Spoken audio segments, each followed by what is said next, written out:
the Mets, meet the Mets. Step right up and greet the Mets. Bring your kiddies, bring your wife. Guaranteed to have the time of your life, because the Mets are really socking the ball, knocking those home runs over the wall. East side, west side, everybody's coming down to meet the METS Mets of New York town. Oh, the butcher and the baker and the people on the streets, where do they go? To meet the Mets! Oh, they're hollering and cheering and they're jumping in their seats. Where do they go?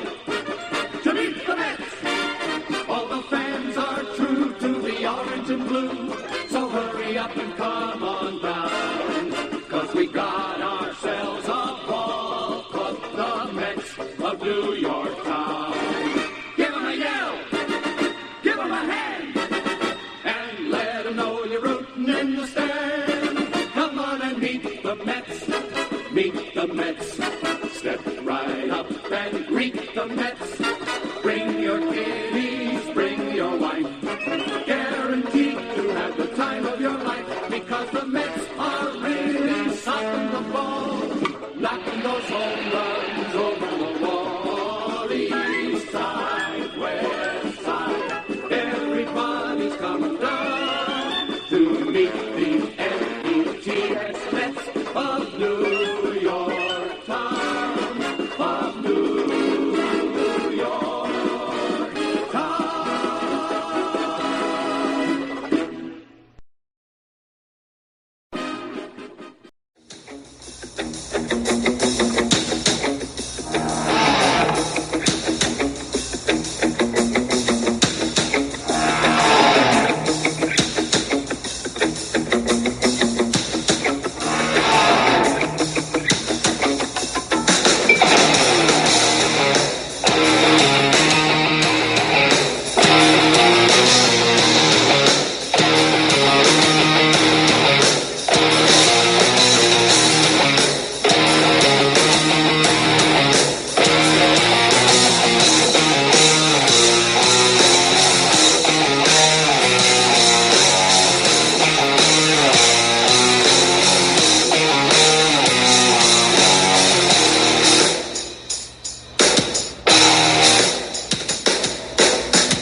What's up, Mets fans? How is everybody doing on this trade deadline Tuesday? About 4 hours until the MLB trade deadline is officially over. Hopefully everybody is doing okay, and we got a ton of people in the stream already, and I can't wait to see if the Mets are going to do big-time moves before the deadline is over. And I do see Hayden in the queue right now, so I'm going to pull him up with me.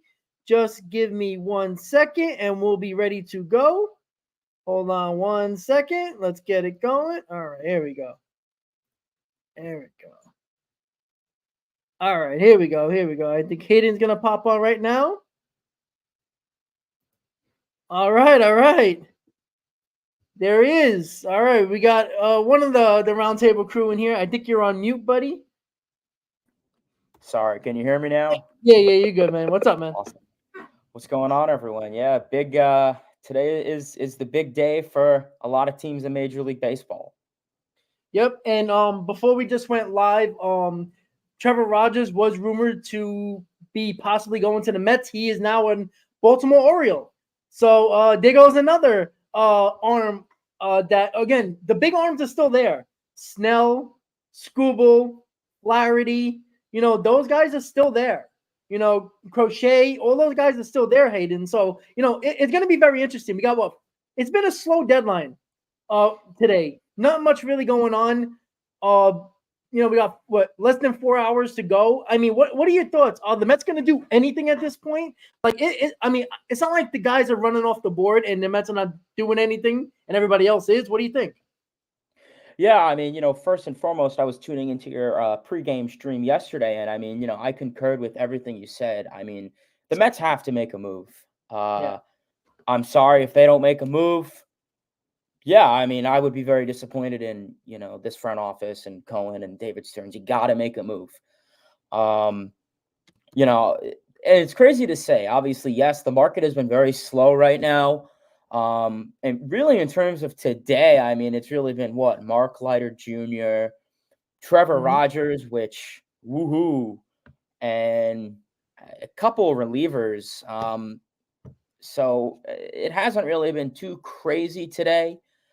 But right now, you got to get at least one arm, Yeah, an arm that is reliable. And I think, like we said, it's imperative that this New York Mets team gets a good arm, a quality guy that can go out there, whether it's a really good starting rotation end to eat innings and also go out there, have quality outings every now and then, or it's going to be a lights out closer to coincide with Edwin Diaz and the bullpen because, I still do worry about this Mets bullpen. yeah, Talked about it on the roundtable. But yeah, right now, I mean, it's crazy to see what the pitching market is going for. And it's it's expensive. not a whole lot that I feel right now. I mean, you saw what the Orioles gave up for Trevor Rogers, and it was two nobodies. I mean, I don't even think they were anywhere near top prospects at all. And yeah, Trevor Rogers isn't great. He's only had one good season, and he's really mid. But he's a lefty arm, so I mean, lefty arms are Yeah, definitely a little bit more valuable. But yeah, plenty of guys. I mean, there's still Blake Snell. There's still Jack Flaherty. So we're gonna have to wait and see. But the Mets, they gotta make a move. Gotta make a move. yeah. Uh, I mean, it's frustrating because, like, I mean, I wouldn't say frustrating as of yet. Like, um, because you see the Atlanta Braves making moves. They're bringing back like the 2021 group all over again with the Solaires and Duvall, Rosario. That's like happening all over again. With the Acuna injury, it seems like they're doing the exact same thing. And the Phillies got Estevez. That's kind of what they needed was somebody at the back end of their bullpen to lock it down for them. But yeah, I mean, look, the Yankees got Mark Leiter Jr. They needed something like that. That's an okay move. I mean, really, nothing really has really been crazy. I mean, Sims went, got traded. Nothing special at all. But I mean, it's weird because, like you said, Trevor Rogers, the Marlins really didn't get nothing for him, and Kikuchi got a king's ransom. Like yeah, it's a weird way of different type of prospects because let's be honest, Trevor Rogers and Kikuchi, I would put them on the same like level of pitching stats wise. Obviously, Rogers is a little bit younger, but I mean, besides that, I mean, they're basically the stats are very similar this year. So why did Kikuchi get a king's ransom? I mean, the Blue Jays got what 3 top 25 prospects for Kikuchi. I think one of them is in the top 5. That's crazy. So like, I do wonder like, what are teams thinking that are sellers, right? Like we heard a report that we talked about Blake's. People are talking about Blake Snell. A media member asked Severino about Blake Snell, which was very odd. I never heard a reporter ask a player from another team, "Hey, listen, how do you feel about Blake Snell?" And then Severino answered, "Well, yeah, I like him." Like I like. It seems like Blake Snell is kind of like on the I guess the plan or at least trying to get like he might be the easiest to get because of the contract. Like obviously I would like Flaherty, Scooble, Crochet, those type of guys. But if Blake Snell could happen, the Giants are reporting that they don't just want the contract off their payroll; they want a prospect, maybe even 2. I don't see any team giving multiple prospects, top prospects, and taking on the salary. So, I mean, if I'm the Mets, I'm not going to do that. That's like a Edwin Diaz Cano trade all over again with Kelnick and taking on Cano's right. contract. What are your thoughts about that? Like, would you do that trade if you happen to like? Obviously, we need Blake Snell. I mean, we all would take Blake Snell at this moment, but would you be willing to give up 2 top 15 prospects and taking on the contract? Yeah, so it's crazy what a year makes me think. A year ago today, I was the biggest prospect hugger on this stream, And now I'm saying just win now. You look at this Mets farm system, and I mean, are you impressed? Yeah, it's been a rough year. A lot of the top prospects, Gilbert, battling with injuries. And we've kind of seen, it's still young. Stearns is very known for building an elite farm system. So this is his, he just went through his first draft. So I think it'll be interesting to see how the guys that he drafted this past year develop and, what they go into in terms of top prospects. But right now, I think it depends on the deal. And I know you talked about it yesterday with Tariq Skubal, and then everyone said, well, would Baez be in that? And I think it comes down to the risk of, are you willing to take on a bad contract to get a good arm?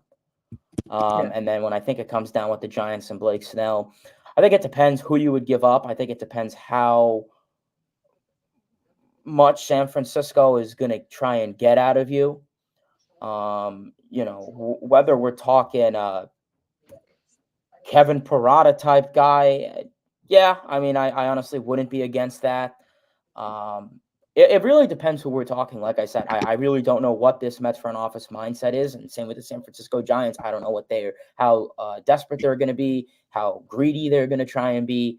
But right now, I think it depends on the deal in regards to what I'd be willing to take on. If it came down with the Tigers, Baez, yeah, I probably wouldn't really want him on this team. I would love Tariq Skubal. I mean, you said it yesterday. He's a great guy. Are we going to guarantee to see a guy like Blade Tidwell have the career that Tariq Skubal is going to have? Yeah. That's a question you'll have to have down the line. It's rare. It is rare. But we'll see. Right now, Giants, Snell, I wouldn't be against. They do have a very solid bullpen.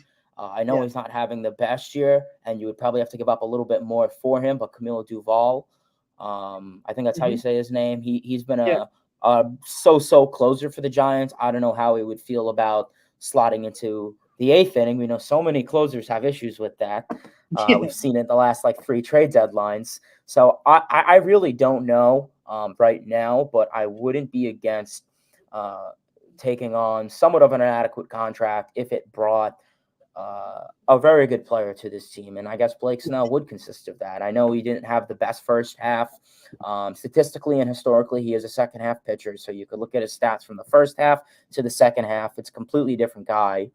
I think a lot of it, I'm not the biggest Scott Boras guy. I think Scott Boras definitely is to blame. He pushed that guy to the last week of spring training to sign with the team. And just, you're a pitcher. I mean, today's day and age with the pitch clock and just how it is today, you need spring training. You need spring training. So, I guess to answer your question, I would be willing to take on. I kind of feel like a lot of Mets fans are kind of at that point now, Hayden, like you are. Like, you just admitted you were a prospect hugger not just a year ago, right? And it's getting frustrating to the point, not even just older fans, but younger fans. Like, you can't pass up opportunities with a potential playoff team. You just can't anymore. The way the playoff has gone over the last couple of seasons, and with these extra wild card teams, there's a chance for anybody who makes the playoffs, regardless of what your record is, right? We've seen it the last 2 years in a row. Third wild card teams in the NL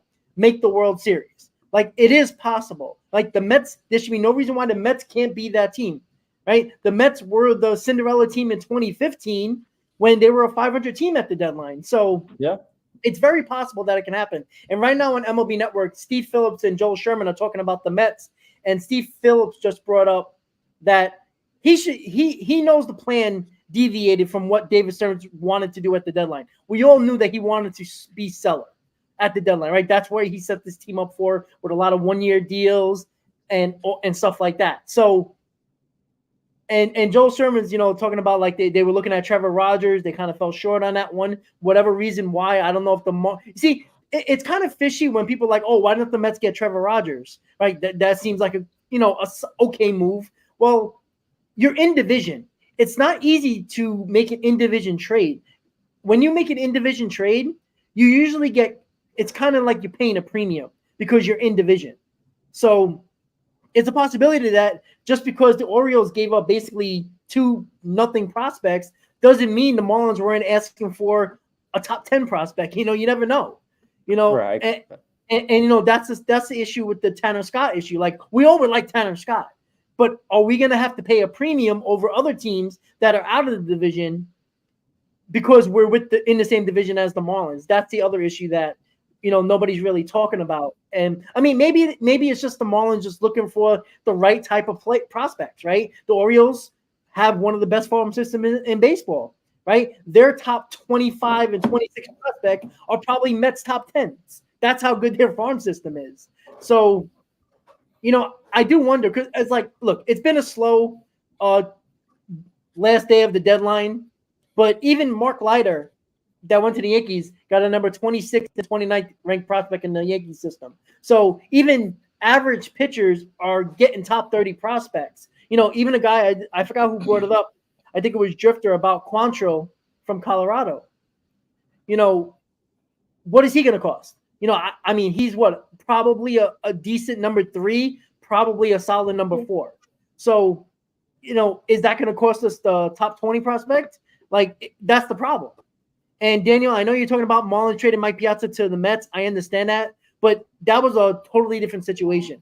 Mike Piazza did not want to be in Florida. He even said it when he got traded from the Dodgers to the Marlins. He didn't want to be there. And then there was contract issues that we knew the Marlins weren't going to pay Mike Piazza. So they did the best thing possible, was to trade him as quickly as possible to get what they needed prospect-wise. So that's a totally different story. We're talking about a Hall of Fame catcher. We're not talking about Trevor Rogers, who is an average major league pitcher. That's a huge difference. So, I don't know. I mean, it's just me, but I still feel like the Mets are going to make one big move. And look, I made a video about Skubal yesterday. I made a video just with Blake Snell about an hour ago. I'm starting to feel like yesterday I felt like it was going to be a bigger arm starting pitcher. Now I feel like with what happened yesterday in yesterday's game, that Mendoza said he pitched Budo in a blowout game to keep him stretched out, just in case he got to go into the rotation for, like, if we get a bullpen arm. So, you see, a lot of people yesterday wanted Jose Buto to go back into the rotation. I thought that is very stupid. You finally found somebody that's really good in the bullpen who can give you length in the bullpen as well, and it's been really good. And they're keeping him stretched out just in case he's going to go back into the rotation after the deadline. So this is why this is what gets me upset.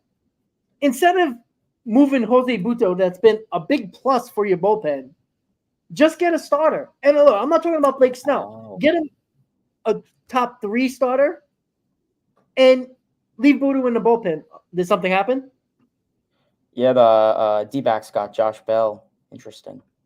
Oh, he was on waivers, right? Josh Bell? I believe so, yeah. Okay. That's interesting. I mean, I don't think the Mets really needed Josh Bell. Like, not now. No.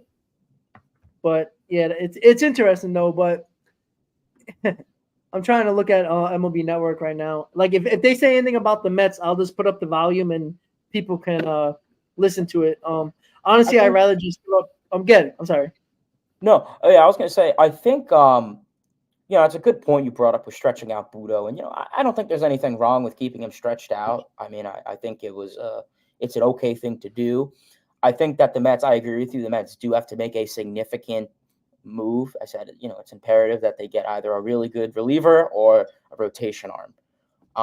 Because, right now, you look at this Mets bullpen, and I still do worry.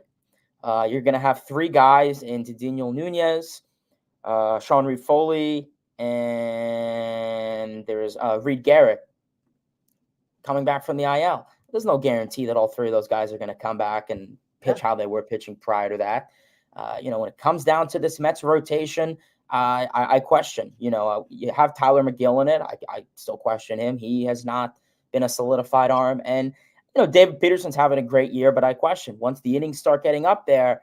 He's a guy who's only been really known to throw 100 innings a season, roughly. Once he surpasses that mark coming in late August or September, how is he going to be? I hope he's still good, but, you have to be able to pivot. And you have to, have a backup plan. And that's why I'm thinking that. Are the Mets going to put Budo back into the rotation? I'm kind of 50-50 on it. I think if he's pitching well, leave him where he is. But then I wouldn't be against having quality starts from him. And it's not so much Budo, it's more McGill. McGill, he's great the first time around the order, and then second time, third time throughout the order, he just struggles. He's not aggressive enough, and that's why I've said putting him in the bullpen. Would he be fine in the bullpen going, 2 innings? I wouldn't be against it. Keep Peterson in the rotation. I don't like him in the bullpen. He's a lefty starter. I do value a lefty in the rotation, obviously, as Quintana too. But yeah, Mets, they got to make a significant bullpen move, or at least an average, adequate, okay rotation move. Because, down the line, I question, if another injury happens in this rotation, knock on wood, but let's say another injury happens, yeah, you have Budo to put back in the rotation. Obviously, you're stretching him out, okay, but then, then what do you do with the bullpen? Yeah. So, yeah, we'll see. Gausman is interesting. I haven't heard much about Kevin Gausman. Yeah, me neither. I don't know if you have. I believe he's with the Blue Jays now, right? Yeah, him and Gausman and Berrios. I don't know what the Jays are doing. Like, they traded Justin Turner, but they really haven't given any big prospect. Big name guy on their team. They haven't traded anybody, right? I mean, 2 weeks ago, you heard them possibly being complete sellers, but then I think they're too afraid. I think their owners afraid that the fans are going to revolt. To be honest with you, trading all their young kid, trading that core, but the core has been bad. They haven't lived up to the hype. Any of them really. I mean, Guerrero has been really good, but I think he was expected to be better. But I mean, that team has underperformed in the AL East. So, yeah, I mean, so a lot of people are saying that the Orioles gave up one top 5 prospect, Connor Norby, along with the other prospects. So I guess the Mets are not going to give up a top 5 prospect for an average pitcher. Even though Trevor Rogers can be really good, he didn't really have a good season this year. So I don't know if I would give up a top 5 prospect for Trevor Rogers. I'd rather hold that for a Flaherty or a Skubal or a Crochet or something like that. But yeah, it is interesting though. And again, the Marlins have traded Josh Bell to the Diamondbacks. Obviously, they DFA'd Josh Bell, but were able to get him to the Diamondbacks for probably a player to be named later or something like that. Interesting to see the D-backs go for it. No, I was just going to say, it's interesting to see the D-backs go for it. Well, they fought back over the last week. They were, 4 games out, and then they got right back to like a game. So, yeah, like I said, there's going to be a couple of teams. Like I said, I don't think there's going to be more than 6 teams going for 3 wildcard spots. I think the rest of them are going to sell or at least stay pat. The Giants clearly are kind of selling, giving up Soler. I think they gave up on the season.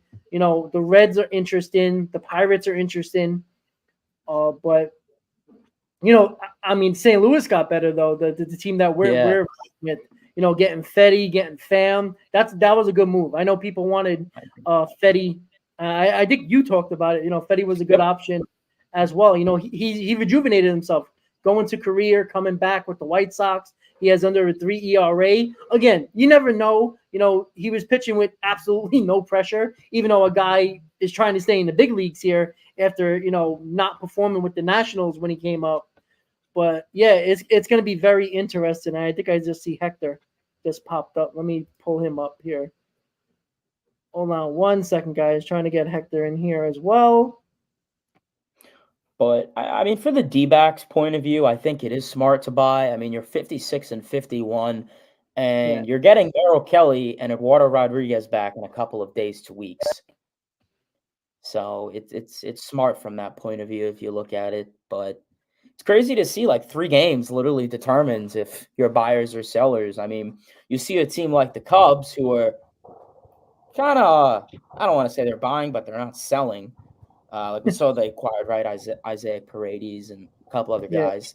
But then the Reds is just getting rid of everything. Well, not everything, but decent amount. Yeah. Hector's going to David Stern's office to tell him to buy. What's going on, fellas? What is going on, man? What's up, man? Uh, I don't know. I don't know. Now I'm getting a good feeling about what we're hearing and what we're seeing or not seeing. Um, but just waiting to see what surprise. I mean, listen, we made that Cespedes trade. I think it was what at that time the deadline was at 3 p.m. Eastern, right? And it was like at Yeah. 2:59 or whatever the hell it was. Do do do do do. The thing at SNY came out. Like the Mets have made a trade. So anything can happen. I just I wonder. I wonder. You know where I'm at right now, guys? I'm wondering. I know we as fans have, I think, mostly bought into this team, right? We think this team is good. Not saying that it's a World Series team, but it's a team that should make a playoffs, and you never know what can happen. So if you're gonna make a playoffs, you want to try to give yourself a chance to be as competitive as possible, if you can. But I wonder if maybe David Stearns is not as bought in as we are, and doesn't think that this team is good enough or worthy enough to make certain expenditures. So he'll do the little things that he's done so far, and maybe if something similar pops up, he'll do it, but nothing too crazy because maybe he says, you know what, nah, this team ain't it, which I don't understand why, because I think since June 1st, this team has shown that no, it really isn't. This team is legit. Again, I'm not saying it's a World Series team, but it's a team that you never know. Yeah, I mean, I mean, heck, I know you're probably heading to City Field right now to hold up a sign and saying, "Do something, please." Um, Yeah, listen, I'm not far. I'm not. You guys are joking, but I'm not far. I'm right by LaGuardia. So, and I was gonna say, I wanted to come in and chop it up, and I'm trying to be here as long as possible. But all of a sudden, I may go off the street. That's because a ride came through, and I don't know how that's gonna work. But I may have to switch because I'm using the same phone. I that's probably fine. should That's switch if, phones to if you work, gotta but if you gotta pop out, we'll put you back on whenever you're ready. It's cool. got you. Yeah. So, Um, guys, listen, it's been a slow deadline right now. I mean, nothing's really happened. Sources say clubs are interested in Dylan Carlson in addition to the Nationals. He's still only 25, blah, blah, blah. So again, it's a lot of nothing on MLB deadline. We got 3.5 hours until the deadline is up. Obviously, the deadline is 6 p.m. today. I'm going to go stay live until a little after 6 o'clock, 6:30, maybe 7, depending on how many trades come in after the deadline. Obviously, we're all hoping for the Mets to do something. I think they're going to do something. Now, maybe we'll be disappointed on the outcome of the deadline because it was looking promising. Getting Stanek, getting Maton, bringing in Winker. It was looking promising heading into today. If the prices are so steep, I can understand why Stearns is not going to do certain moves, but I think Met fans are fed up. I just don't think again before he came on, heck, Aiden, who even admitted that he was a prospect hugger not that much of a year ago, is willing to give up top prospects to get the pitchers we need. So a lot of Met fans are changing their tune a little bit when it comes to going for it. And I like to see that because you never know when you're going to get this opportunity again. We always talk about next year, the year after. Next year is never guaranteed. Have we not learned from 2023? 2023 was supposed to be another year of being a contender, and it wasn't. So you can never say 2025 is going to be our year or 2026. While you have an opportunity now, I would go for it without even jeopardizing the entire future because you won't jeopardize the entire future with that, even if you give up a couple of prospects. I no, agree with that. absolutely. My bad, Hayden. Absolutely. I actually called up Sal earlier today. Um, damn, what the hell was it? My bad. I just got Yeah, it's distracted. all Go good. ahead, Hayden. Go ahead. I got it. Let me take No, some. I was just saying I agree with what you said, Rob. I mean, in Major League Baseball now, I mean, it's good to be in the moment, live in the moment. This was a team that 2 months ago everyone was done with. I was saying I'm ready for football, I'm ready for hockey, and this team fought back, and I think they deserve it. I think they should be rewarded with that.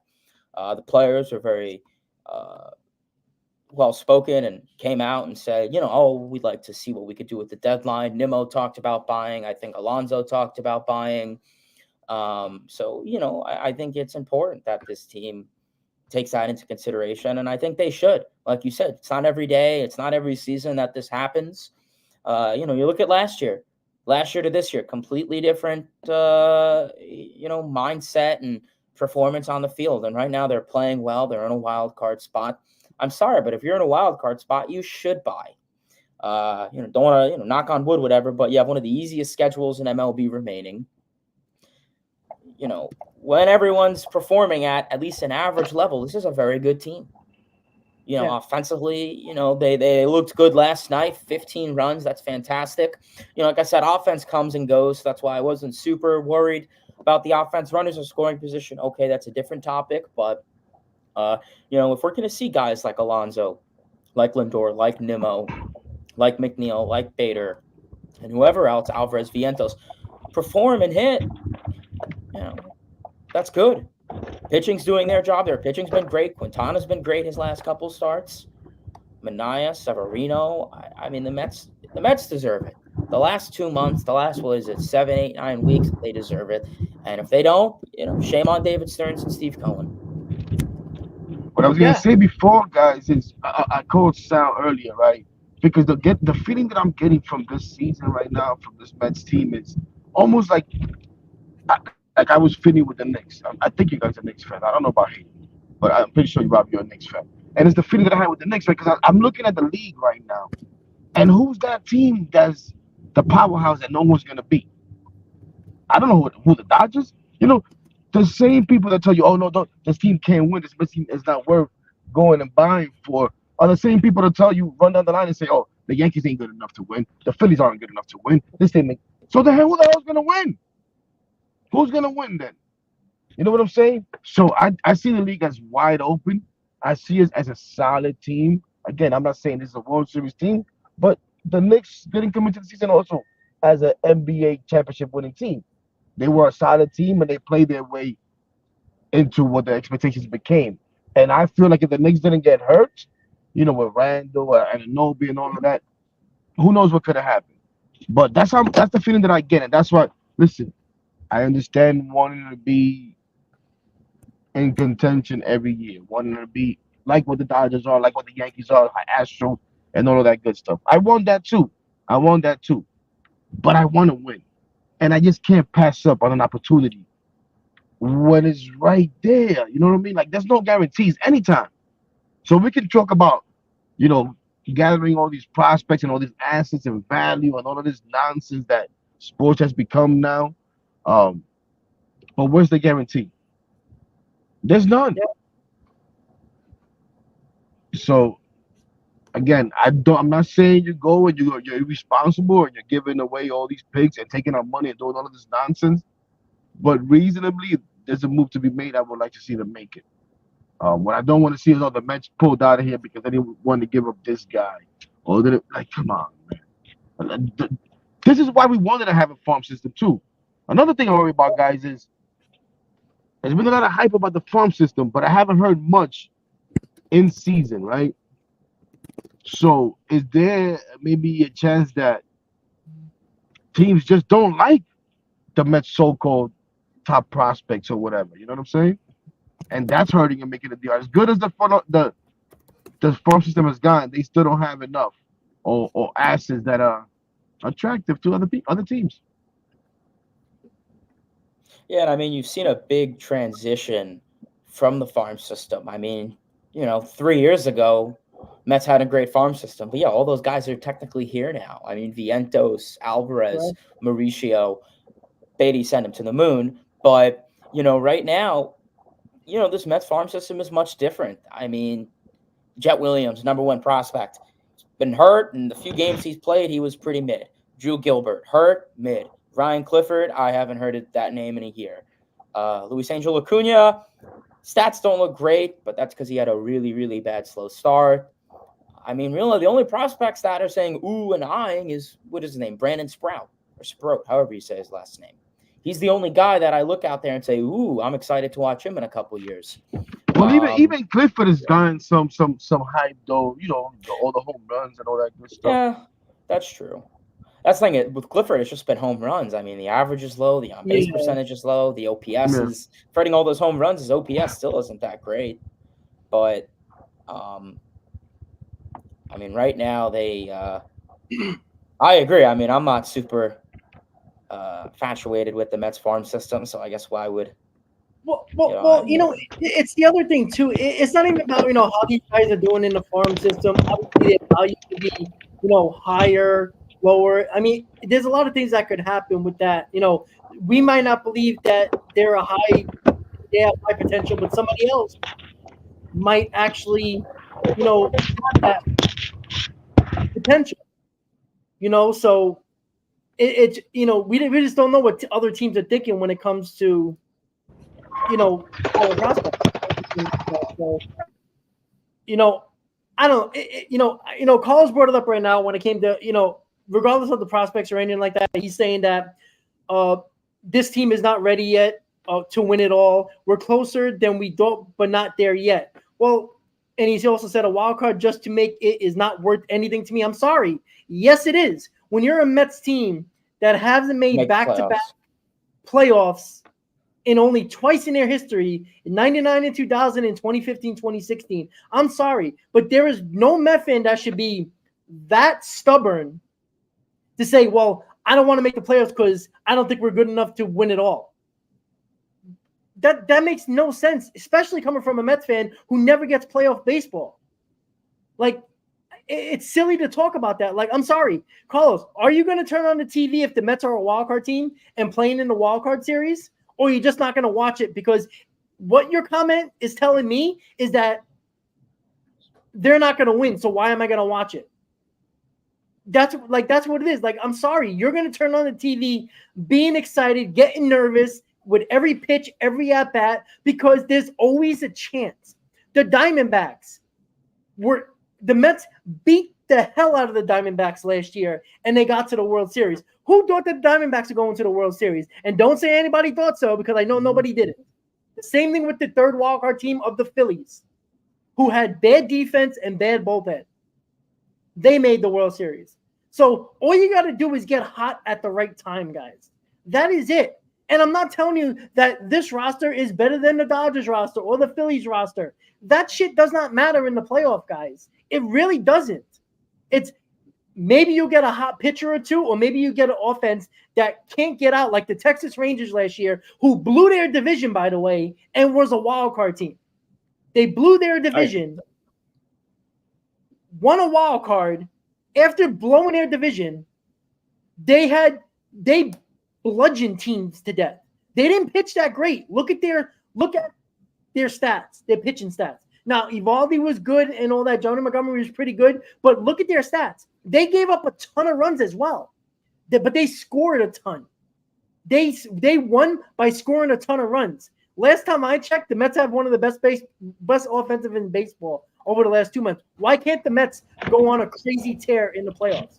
Offense, defense, pitching, you never know. But it's always something, regardless of how good the team is, how talented, what's their record during the season, doesn't matter. The fact of the matter is the Mets make the playoffs. If you have a mentality like Carlos, who is always a supporter of the channel, then why watch the last 55 games of the season? Why then make the playoffs and you don't watch? That's what I don't understand.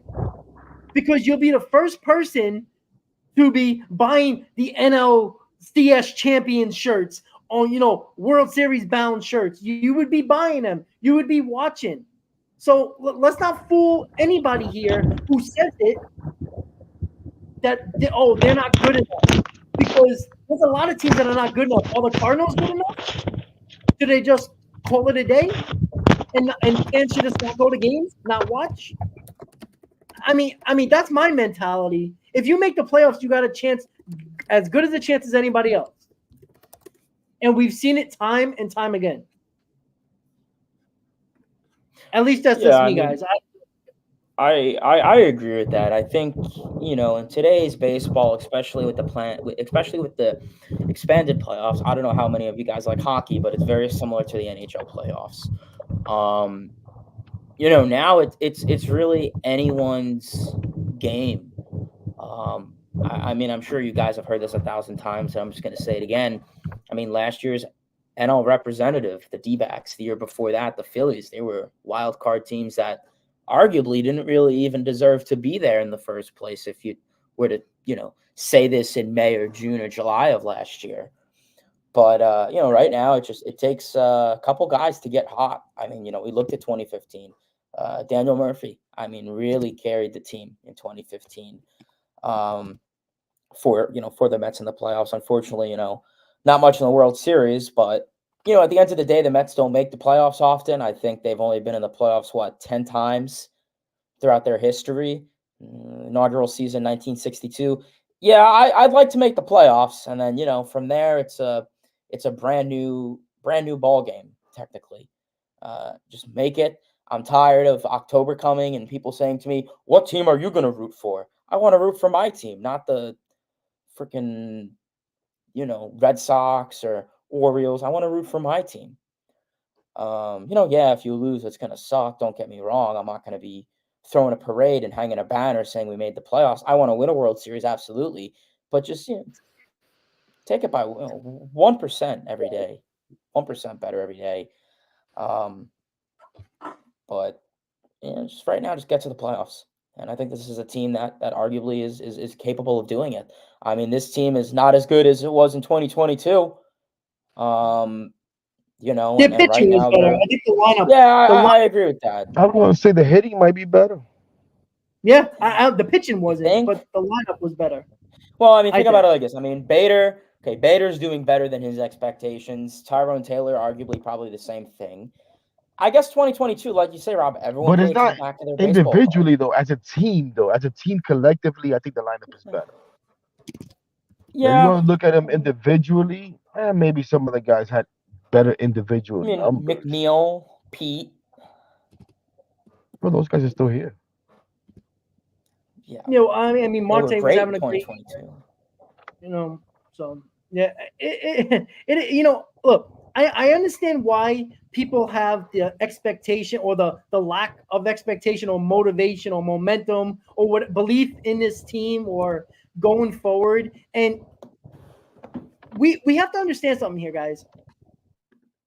Which I don't understand if Met fans are just too stubborn when it comes to the prospects or they're so concerned about the future. David Stearns is not going to jeopardize the future by giving up 3 or 4 prospects in your top 15 or 20. You're not jeopardizing the future. That's what what it's called. It's called the draft every year.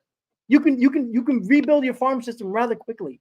You can make a couple of trades here and there.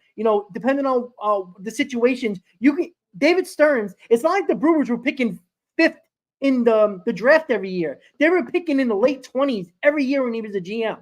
Yet all the players that you see now for the Brewers are all draft picks of David Stearns.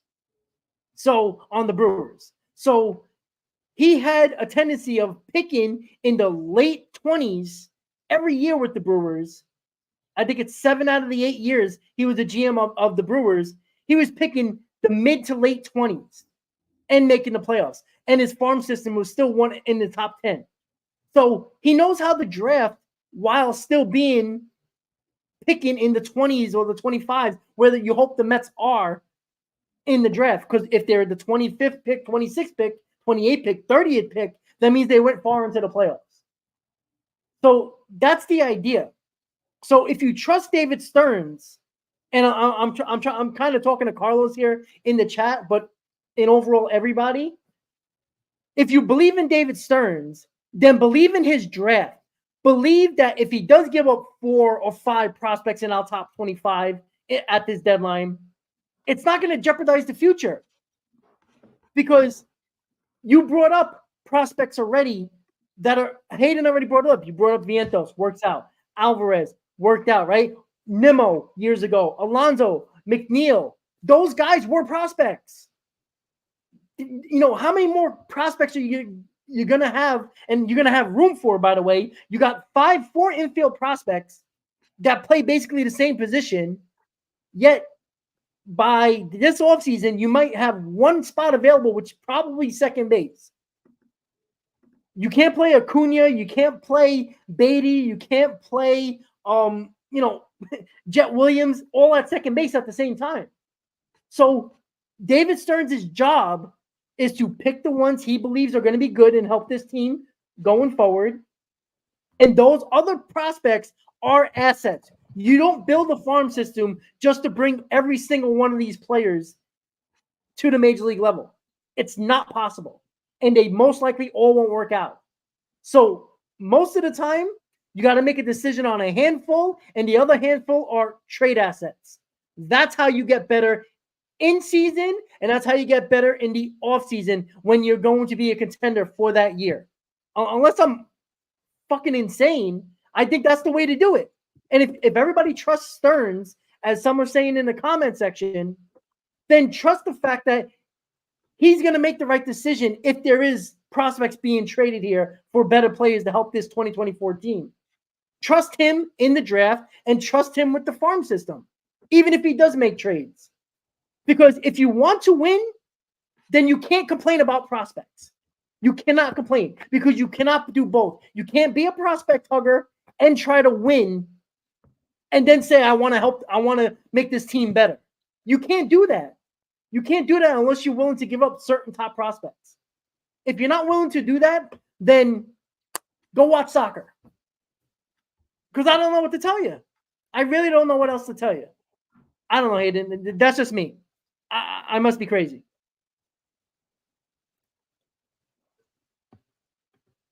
No, I mean, I agree with you. No, I was gonna say I agree with you. I mean, you're in a win now mentality. I mean, this Mets farm system is different than what it was a couple years ago. 100%. I think Stearns and 2-3 years from now, I think he'll do. I mean, Stearns historically has done great with drafting, like you said. I mean, getting those random guys in the later rounds and look at them. I mean, you look at this Brewers team now. I don't want to say all of it, but I would say majority of it is all David Stearns guys. Whether he drafted them or, of course, signed them via free agency or maybe some trades like we've seen with Yelich. But, it's David Stearns' team technically, right? That it is. So, I mean, we'll see. But, right now, I mean, I hope this team makes a move today. I mean, be extremely disappointing if they didn't. I'm just scrolling on Twitter, and it says the Marlins are expected to trade away Tanner Scott and Brian De La Cruz today. So I expect the Mets are probably. I mean, I don't think the Mets are going to get Brian De La Cruz, nor do they really need him. But Tanner Scott would be a great guy. I mean, the Mets obviously had a trade with Miami last year for a bullpen arm, right? David Robertson. So maybe we could see it the other way around this year. But you never know. I mean, just make a move. I mean, it would leave a really bad taste in a lot of Mets fans' mouths if they just half-assed this trade deadline, if they didn't really get anyone. The prospect huggers are happy though. Well, yeah. I don't want to just make a move to make a move, though. When you say just make a move, no, don't just make a move. Make a move that's going to make us. Oh, a good move, of course. Not just to make a move to appease people. What I don't understand from Carlos is he says, trust David Stearns. Nobody say we don't trust David Stearns. And why don't you trust David Stearns to be able to make moves right now without giving up the future? It's the same thing. Correct. It's the same thing. We all need to trust him. And I think we trust him. I trust that he'll be able to make the right moves. And if he doesn't make any moves, I'm going to trust that he made the right choice. Now, I'm going to be upset. I'm still going to be upset if the team fucking falters or whatever, or if I feel that it came up short because we didn't add, we were afraid to add anybody. Yeah, I'm going to still be upset. Absolutely. Yeah, I would like to know, because obviously we're not in the rooms listening to conversations between the Mets and other teams. Like, are the Mets getting, the cold shoulder and, all these teams are like, giving the, oh, you got to pay us a premium here, a Cohen premium or a New York premium, because, that goes on sometimes, even the Yankees, they did make a couple of moves, but they are, they're still trying to get a big bullpen arm as well. I know they got Leiter Jr., which is a solid move, but it is very interesting to see. I wonder if that's the case as well. But, look, are we going to trust David Stearns, or are we going to trust him and then bitch and moan about it if he doesn't make moves when we can trust the process, right? If you're going to trust the process, and like Carlos, if, yes, you want to win, but if you're going to, don't think this team is good enough to win it all, then you shouldn't be too mad. At least that's just my opinion. But there's a lot of things that can be talked about, but it's hard for year one of David Stearns to be disappointed in. Like, even if the Mets do make the playoffs and say get knocked out in the wild card series, right? Isn't that an upward trend considering everybody thought this team was going to be a 75-win team? Because I had a lot of people in the comment section go back to the video that me and Chris did about the 2024 season preview, where he had 85 wins, I had 87 wins for this team. Right now, it's not looking so bad. But there was a ton of people in that comment section that saying, oh, this is not even a 70-win team. They're going to be sellers at the deadline. Well, they already outperformed what everybody thought.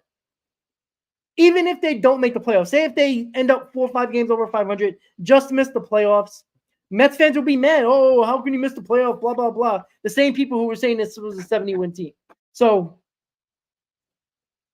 I think we can still have a good feeling about Stearns, this team. This offseason is going to be very important for David Stearns. So, 100%. I think this is his big offseason. He's going to have a ton of money off the books, right? He's going to have if he doesn't make any more trades here, or little trades, that's not really going to give any big prospects up. He has a ton of prospects to use for trades to make this team better. And the reason why I brought up Hayden about Skubal in particular, and the video that I brought up, wasn't about, making a trade and giving up prospects. It was the fact that you're giving up prospects for a top line starter that has 2 years left on his rookie deal. So you'll have him for the next couple of seasons. You don't have to go and spend $250 million on a top line starter, a top of the rotation guy like a Burns, even though I would be okay with that. But you can use that money to sign Juan Soto, maybe Santander instead of Juan Soto, or a couple of bats to improve this team. Because in my opinion, and David Stern did this a lot with the Brewers, he didn't have a lot of money to work with. But look at the money he did spend. The money that he spent was on bats. He had a factory of pitching in the prospect in the farm system that he used for his rotation, for his bullpen. David Stearns doesn't like to spend money on pitching because pitching is more of a risk than an everyday player. Spending money on everyday players are less of a risk than pitching. And I think that's where he's going to go. So you brought up the payroll for next year. So I could be wrong, and I apologize if I am. McCann is coming off next year, correct? Yeah. Verlander, right? JV is. Yep, Verlander. And then I'm sure there's probably a couple other more contracts. And plus, there's more money coming off of Verlander this year too, because he's not going to make the innings as well. Right, and that was the other thing. He had, what was it, like 70 or 100 or something innings like that? Yeah, it's like 100 innings or something like that. So, yeah, that's unfortunate with him. He's been injured. You really looked at it. The Mets really did luck out last trade deadline when it came down to parting with Scherzer and Verlander because, I mean, congrats, Scherzer, on winning your participation award, I guess. But, I mean, they really didn't pitch at all. I mean, really, and, make the argument with DeGrom that he hasn't done any. I mean, he's pitched, 3 innings probably since, 3 appearances since he's been on the Rangers. But yeah, Verlander and Scherzer just have been injury prone, and just haven't been able to stay on the field consistently. It sucks. I'd like them to do well. I'm not, I don't want to sit here and want them to lose. I'd like them to do well. But yeah, definitely interesting for the Rangers and Astros. But yeah, nothing in terms of move. I'll tell you, it's been a very, I don't want to be all negative, but it's been a very boring deadline. Not much has happened. hopefully the Mets make a move. I mean, I'd like them to. And like I said, I'm not sitting here saying, "Oh, make a move and sign, John Doe to appease Mets fans." I'm not saying that. I'm saying make a move as in make a good move to make this team better. Yeah. I mean, yeah, I don't want us to go out and sign some random nobody to make the Mets fans happy. I give a damn what Mets fans think, no offense. But, I want the Mets to make a move, to make a good move and benefit them as a team, in August, September, and hopefully October. So, yeah. And, in the comment section, I think it was Victor.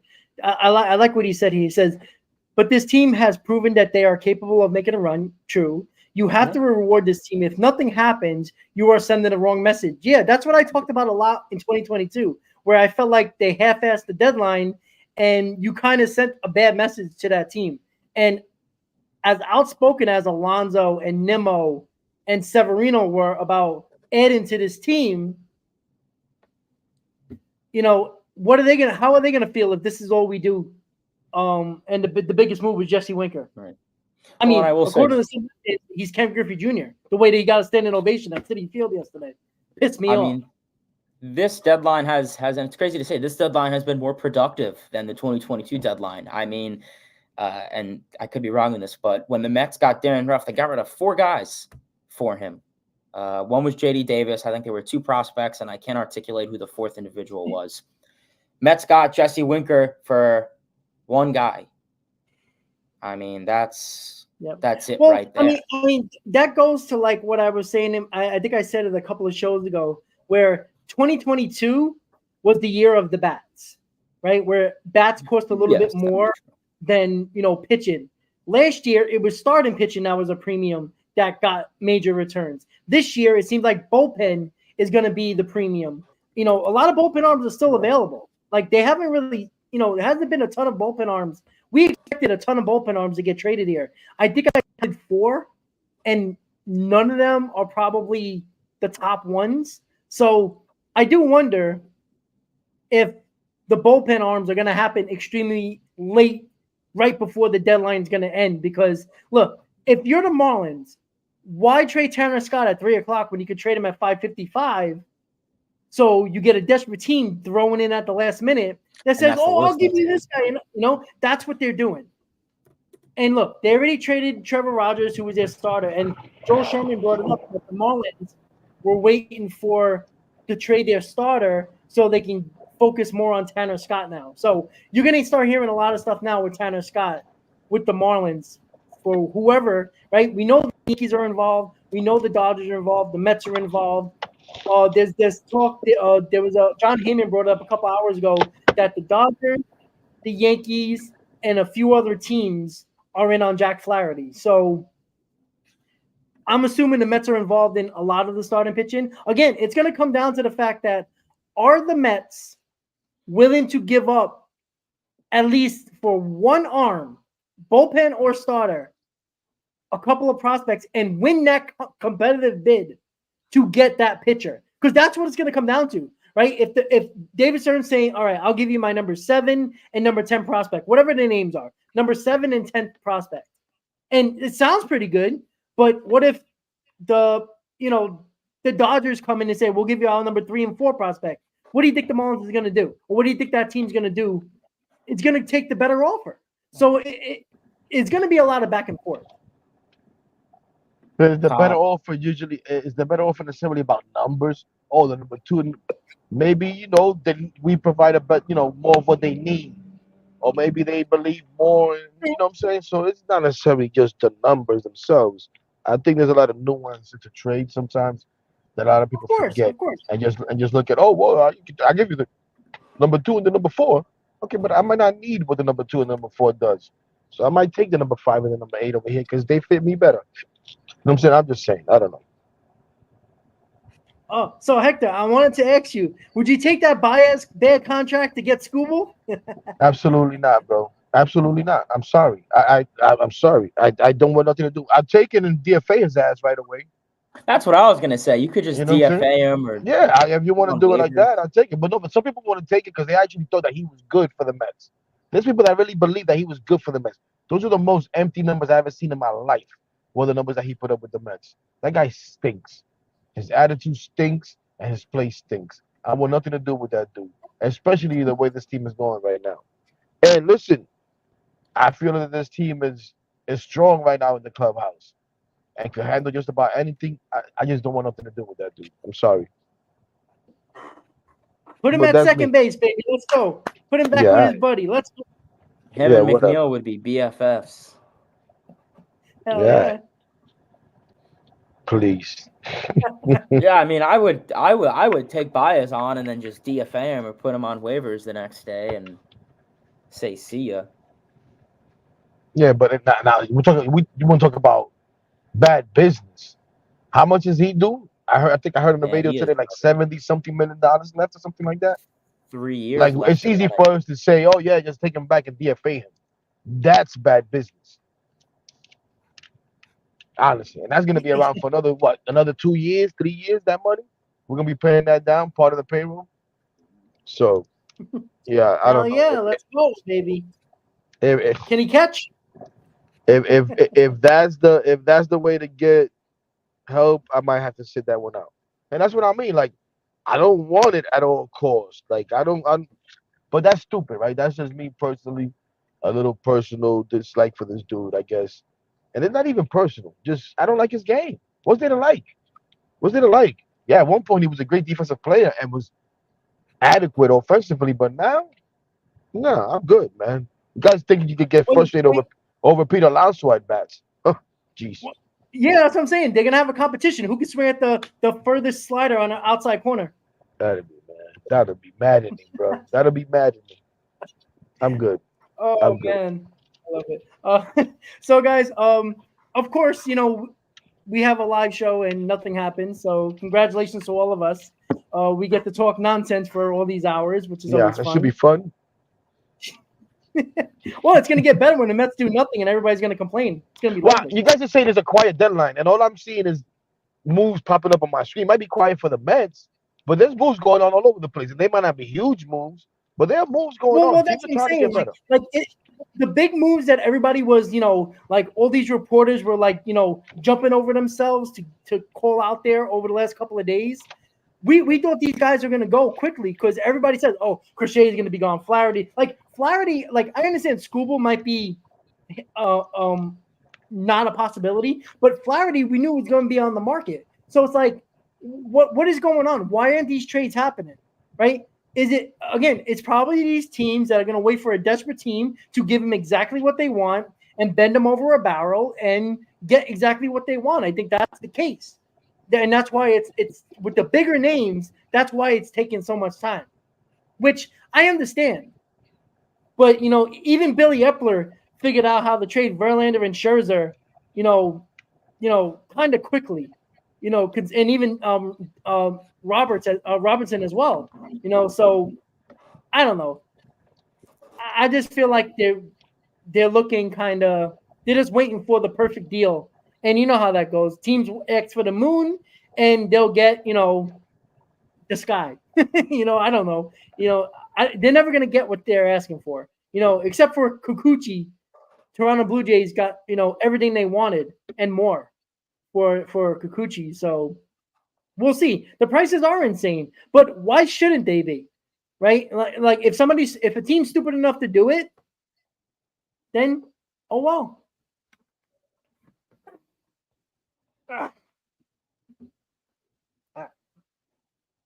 Alex Shay, are they gonna Cobb make a for the trade? Guardians. I think they're gonna make a trade. Shay wants to make a trade, right, Shay?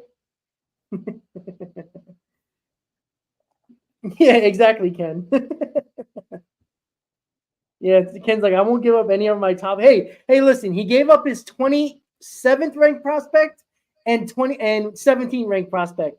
So hey, relax, all right? He gave up 2 top 30 prospects. Be careful, guys.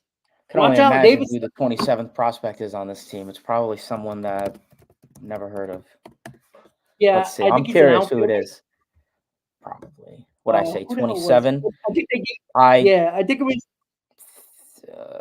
his name is similar to Daverson Ryan. Gutierrez. Well, I mean, the guy's gone now because they gave him up for Stanek, I believe. Winker, they gave up Tyler Stewart, which was like 17th ranked. Yeah, he was having a pretty decent year. He was having a good season, yeah. Yeah. That's the thing is, I mean, It's you all right, look at the guys. Mets It's all farm right. We'll system, be okay. you know, the Right. one through Even Shea wants to go to sleep. Like, he don't want to deal with this deadline, right? Oh, Lord. I need a vacation. Oh, wait, yeah, I'm going to New York in a week. So that's great. there we go. Lovely.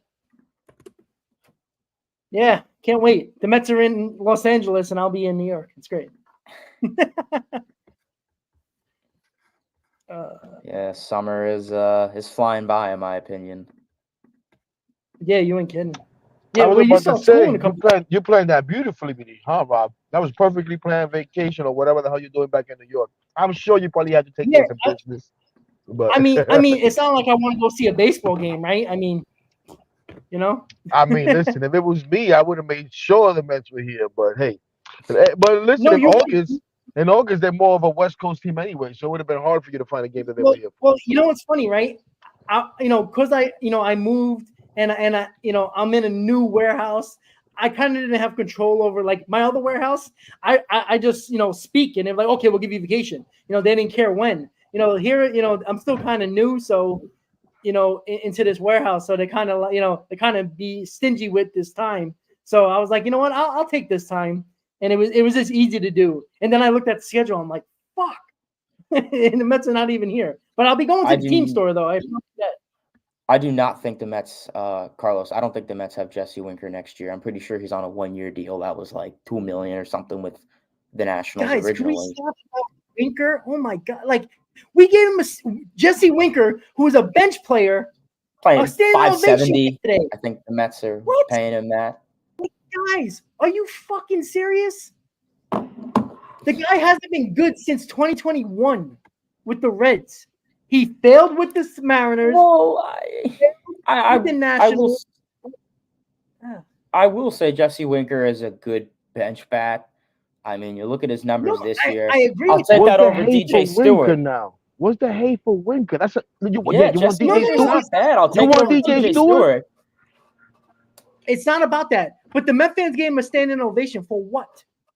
Because he waved to you and acted. Come on. Where was the standing ovation for Static? What you want to boo him? You want to boo him? him? How about a golf clap? All right, yeah, we got him. You're replacing DJ Stewart. Congratulations. I'll give him a standing ovation. I don't want DJ Stewart. Yeah, just for replacing DJ Stewart, he deserves standing ovation. Shit, he walks, baby. I'll take it. Sorry. Listen, we ain't getting no trades here, so we got to talk about nonsense, right? So I have an interesting thing. So the Mets lineup was released. Once again, no Alvey tonight. Well, he had his shoulder was hurting him, I believe. His shoulder was hurting him. Ah, yeah. Really? I didn't know that. Yeah. Yeah. Lindor. That's why he wasn't in there. Okay, I found it odd yesterday, but then I chalked it up to like, I don't know. It seems to me like he's given a day off like every 2 days, and I'm like, what the hell's going on? But I'm like, you know what? He's kind of played himself into that. Now we find out he's dealing with a shoulder, so maybe that has something to do with it. You know what I'm saying? I don't know, guys. I said this in my live stream last night. I said this in my live stream last night. Everybody complains about, and I'm sorry, I'm outside. You might hear a little wind and stuff. Everybody complains about him hitting so far from the plate, right? Do you guys think that he's maybe doesn't feel like he could catch up to the inside fastball? Like, why? Like, because why? I mean, if we see it, they got to see it, and they got to talk about it. His stance well, you know what? I think it's you know what? I think it has to do a lot with the thumb. I think he's afraid to get the thumb. I think he's afraid to get jammed and hurt that thumb. I don't know, but I feel like he's always hit kind of far from the plate, though. You think it's a new thing now that he's hitting far? I don't think so. I think it's new because you look last year. I don't know. His power is. I know he hit a home run the other day, but his power has been non-existent this year. And maybe that's a different thing. That's a different thing. The power. I'm talking about hitting so far from the plate where you can't reach that outside pitch. Like I don't know. I guess I got to go look at it, but I've always felt like he was a little far. But now, it's like it just seems pronounced. So maybe it is a little bit further. Maybe it's a little different. I gotta look into that. But I just wonder if he's so scared to be beat inside. But maybe you're right, Rob. Maybe because of the thumb, he's like, damn. If Got to hit an inside pitch. It's gonna hurt. And if that's the case, then you shouldn't be playing. Yeah, I mean, I agree with that. But you know, like, look, if you're playing and you're on the field, I don't want to hear about an injury. Like, do your job. Like, that's just me. You know, I don't like.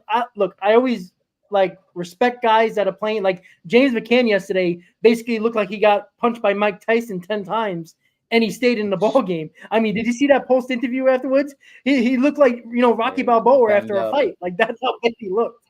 Like, it was really bad. But you know, like if you're hurt, you're not helping the team here. So, you know, let Terrence, who is a fine backup catcher, let it get done. Christopher Rob CP may not know what's going on at the deadline. Well, I don't think he has to worry about what's going on. Nothing's happening. So, you know, I don't, you know, it is what it is right now. But, you know, again, you know, I don't know. It kind of is. Look, it's a back and forth game with these teams right now. You know, hey, I want this person. No, you're not getting this person. Okay, I'm going to hang up. Let me talk to another team. Call back. All right, we'll take this guy. Like, this is what it is. Doug says Winker is a 329 career pinch hitter. Yeah, I know. He's a good pinch hitter. And we gave him a standing ovation. Like, that's how desperate Met fans are to be relevant. Like, that's a problem, man. That is a freaking problem. I mean, I like Jesse Winker.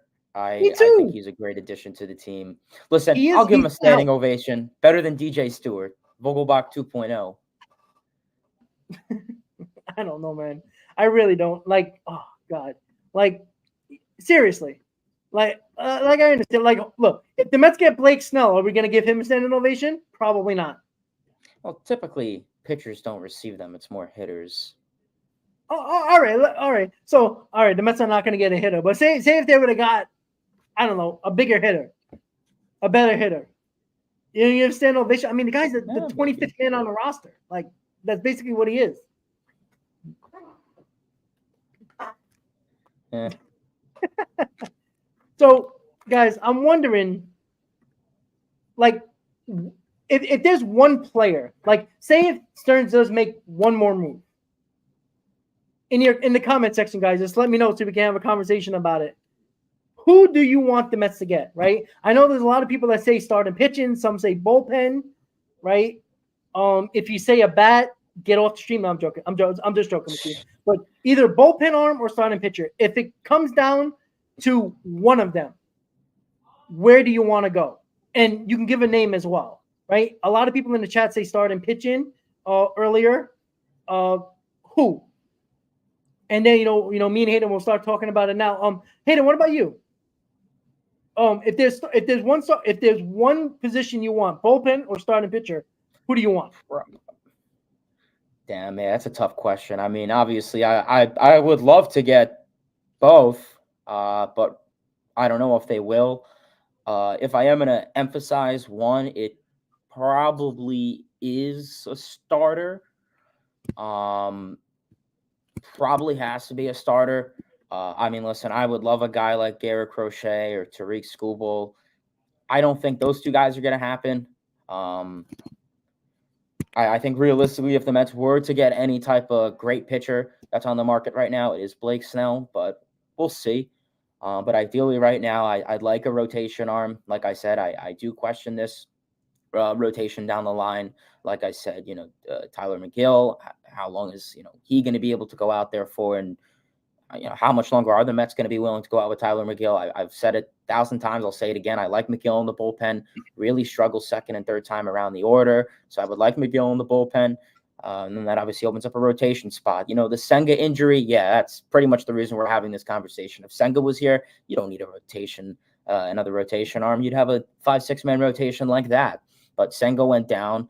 I'd imagine he's out for the rest of the year. I don't, you know, unless there's baseball being played in December. He said he could be available in the playoffs if the Mets make it. Yeah, and I mean, that'd be an interesting thing to talk about then and analyze. I mean, I'd be curious to see how the Mets manage him in the playoffs. But that'd be great. I mean, I think that would be great. But right now, I think if there's really any guy, like I said, I'm the GM, and prospects aside, contract aside, I would like Tanner Scott. in the bullpen. Like I said, I've talked about it enough. The Mets and Major League Baseball now these days, especially in the playoffs, you need multiple light out guys in the bullpen. And right now, the Mets don't have another guy. I mean, you have Edwin Diaz, who has been okay this year. I mean, he struggled, but then he's had good outings. And otherwise, I mean, besides maybe Nunez, I mean, what, Adam Ottavino? I mean, there's no one else really in the bullpen, minus Jose Budo, of course. There's no one really else in the bullpen that's a one-inning guy that can go out there and be lights out, lights out, lights out. And I think the Mets would need that. I think Tanner Scott would be that guy. I've talked about Tanner Scott 2-3 years ago, even when he was with the Orioles. I've talked about him at the deadline.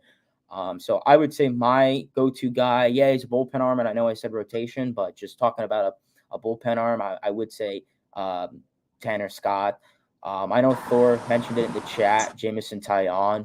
I wouldn't be surprised if he does get traded. I know he has a no-trade clause for a couple teams, and I don't think the Mets are on that no-trade clause. 11 teams, so, yeah. 11 teams, okay. So, and I believe the Mets are not on that. So Taillon could be an interesting guy to look at. I know he didn't start off the year great. I haven't followed him a lot, so I can't speak for it. But from what I do know about him, besides, this year, I know he would be a very good arm. My bad, guys. I knocked myself out before. My bad, Rob. Go ahead. Yeah. No, go. Say what you guys No, I was gonna say I knocked myself out before, but I don't know if you guys have discussed this, but I guess okay, because like Hayden, the popular name, the hot name for everyone, every fan base is fucking bust. It's Tanner Scott, right? But let's say that that's not attainable, whether it be because of the price, maybe we say, oh, go get it, but teams may not like what we have. Teams may not like what we have. As much as we may like the Acuñas and the Jet Williams and all of that stuff, that might not be enough. And even the other guys that you may be able to make moves with may not be enough. But how do you guys feel about the approach? I don't know how you guys felt about the whole Budo situation. We may have to discuss it in the chat. I forget. But the whole Budo situation last night, which I was upset in the moment live. I reacted to it live. I was like, what the hell are we doing? But then as the game went on and I calmed down, I was like, okay, maybe it's, we have talked about how they're trying to keep him extended, just in case they put him back in the rotation. So if they're not able to get Tanner Scott and they're able to bring up maybe, get another two guys, at the level of a Stanek and a Maton, you know what I'm saying? Or maybe even a little bit better, but just not the Tanner Scott guy, not that guy that you're talking about, Aiden, that you can, be a short thing and you add to Diaz, while also moving Buto to the starting rotation and stuff like that. Is that something that you think makes us better? Is that something that, unless you get a bullpen arm at the deadline, I don't see how that's helping this Well, that's bullpen what I'm at saying. all. That's what I'm saying. You get a couple of bullpen arms at the level of Maton and Stanek. Say maybe a little bit better, just not Tanner Scott. So you're making your bullpen better by eliminating, the scraps. Well,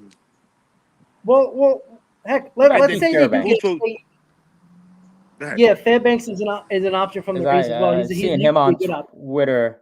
They're saying on Twitter a couple Rays are likely to be traded, and one of those names that would fit the Mets' need is Pete Fairbanks. And I take him. I know he's been pretty decent this year, so it's a name. Yeah. But like what I'm saying. I mean, like say if the Mets get two more bullpen arms, they're like okay bullpen arms, not great, but somebody that can be serviceable. Are these guys going to be multi-inning guys like Jose Buto, or they're going to be one-inning pitchers? Because you're losing that value out of the bullpen. Because remember, we DFA'd Hauser, so that's another multiple inning guy that is not in the bullpen anymore. So now you're going to put Buto in the rotation, and who's going to replace him? Nunez is coming back from the IL. Are you really going to put that pressure on him to be the only multi-inning guy? That's an issue. And even stretching him out, what is he pitching? 45 pitches, 50 pitches, maybe. So what can he get? You extend him to 75 pitches? Great. So he only goes 5 innings, just like every other starter that we have. Budo is too valuable in the bullpen at this moment. Even if you get 2 more bullpen arms, they're not going to be multiple inning guys. They're going to be 1 inning guys most likely. So you're losing that multi-inning guy after DFA and Hauser, bringing Budo in the rotation. He's stretched out kind of, so he's only going to throw 75 pitches in his first start at least. So you're going to get a 5-inning pitcher that we already currently have 100 of them on. So I don't know. I think Budo's too valuable in the bullpen to risk throwing him in the rotation to hurt your bullpen. Even if you bring in a couple of guys, is it going to be good enough? Because we can bring in guys. I mean, we can bring in anybody at this point then. You know, Budo might be good as a starter, but he's been better as a bullpen arm than a starter, in my opinion. That may be, and but who's to say we don't bring one guy that fills that role that Buto's been filling in, and the other guy that does, whatever else in the bullpen. And also, we've needed someone to fill Buto's role because our bullpen's been weak. If we have two other guys that can fill in those other innings, then you don't need, that long man every 2-3 days. You know what I'm saying? Because you have guys that can cover those innings. You need a long man a lot of times because you don't have anybody to cover that. Agree. But you know what I'm saying? Like you can bring one to kind of fill Buto's role. And listen, I understand what you're saying. I'm with you. I'm a little hesitant to move him from where he's had success so far. But I'm also not going to say he's been better as a reliever and not as a starter because we have Seth Lugo as an example. You know what I'm saying? I thought the same thing when Lugo was here. Look what happened. And obviously, this is just starting with Buto. This is not comparing him to Lugo or anything like that. I'm just trying to put a little context to it. But I get what you're saying. But at the same time, we have to recognize what they're showing us, and they're showing us that they're inclined to do that. Whether the deadline went how what, like they were always leaving that door open, and the way that they use them every 3 or 4 days, anyways. They just recently started using them like every 3 days. At first, it was like every 4 or 5 days. It was almost like he was starting. You know what I'm saying? So I don't know. I think that's always a possibility. So I was just wondering, what your thoughts were about that. So there it is. I think when it comes to Budo, obviously I agree with you guys. I think it depends on, what the Mets do this deadline. If they're going to go out and get a bullpen arm or two, then yeah, I would have no issue lightly putting Budo back into the rotation.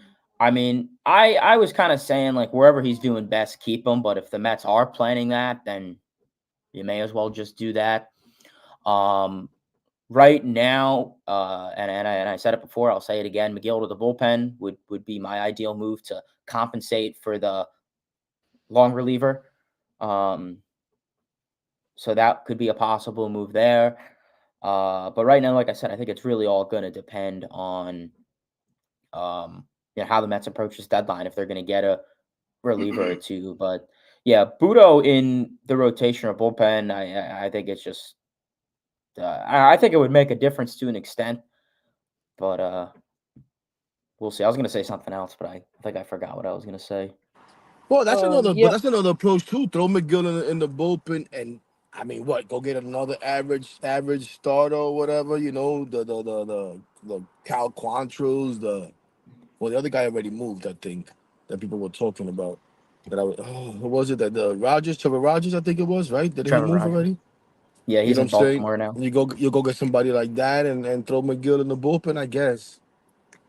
At least I don't know. But for me, guys, if you're gonna get a starter, I just don't want another middling starter. I don't want another 4 or 5 inning guy. You know what I'm saying? If I'm gonna get one of those, I'd rather try Budo. I'm sorry. If that's what I'm gonna get, I'd rather try the guy I already have or bring somebody up. Try Brandon Sproat. You know what I'm saying? If I'm gonna get a starter, I want somebody coming in here. Even that, heck, I know people keep on talking about Sproat and just like the same nonsense they talk about Scott. These guys are going to be on pitch limits and pitch counts. Okay, Rob, you keep saying that. Did the Diamondbacks not call up a young guy last year? Did the Diamondbacks not call up a young guy last year? Okay, so nobody's saying this guy's going to come in and be Cy Young and throw 9 innings. No, I'm not saying that. But even if he is, he's giving you 5 innings just like any other starter that you're talking about. Give me 5 quality innings, though. I'd rather not spend to go get somebody from the outside, though. That's what I'm saying. But you are getting that, though. Right? Aren't you getting that, though? I don't know that. We have been getting that. The 5 innings that the quality 5 innings we've been getting from these guys. again, how much better do you like? This is the thing. If Brandon Sproat is pitching or Christian Scott is pitching 5 great innings, 1 hitter, 0 runs, he's got 85 pitches. He is out of the game. That's it. You would want that pitcher who is excellent in the ball game, say like Quintana yesterday. You wanted him to go 7 innings, right? He's not doing that. So you're wasting these innings from these guys that can be great, and you still got to use a bullpen that is not trusted anyway. Wasting them if it's helping me win games, Rob. I don't know what the hell you're talking about. I don't think so because you can use them in 7. You can use them in 7 innings. I think that's the issue. You're assuming you're wasting them. If you're helping me win games, that's not a waste. That's not a waste. How's that a waste? If you're helping me win games, that's not a waste. He won you the game. He won you the game for the first 5 innings, just like every other pitcher we have. No. I'm talking about help me win a game. I'm not talking about half a game. I'm talking about making a bet for the first 5 innings, bet me the first half. I'm talking about if you pitch 5 innings and it helps me. No. If you pitch 5 innings, good innings, and it helps me win a game, I'm gonna be upset about that. No, I'm not saying being upset, but Mets fans, and we've seen this. No. I'm not talking about you. I'm talking about other fans that complained when they took out Christian Scott a couple of times when he pitched well, and then complain about it when they know there's a innings limit and a pitch count on him. The same thing like Brandon Sproat. He's gonna have an innings limit and a pitch count. As soon as he hits 85, 90 pitches, he's out of the game, regardless if he's pitching well or not, or the situation. That's what I'm saying. I don't think people realize that that's going to happen. Like, I know you understand that, but people don't understand that he's coming out after 5 innings. Great or good, he's coming out in 5 innings. And people are going to get mad at that. But you got to expect that to happen if you want Brandon Sproat or Christian Scott back in this rotation. I'm okay with it. But understand the rules that are going to come with it and the consequences that are going to come with it, because you will be using 4 or 5 bullpen arms every game they pitch. Guaranteed. And so, if you win the game, nobody gives a shit. If you win the games, nobody gives a shit. You know what people complain about that Christian Scott game? Because we ended up losing the fucking game anyways. That's what people complain. If you win the game, nobody gives a shit. I understand that. I know. I agree with you. But again, the consequences of pitching these young kids, right? This isn't when it came to the Harvey rules in 2015 about, all that stuff, and didn't want to overuse him and all that other stuff.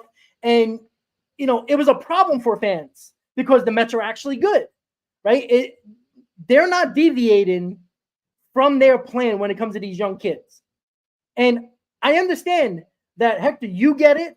And I understand, like, again, I'm sorry. If a starter comes out in the 5th inning, are they really helping you win the game overall? Not really. It's still the bullpen that's going to overall win you or lose you the game, right? You can have a shutout in the first 5 innings from those kids, and then the bullpen either wins the game for you or loses the game for you. So, but the problem is, like, yesterday with Quintana, right? Quintana, excellent yesterday. His curveball was fucking nasty, right?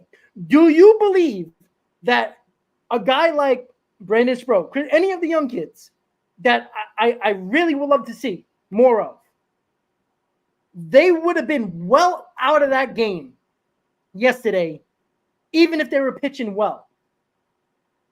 With veteran Quintana or somebody that you're not worried about innings with, you're going to leave Quintana in there. And then you only had to use 1 pitcher out of your bullpen instead of 2 or 3. That is the issue. Because it's not just hurting that game. Yeah, you won that game. Great. That's excellent. We love that shit. But you know what it's going to affect? Tomorrow's game. It's going to affect tomorrow's game and the day after's game because of the bullpen use that you have. That's the issue that I don't think anybody's looking at, or the possible issue that you're going to have, especially if you bring in Sproat and you're going to bring in Christian Scott when he comes back. It's one day. You're having that problem anyways with all the guys that you're talking about. But you're adding to 7 innings all the time. We could play the back all the time, not giving us enough innings. I understand the heck, but aren't you adding to the problem?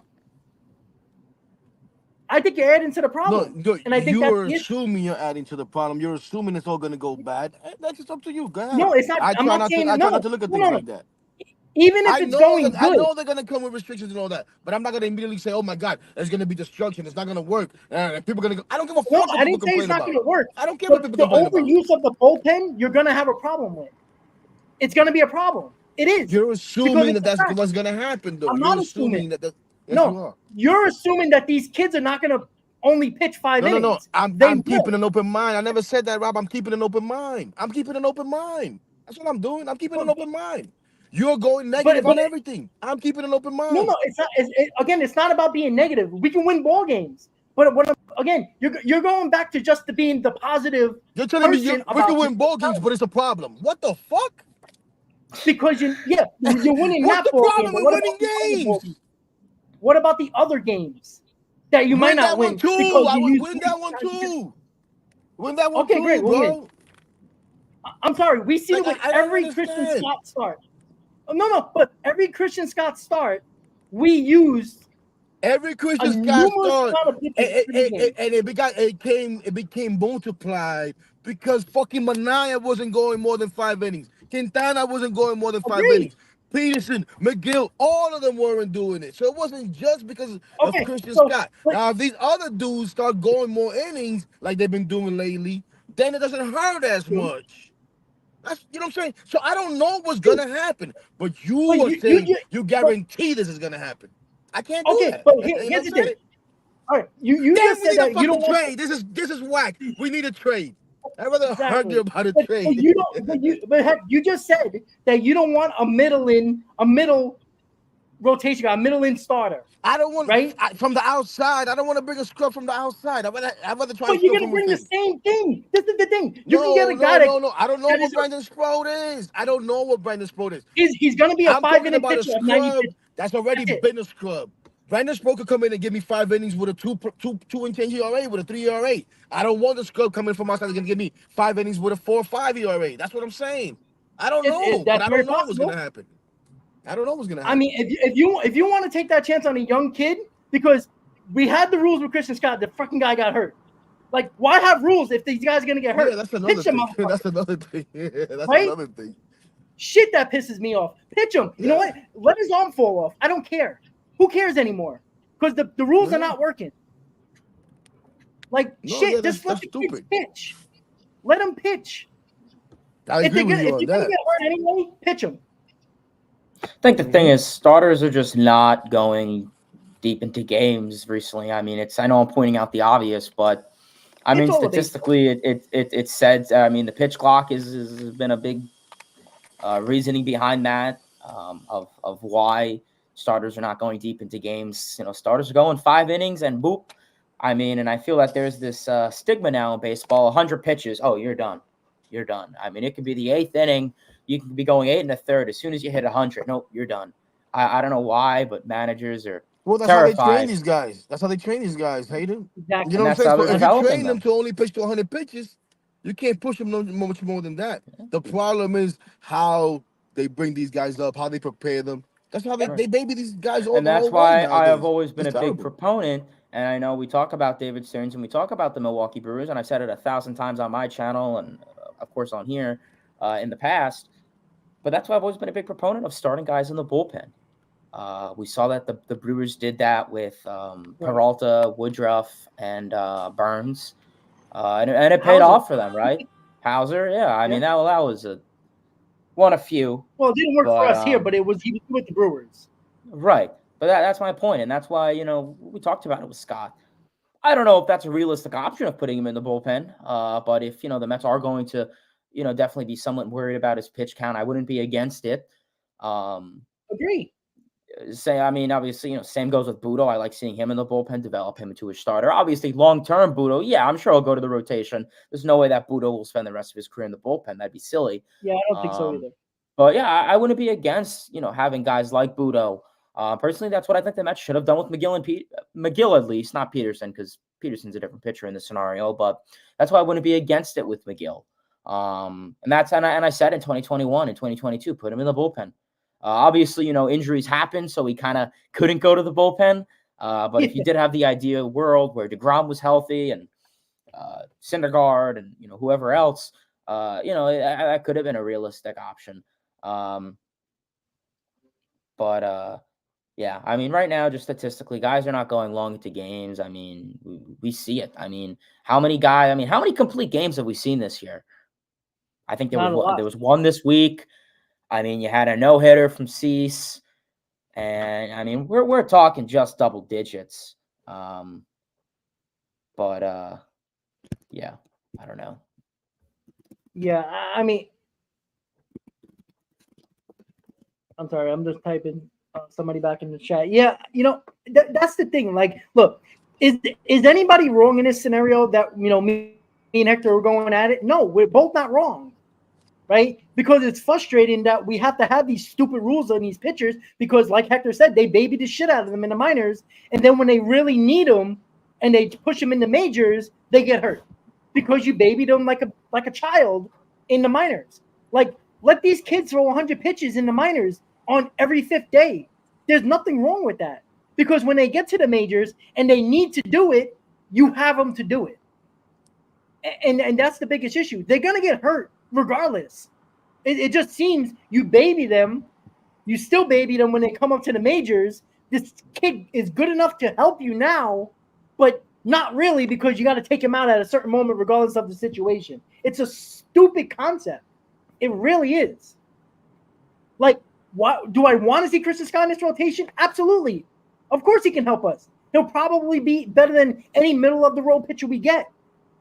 But we can't see the full potential yet this season because we're so afraid of the innings limit and the pitch count. The same thing with Brandon Sproat, who is probably our biggest pitching prospect that has been excellent. Do they have him on a pitch count? They probably do. They have it on everybody. What it was. I don't know, but I'm assuming they do with all these guys, especially the high top prospects. Yeah. And let me ask you this: the pitch clock. This is gonna be a dumb question. The pitch clock's the same in MLB than it is in the minor leagues, correct? Well, yeah, it came from that. Yeah. I don't know if there was a 3-5 second difference or whatever, but I think it's similar. But I mean, then they shouldn't be getting hurt. They should be used to it, right? By now, but I guess not. But no, I do agree with you. They baby pitchers too much now these days, and it's a huge problem. It's so stupid. It is. It's like too much. And these are the guys that are still getting big contracts, which is crazy to me. And someone said it in the chat, just use your eyes, and it's true. Get off the iPad. I don't want to see. Eric Travis had an eye taking throw it over his head. Get off the iPad. No iPads. Use your eyes. I don't. All right, so we actually got a move. Jeff Paston reported the Kansas City Royals are finalizing a deal to acquire right-handed reliever Susik Urseg from the A's. So that was another arm that I believe Hayden, I think you brought up on the roundtable. That was an interesting guy. Another arm that's off the table for the bullpen.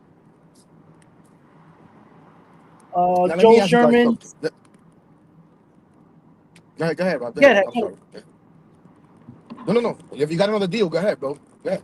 Oh, no, it's not a deal, but on MLB Network not too long ago, Joel Sherman said he wouldn't be surprised if the Mets traded some prospects that are high up in the Mets system to the public, as Stearns may not be as high on them as the previous regime that put them in the system. So that's the other situation that we're talking about. Exactly. These are not Stearns draft picks. So, it's not like the big moves are happening yet, right? The big names are still out there. So it's not like the Mets are failing to. Point. I'm glad he said that. That's true. That is so true. That is so true. Yeah. There's no attachment with Stearns and a lot of these guys. But what I was going to ask you was, these moves that have been made, and you just said there hasn't been no big high-level moves, right? But the moves that have been made, right? the prospects or whatever the hell, the pieces that have gone like from the seller to the buyer, right? If you could compare some of them, like I'm trying to think of a move right now that's kind of like, oh, okay, maybe that's somebody the Mets wanted. Like, let's say like that Rogers move, right? So to the Orioles. Right. So the Orioles gave up the number 5 prospect and another 20 like 15 right. prospect. Okay, but my point is, the Mets system, they probably easily be in the top 5, probably.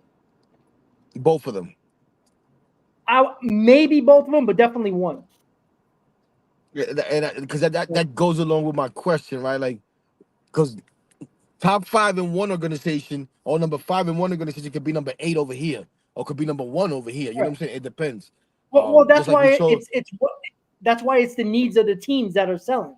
What do they Well, need in their farm? but that's what Like I you said said. before.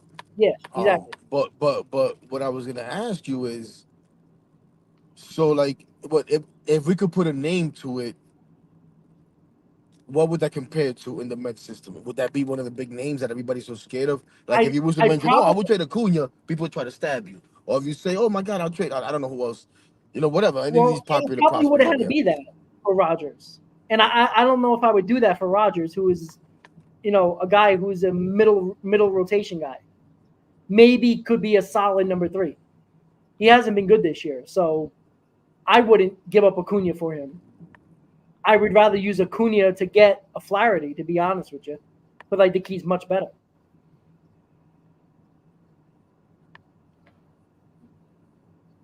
At least that's what I think. I mean, it could be possible, but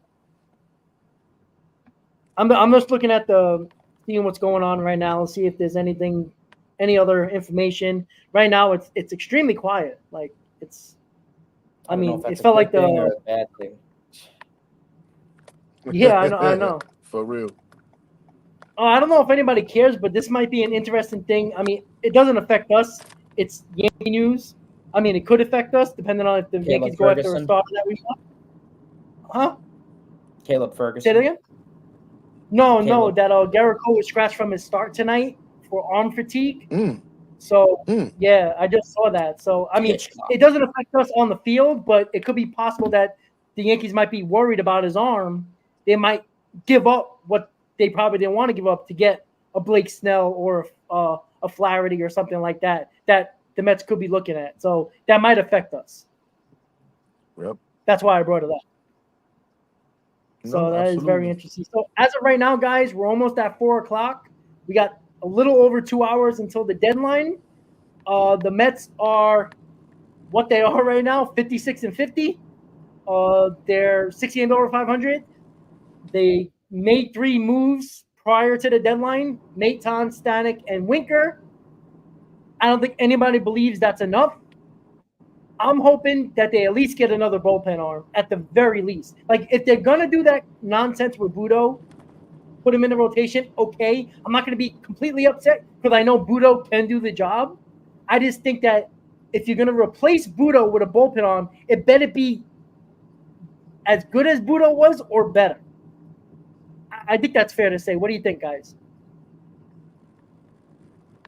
No, yeah. I mean, yeah, that's what I was saying before. You like getting somebody better, like someone who's done the job, even if maybe they're not doing great right now, but they have the track record or whatever the case is. But absolutely, no, I agree with you. I agree with you on that.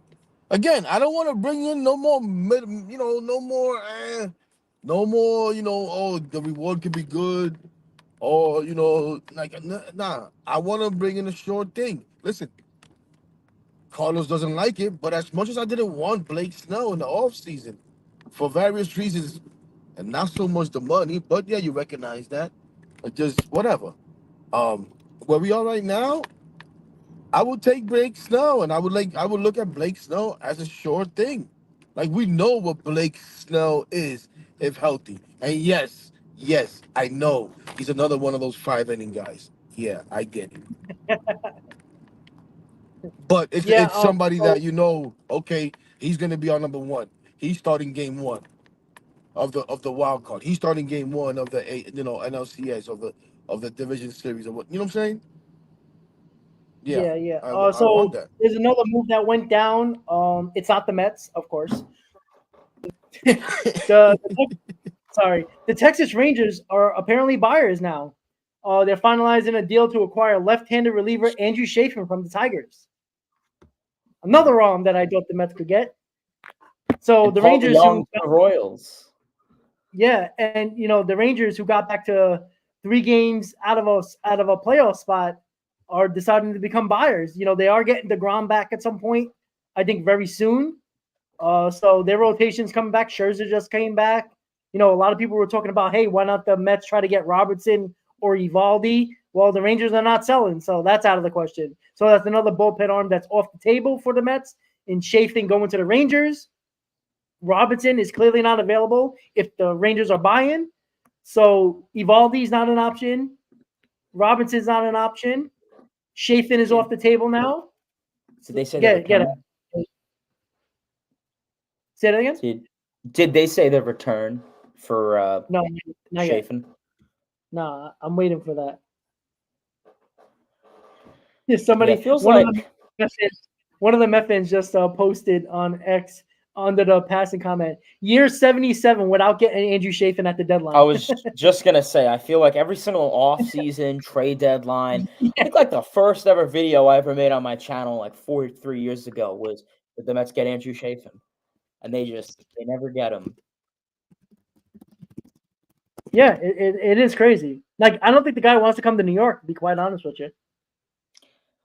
That could be. I thought the same thing. I didn't think of it exactly like that, but I was like, man, that's a name that the Mets fans or whatever, for whatever reason, that name and the Mets is always like together, and they never seem to get them for whatever reason.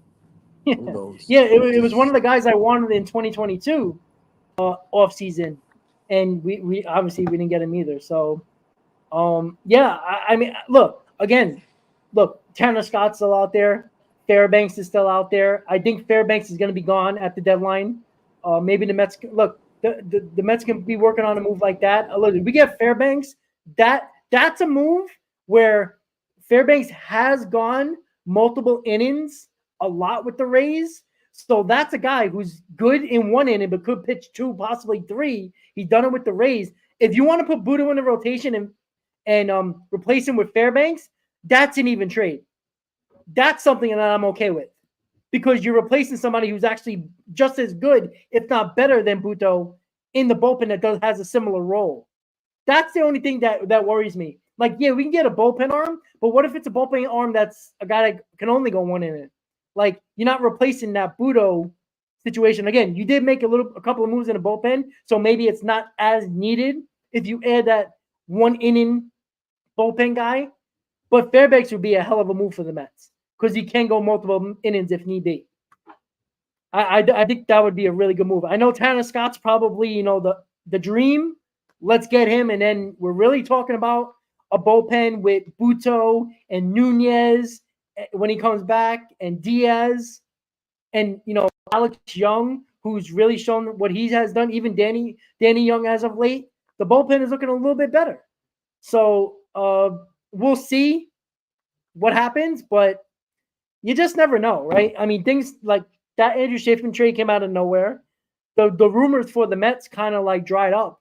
Again, I don't think anything gets leaked out of the Mets offices anyway. So just because we don't hear rumors doesn't mean they're not happening. So I don't know. What do you guys think? Would you be okay with Fairbanks if that's the only other move? Fairbanks, yeah. I mean, my number go-to one, I mean, regardless, price, whatever, just who I would like. Ideally, I would like Tanner Scott, but Pete Fairbanks isn't a horrible alternate guy to pivot. He's young. He's prime age. I guess he's about 30 or so. So he's been in the league for some time, 2019, it says since, and he spent pretty much all of his career with the Rays, and he's a career career 3.19 ERA. So I mean, he could be a nice 8th inning guy. I mean, I don't have to use him as a setup man, but he's also good to have another closer, because Diaz isn't always available, and we've seen it. I mean, we saw against the Yankees series. You had Jake Diekman. Oh, I was ready to drop to the floor in that appearance, but yeah, I mean, it's good to have a second closer, and I know a lot of closers are like, oh, I have to close. And they, I don't know why they get like that. I don't know what difference it makes if you're pitching in the 8th inning or 9th inning, to be honest. I guess there's a reason. But, yeah, I mean, I would like to see Pete Fairbanks. I think he could be a solid setup man to Diaz. He could also be a backup closer if that is a thing, because, Diaz can't always pitch. We've been seeing the Mets have been, treating Diaz light this year, and as they should be, given his circumstances. So yeah, I think Fairbanks could be a good arm. I don't know how many years of control he has left, but he could be a decent. I'm not sure about that. I'll check it. Again, to add to the Yankee kind of news that could affect the Mets, they're bringing up one of their top pitching prospects, Will Warren, to I guess make the start of and replace Cole, that's a possibility. Like if Cole is going to be out maybe for a couple of starts, Warren's going to be in the rotation. I wonder if they're not going to go after a starting pitcher now, if they're going to use their top prospect, one of their top pitching prospects, to throw in their rotation. So, listen, I know I keep on bringing up the Yankees, but they're kind of going after the same thing we're going after right now, starting pitching and bullpen. So, it is relevant if they're going to be out on a starting pitcher that the Mets are going for. Explosive Cole is out because of a body fatigue. Again, I guess nobody can be a man anymore and, actually, go on the mound with some body fatigue. I don't know. I got body fatigue every day I go to work. So I'm just saying. But, the guy makes $30+ million. You have body fatigue. Hector, do you got body fatigue?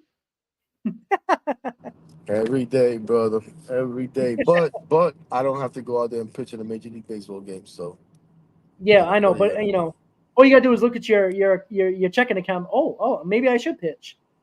Yeah, I guess. But it's like we were saying before, right? Everything and sometimes listen, the last thing you need is for the guy to get re-injured Correct. or have to go on the injured Yeah. list or whatever, stuff like that. So it's understandable. But I guess it's like we talk about these guys nowadays, I mean, I don't think not too many guys were gonna sit out with body fatigue back in the '80s, even early '90s when I first started watching baseball.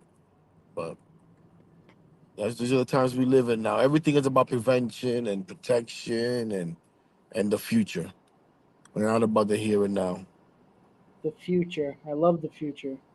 Yeah, I mean, I the just hope I world make can it end to in the future. 2025, but we have no more Mets baseball. But I mean, Well, I don't know. Listen, guys. that's what we're shooting for. Remember when they had us waiting for 2016 and beyond? Yeah, Remember that? remember How that did that work out? How did that work out? You know? Generation K 2.0? Yeah, I know. Listen, guys. You know what it sounds like from Met fans right now? You know how we're sounding? Like we've been live for about 2 hours now, right? We can do a roundtable for 2 hours and talk about all these topics, right? This was talking about trades and potential trades and rumors, but because the Mets like to not leak anything now, they don't care about the fans and talking about it on YouTube for 5 hours. Like, they don't care about us. All right, just buy that $18 chicken and fries and that $10 soda, and say hi to Hector while you're online, all that fun stuff, but not talking about trades because they don't like us right now. Oh God, guys, could we not be political, please? I don't want to right now. No, please. Political. Talk about yeah, people. It's in the I'm chat. looking at the chat. Yeah, I'm good. I'm not looking at the chat. Yeah. Let's not. All right, like we all got difference of opinions here, right? Let's talk about This the is different. not. They don't even say no more. That's it. This is not even a politics fucking thing. This is sports. If you We can like argue about politics and you're sports. going to school for politics, message me. Well, that's Hayden. Go talking politics with Hayden. He got Hey, his own Politics channel talk with coming up. Hayden. It's The Mets coming are come this wearing. September. There you go. The Mets Not have here. blue in their color, so you know where they're leaning. I'm sorry, I'm just. Oh messing with you my guys. gosh. Oh my God. I'm sorry. Rob. Oh my God. Politics talk with Hayden is coming. It's in Yeah, the that's works. it. Here we go. When There you baseball go. season is You can have over, Evan Roberts on to talk presidents, but here we talk Mets. We'll argue Mets. For that, I'd rather argue with Rob again. But some people think that's yeah, a big deal. Like that's sports talk, man. And you get passionate yeah, and like that. It's not arguing. of course, I'm exactly. cool. I'm good with Rob. I have no problems with the conversation we just had. And I didn't even see that as an No, argument. It was just, yeah. whatever. But what about Pete Alonso? I want to start that conversation again. Oh That's always Jesus. fun. I'm about to mute I don't think we myself. should open Pandora's box. Actually, Pete's been doing all right lately, man. Just gotta hit more home runs. He's been better. He's been better, taking better at bats. Still isn't prime Pete Alonso, but what are you gonna do? I think Yeah, Hector didn't want. I will say he looks a lot better at the plate. His He at does. bats have been a lot better. Biggest like concern with Alonso that I just want to hit him over the head is the slider through his whole career. The dude just can't hit it. I mean, yeah, he's not like Javi Baez, chasing at No. a pitch that's 20 inches off the plate. But Yeah. I don't know what it is with Pete and the slider. That's just been a whole thing in his career, but right now he's doing a lot better. This homestand, he's been a lot better. We saw, and I don't know if we want to talk about it, but Scott Boras, I think, really has been in Pete Alonso's head. And, I said it in the offseason. I said it, when we, 2022, 2023, Pete Alonso going into a contract year is going to be a recipe for disaster with how mental that dude is and how much he thinks and overthinks. I think that was the worst thing for Pete to do. And it's what happens when you hire a guy to represent you that encourages you to go to free agency. And not to, bash Scott Boras, but a lot of his guys aren't doing too great right now. How was Jordan Montgomery last night? What was that? 6 innings and an inning and 2/3. Yeah, not too great. So that's a topic. Okay, hold on, guys. We got a deal from Mets. Jeff Passan has just posted. The New York Mets are finalizing the deal to acquire right-handed starter Paul Blackburn from the A's. There we go. Yes. There we go. He's not actually That's good. That's good, baby. That's good. He's not a bum. It's a middle of the road rotation guy, but all right, let's check his numbers. It's not bad though. He's a starter. Can you put his numbers up here? His starters, he's a starter, and his numbers are not great. You don't want to know, Hector. Yeah. He has a 4.41 ERA. Oh my God. He has a WHIP of 1.16. Hey, let's talk about that WHIP. What's his Sierra? Budo is staying in the bullpen, baby. Yes. That's what I wanted. I will say, I believe he's having a tough season, but he's not bad. I believe he was an all-star. Wow, everyone needs an all-star, so that's probably why. But yeah, numbers aren't great historically, but who knows? I guess it's a move. I don't know what we gave up for it. Something to talk about. No, they didn't say that yet. Where'd you see Paul Black? Oh yeah, I see it passing. Yeah, it just popped up passing, 2 seconds ago. Beat everyone, thank you, Joe. If you're in the chat, Mets give up Jed Williams and Dominic Hammer. Let's go. Go, baby. That would be hilarious. Paul Blackburn, postseason games, baby. That's what I'm talking about. I'm just typing it now to put it on the screen. Yeah, I mean, I'm curious to see what the return is on what the Mets gave up. It can't be a lot. I mean, then again, I don't think it can be. I fucking hope not. I'd be very upset right now, I'll tell you. You know what? I think it's a decent signing as long as, they get the iPads and put them on the floor and they use their eyes with him. We'll see. All right, so I'm going to put it on the screen right now in just a second, but if you're just tuning in, the Mets acquire Paul Blackburn from the Oakland A's. Was that done or one of those working on or finalizing? How was that worded? It says finalizing. So it just happened like 2 seconds ago. So do numbers. Pending physical, pending probably the players involved and all that crap. So once again, guys, the Mets acquire Paul Blackburn, starting pitcher Paul Blackburn from the A's. The return is not yet known yet. I'm looking at that right now. And again, shout out to Joe, who might be in the chat. He sent it to me. Again, I'm trying to talk to you guys and not look at my phone every 2 seconds. So, all the other reporters are talking about it now, but nobody's talking about return. Again, he has a 4.41 ERA. He can be good.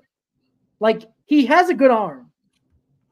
But, I mean, this is what we've got right now. Exactly what Hector wanted, another middle-of-the-road starter. It's perfect. It makes me happy because Hector is – look at his face. It's perfect. Tell you, for a starter, he hasn't pitched a lot this inning. I don't know if he's been hurt but 51 innings. I was just looking at that. Yeah, I was just looking at the innings. Maybe he was in the bullpen. I don't know. Let me see. That could be an interesting move. He could be originally originally when you said Paul Blackburn, I thought he was a reliever for a second, so that's why I was like, that's cool. That's what I thought. I thought the same thing. Yeah, I I'm trying mean, to look. historically, he's a career sub 4 ERA guy, but Well, yeah, we wanted to move. We got it. David Stearns listened. hopefully we didn't give up a arm and a Yeah, leg. that's what I'm worried about. I'm worried about the return that's going to the A's or the Sacramento A's or whatever you want to call them.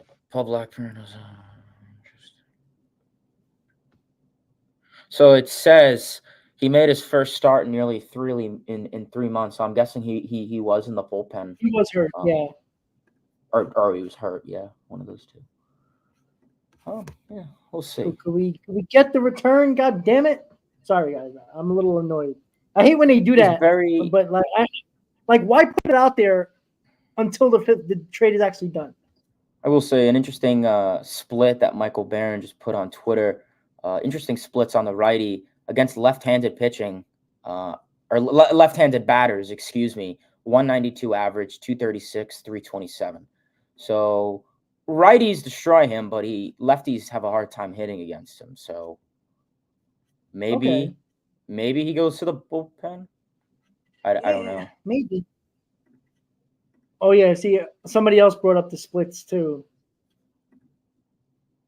So he's prime. He get ready to be. He's a pitcher that throws his cutter a lot. He throws pretty hard. I mean, not really. I'm a liar. Sorry. He throws around 92, 93. His slider is about 80 to 81. So again, he's not going to blow you away. But like Hayden said, he's good against lefties. I guess that's the idea. I don't know. I'm not ground ball pitcher. I mean, yeah. I mean, it makes sense in a ballpark like Citi Field. It helps. But I don't know. Yeah, what happened? I mean, I'm just curious to see what the Mets give up. I mean, guys, can you hold it down for like 2 minutes? I'll be right back. Sure. Hector looks like he has something to say, but I think he's muted or something. But yeah, so if you guys are now tuning in, the New York Mets are finalizing a deal to acquire the right-handed pitcher Paul Blackburn from the Oakland A's. So yeah, interesting deal. I mean, like we said, I'm more curious to see what the Mets gave up and are going to give up. Like we said, he's very good against left-handed batting. Excuse me. So left-handed batters do have a hard time hitting against him. Right-handers, well, that's a different story, and I'm not even going to bother with those stats. But they're average to good stats. That's all you need to know. Like I said, I wouldn't be against putting him in the bullpen now, knowing that he A, doesn't throw hard, B, he's a ground ball pitcher, and C, left-handed hitters don't hit well against him. Like we said, this is a Mets team whose bullpen is just trying to get outs, and maybe that could suit for Paul Blackburn. I mean, I'm not a Paul Blackburn enthusiast. I couldn't tell you a whole lot about him. I've familiar with the name a couple times before this occasion, but I don't know if he's been in the bullpen when he was with the Oakland A's. It could be a possibility that the Mets do that, but we will have to wait and see. And it looks like I am the captain of this stream now. So if you guys have any questions or anything in the chat, I don't know how many people are tuning in, but it seems like there's definitely a lot. If anyone wants to drop some questions or comments, I think Hector's back. Yeah, I have somebody in the car, so I didn't want to just start going nuts and stuff. But yeah, no, listen, man. Yeah, when I saw you guys react, I was like, am I missing something here? So like you said, you thought it was maybe someone else or just had a different idea of him. Listen, we'll see. We'll see what happens. Did you see for sure whether he was relieving or starting or no? They haven't said anything about that. They just said the Mets acquired him from the A's. What the return is, who knows? Hopefully, listen, and that's another thing. I'm not really concerned with the return. Like I said earlier today, I'm gonna trust that David Stearns is gonna know what to give up and what not to give up, and I'm pretty sure no matter what the return is, there are gonna be people that are gonna complain, There'll be people that think they know the farm system more than even David Stearns does, and they're gonna say, "How the hell can you give this up?" Because that's what fandom has become now. It's about value and what you give up. But I'm not worried too much. I'm gonna trust that whatever Stearns gave up was adequate, and that we probably won't miss. And listen, not every trade that he makes is gonna be perfect or anything like that. There's gonna be some trades that you'll be like, "Damn, how did you let that get away?" But you gotta take some chances. It's just a guy for no. And who knows? Now and again, when you're saying put him in the bullpen, like, so we're gonna keep experimenting with guys. You know what I'm saying? Like, nah, go out there and give me some legit bullpen options if that's what we're gonna look for. Not somebody they're gonna try to experiment with. Like, we're not in the experimenting mode right now. We are in the let's get shit done mode right now. Experimenting time is over, in my opinion. But we'll see. We'll see. Hopefully, this is not the last of it, though. Hey, maybe sometime, maybe this could be a move that leads to another move. Maybe they take that dude and move him somewhere else in the package. Who the hell knows? Yeah, I mean, I'm excited. He made a move. We can talk about how bad he's gonna be. Perfect. Does Yeah.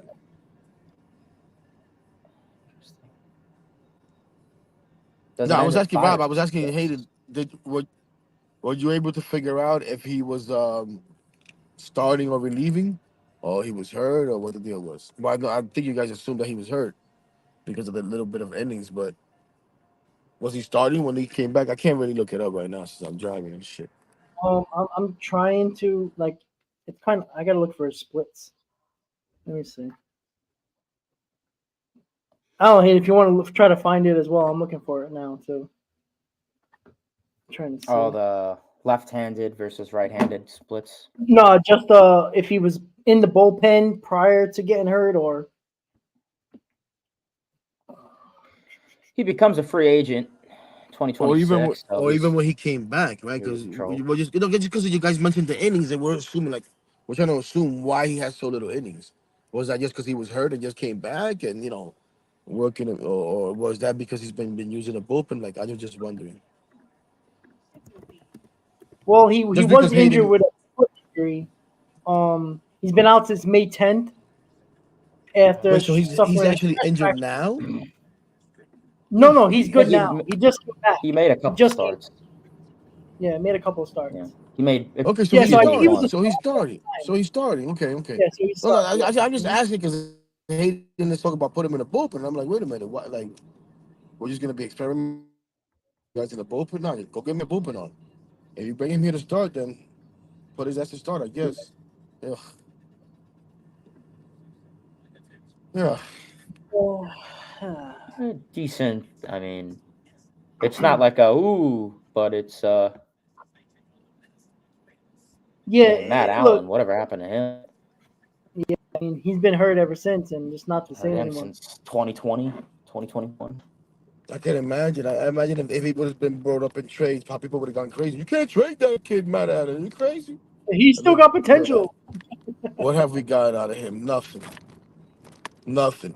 Oh my gosh, I can't believe we traded Jerry. People still complain about trading Jerry Kelenic. This guy's a piece of shit. I'm sorry. But people still complain about trading Jerry Kelenic. He's done nothing. He's done nothing. But oh my gosh, you couldn't give up that much value. What? He's nothing. And we got a closer. Yeah. So Pico Well, Armstrong. Oh, it was a stupid trade considering that he took Cano's contract, but again, it kind of worked out better for us at this point anyway. So, but yeah, I mean, it's well, Paul Blackburn. Look, nothing to go crazy about. Like, I mean, maybe this is just one of the moves that's going to add to another move. I mean, we got less than 2 hours until the deadline's over. So, but we did get one person, so I'm excited. Juan, yeah, I mean, I'm not saying get rid of all the prospects. Like, I think people have a problem, or not a problem, but like thinking that I want to give away all our prospects. That's not the case. You could still give up 3 or 4 prospects and still have a good farm system. That's possible. And in the Mets case, it is possible. From what they did over the last 2 seasons with the draft and the trade deadline last year, they built a farm system to have a possibility of having assets to trade and still having the farm system and some possible position players or pitchers to come up next year if need be, if they're going to be a part of this team. They set it up for that. So, like, that's where we are right now, guys. So, it is still possible. Again, Snell's not somewhere else. Flaherty. Who the hell is Cade Crochet. Morris? Who's Cade Morris? Who's Cade Morris? That's what the Mets are sending. Who the hell is I've that? heard the name Okay. before. I've heard the He's name our before. 25th ranked prospect. That's fine. Whatever. So one thing, speaking of that, I put him in the trade for Blake Snell along with Brett Beatty and taking Blake Snell's contract. So I actually put him. I was looking at the prospects. If you watch the video, Cade Morris is the guy that I put for Blake Snell with Brett Beatty in the deal to get Blake Snell. Because he's having a good season. He's in high A with Brooklyn, having a good season. All right. So, yep. All right. So it is Cade Morris. Yeah. So all right. So Cade Morris to the Snell can't happen anymore. So, but again, 25th ranked prospect. So again, nothing to go crazy about. He's having a good season. He had a good season with low A and now high A Brooklyn. So again, he's potentially a pitcher that could be. He's projected to be up in 2026. So if you care about that, then I'm worried about 2026, but I don't. So, yeah. What are you gonna do? But again, let's hope this is not the only move. Again, I have a feeling that the Mets might send Paul Blackburn to the bullpen to be like a long man type of guy. I don't know. Maybe that's just me. I don't know if you guys feel that way. I Repeat don't that. see why. Like that's why I was asking Hayden before. Has he served that role before? For you guys to even suggest that, but I guess Considering it's Oakland and that's what they like to do, I wouldn't be surprised if they shuffled him around from starter to bullpen. Yeah. So I'm assuming the Mets might do that. Listen, if they're serious about Budo going to the rotation, and that was the plan, considering what they did to him yesterday and made him pitch 3 innings in a blowout game, then okay, you bring in a starter that is a swing man that can pitch multiple innings in a bullpen. I guess that could be it. I don't know. It's interesting. Yeah, I know. Committee, I understand. Look, they got rid of Hauser. They DFA'd him. Now, if you Blackburn in Hauser's spot, you kind of cost yourself a 25th ranked prospect. I know nobody cares, but you kind of used a prospect to get a guy that's going to replace Hauser that's probably not better than Hauser. Oh, but we don't really know yet. So I just want to give a shout out to the guy in the comment section here, Ian Firmaglich. Blackburn, 81 MLB games, 77 as a starter. So there you go. There's by the way, Ian, Mr. Firmaglich, he was my history teacher in high school. Big Mets fan, by the way. So so I appreciate him checking me out on the channel right now. But yeah, brings back memories. I tell you that. We didn't talk a lot of U.S. history. We talked a lot about the Mets. But yeah, so again, it's one move. I hope it's not the only move. If it's the only move, I don't really know what to say, except it's probably an underwhelming deadline, in my opinion. I mean, if you had to grade the deadline right now at 4:18 in the afternoon, less than 2 hours before the deadline's over. Hayden, I'll let you first. Mm-hmm. Grade the Mets deadline right now at 4:18, 2 hours before the deadline's over. I'd probably give it a C or a D. And I even projected it to be very boring. I was saying for the last couple of weeks that it was going to be a very low key mellow deadline. Yeah, sure, it's early. I mean, we could see another big move to come and change that. But right now, I'm going with the C or a D, C minus, D plus, maybe. It's just nothing has really happened. I mean, the biggest move, I guess that's up for you to decide, but the biggest move right now has been a Rosarena, really, right? yeah, and that wasn't even today, so that's a good point. Really, Randy, maybe Jazz. Jazz to But the in terms Yankees. of like pitching, I mean, there really hasn't been any arms that have. Well, that's what I'm saying. Kopech, I mean, Kopech was. We're disappointed. We're disappointed right now, but like it's not like the Mets lost out on the big names yet, considering they're still available. So, I would give it a C minus because I think we're underrating, or at least some of us are underrating the Maton and Stanek move. Like those are important pieces. Like Stanek got a ton of experience in the playoffs. Maton, same thing. These guys are veterans. They're going to help this bullpen. They already are going to help this bullpen. And Jesse Winker is the best bench bat on the market that the Mets just got. So I think we're undervaluing we're underestimating or undervaluing what the Mets did already prior to the Blackburn deal. Like it's a solid 3 moves. Just because Stanek was a few days before the deadline and Maton was almost 2 weeks ago, we kind of like pushed that to the side like that wasn't deadline moves, but they kind of were. Like obviously the Jesse Winker was the other day, so it's kind of closer to the deadline, so more people are going to talk about it.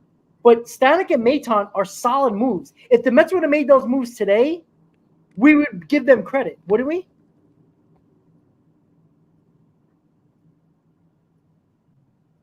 I mean, I would think so. But because it was you a were looking couple for of days, I didn't know you were looking for an answer, but yeah, those were I'm good sorry. moves. Those were good moves, even when they were made. No. I didn't know you were looking for like an actual answer. I'm But no, sorry. those are I was definitely good asking moves. questions to everybody, but yeah, it's fine. Yeah, so I was asking Hayden, if this is what the Mets do and this is all they do, what is a grade you're giving them for the deadline, Hector?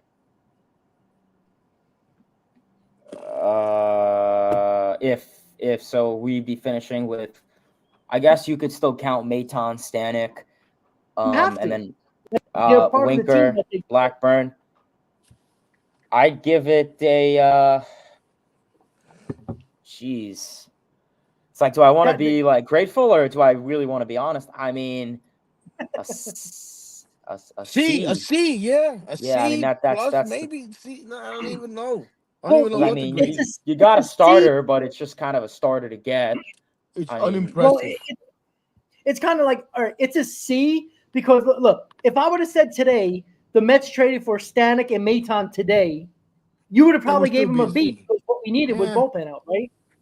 That's the yeah. problem. It was because it was a past trade a week of 2 days, 3 days ago, and 2 weeks ago.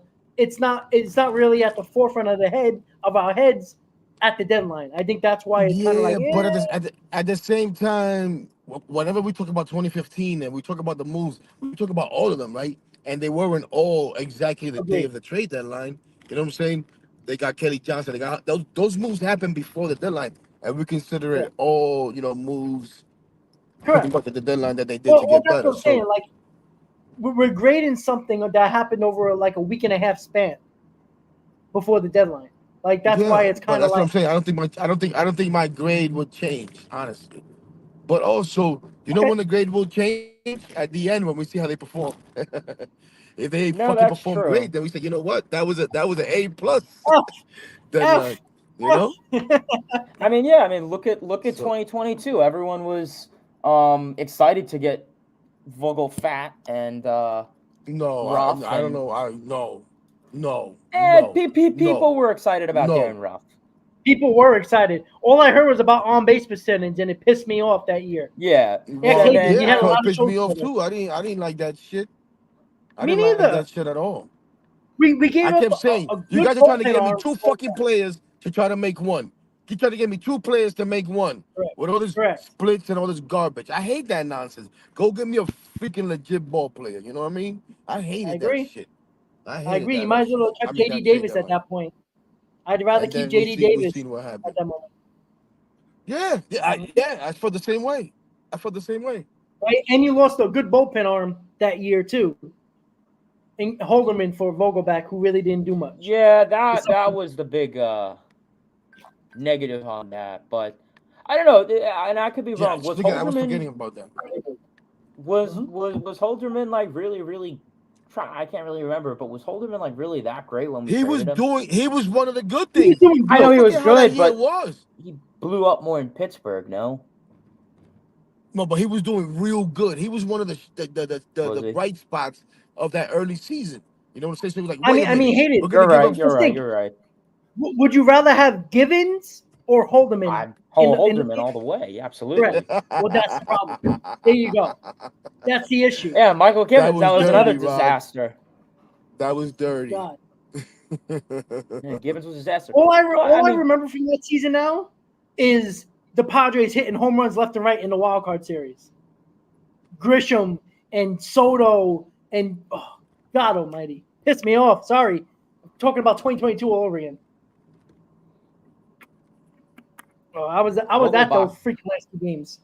God, Vogelbach doesn't play for a team now, does he?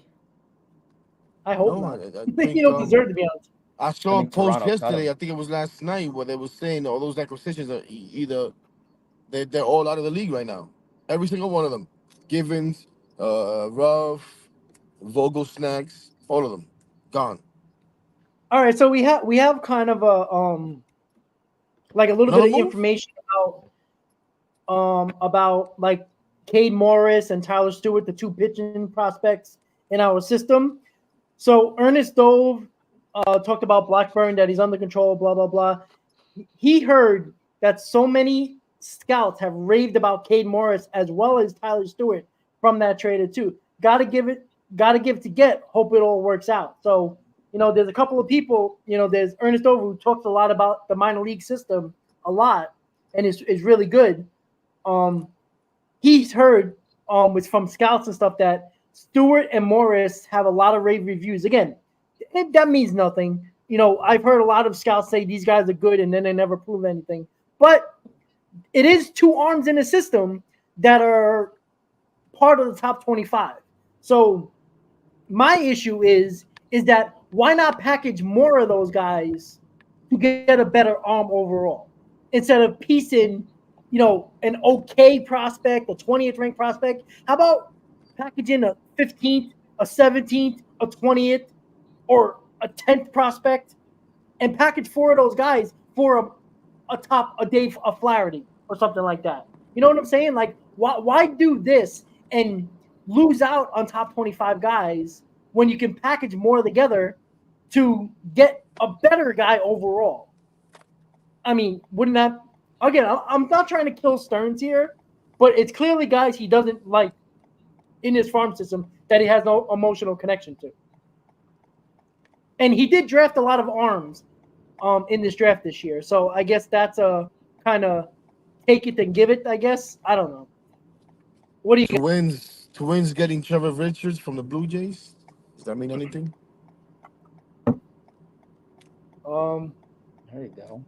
Hold on. hold on. Just I'm trying to. Yeah, hold on. Metro. We got more Mets crap.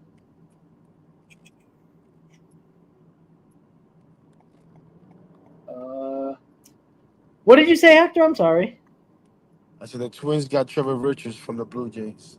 I don't know if that Okay. means anything. Trevor, what is he, a bullpen arm, Richards? I forget. I Trying just to saw that figure pop this out. up. It just popped up on my thing. Yeah, hold on. Let me check. On my notifications real quick. So just wondering if that means anything. Yeah, he looks like a bullpen arm. 2-1, 4.64 ERA. So not great. It's like somebody said like before. It's like everybody has a fucking 4 ERA nowadays. Yeah, well, that's what I'm saying. Like, look at the guys we signed in the rotation this year, right? Severino had a 7.5 ERA. Manaea had a 4.5 ERA. Quintana barely pitched, but he had like a 4 ERA. All these guys that we got, Showman and I, all these guys that we got in this for this rotation had over a 4 ERA, right? And now they're pitching to an under 4 ERA, or at least most of them are.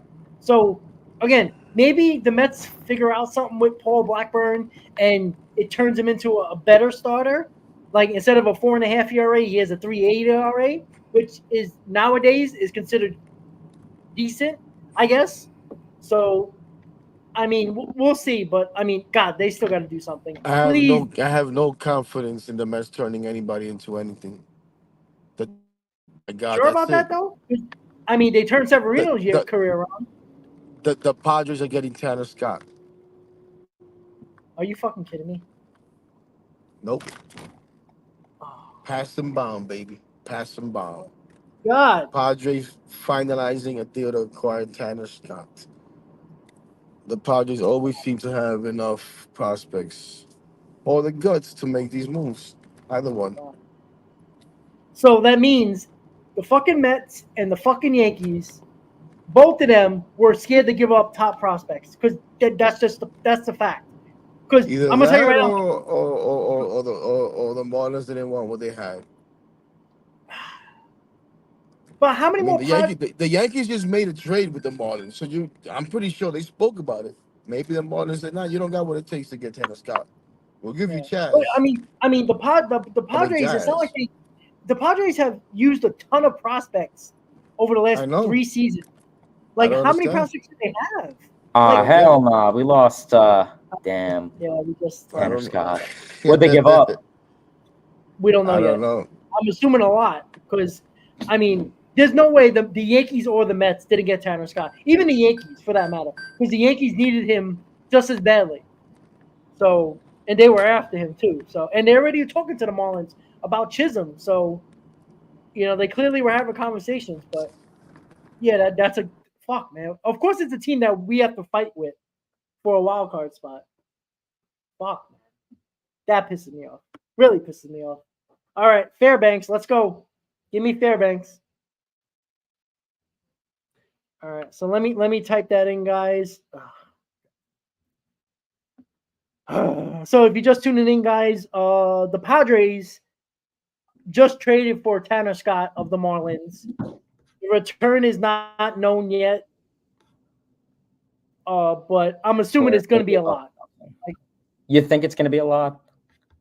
It has to be. Like, if it's not a lot, then a bad job by Stearns, if that's the case. Now, again, maybe the Marlins X the Mets for more because they're in division, right? We talked about that earlier, right? Could be. I mean, they sending them to the West. So, I mean, I don't know. I'm upset. Lord. I hope it's a lot. Like, if it's an outrageous cost, then, I mean, can I really get – I mean, I'll still get mad because I can care less, get better. But hold on, guys. I'm just trying to type it into the box here so we can put it up for people who are just coming in.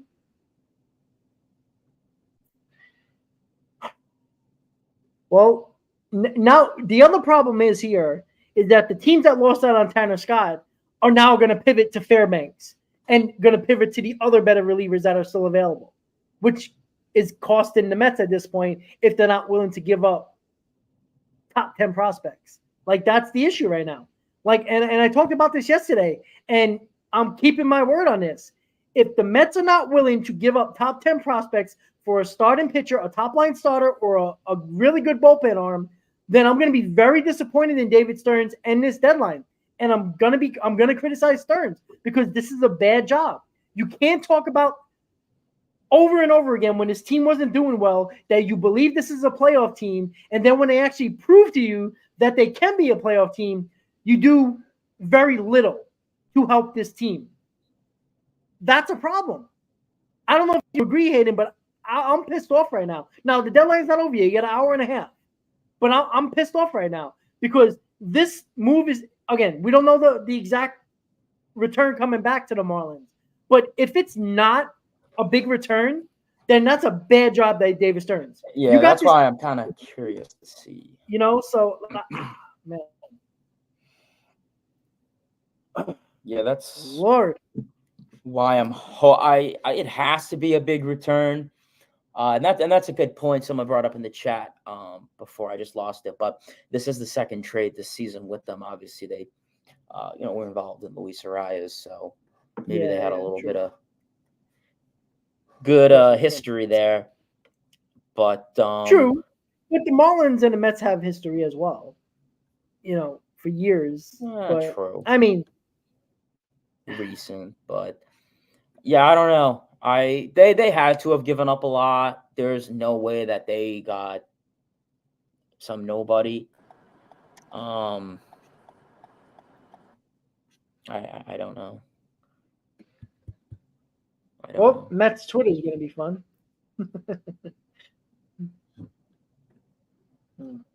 My God. I mean, I guess. So, guys, if you just tuning in, sorry, Hayden. If you're just tuning in, Tanner Scott traded to the Padres, return not known as of yet, passing bomb once again. So, hey, the Mets got Paul Blackburn, the Padres, who they're fighting for a wild card spot, get Tanner Scott. Lovely. Well, good news is we don't face the Padres anymore. If that helps anybody. We haven't been to San Diego this year. Yeah, earlier in the year. Or am I mistaken? I thought we played them already in San Diego. They came to us, I thought. I know we went to them in April. I think we went to them in April. Maybe. All right. So apparently it's Robbie Snelling traded to the Marlins. That's only one name. I don't know if that's the only name. I don't know. No, yeah, we haven't went to San Diego yet. Oh, we haven't. Okay, so we're Padres going came to us, obviously, and we. Yeah. Okay. I think we. Wow, that's gonna be a big series. Oh, shit. That's gonna be a big series. Yeah, we haven't been to San Diego yet. Yeah. All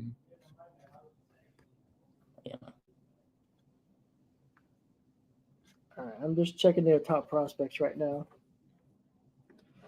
All right, I'm already pissed. I'm really pissed. Just got up some nobody. All right, so I don't see this guy anywhere. So I'm assuming that guy was just lying on X right now. Because I don't see that guy anywhere in their top 30. If it's out of their top 30, we got to revolt. Like pitchforks and everything, go to Citi Field because that's a screw job right there. And that's a bad job by the Marlins if that's the case. But I don't see that guy anywhere. So it might be a troll. Apologies.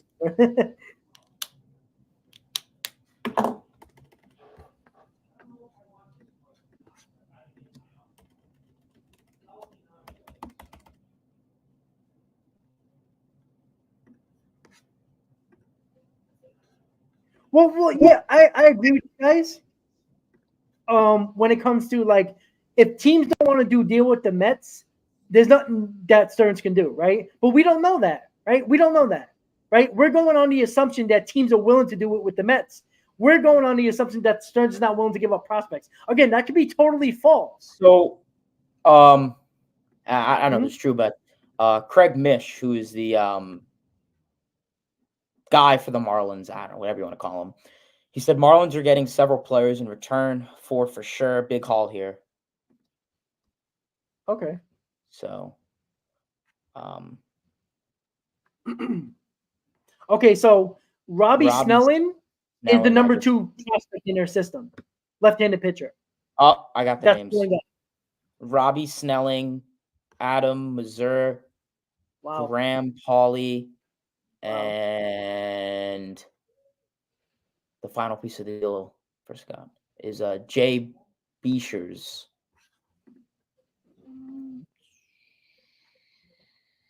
All right, so that's the number 2, 4, and 5 prospect, and a guy that's lower level. That's not in the top 30. Good. So, yeah, exactly. They just gave up the 2nd, the 4th, and the 5th prospect for Tanner Scott. The Mets aren't doing that. All right, so that's a ton. That is a lot. They gave a left-handed pitcher. That's their number 2 prospect. Adam Reserve, that's a right-handed pitcher, both expected to be up next year, and Graham Pauley, also Mets a have third base, trade. second base outfield, 2025. The So all Mets these have made guys a are ready to come up next year. The Say Mets that again? are also getting reliever Tyler Zuber from the Rays. I don't know what the fuck that is. Tacoma just figured it out. All right, the Mets got another reliever, Tyler Zuber. I don't know who that is. I don't know. It's what Tacoma just. Hey, 2.70 ERA. Yeah, I just saw that. Okay, I'll take it. He's only made like 2 appearances this year. That's fine. Yeah. It's an arm. He was with the Royals. He had a 6.2 ERA with the Royals in 2021. I don't know where he's been in 2022 and 2023, but he's pitched 2 games with the Rays, and he had a 2.70 ERA. Left-handed pitcher.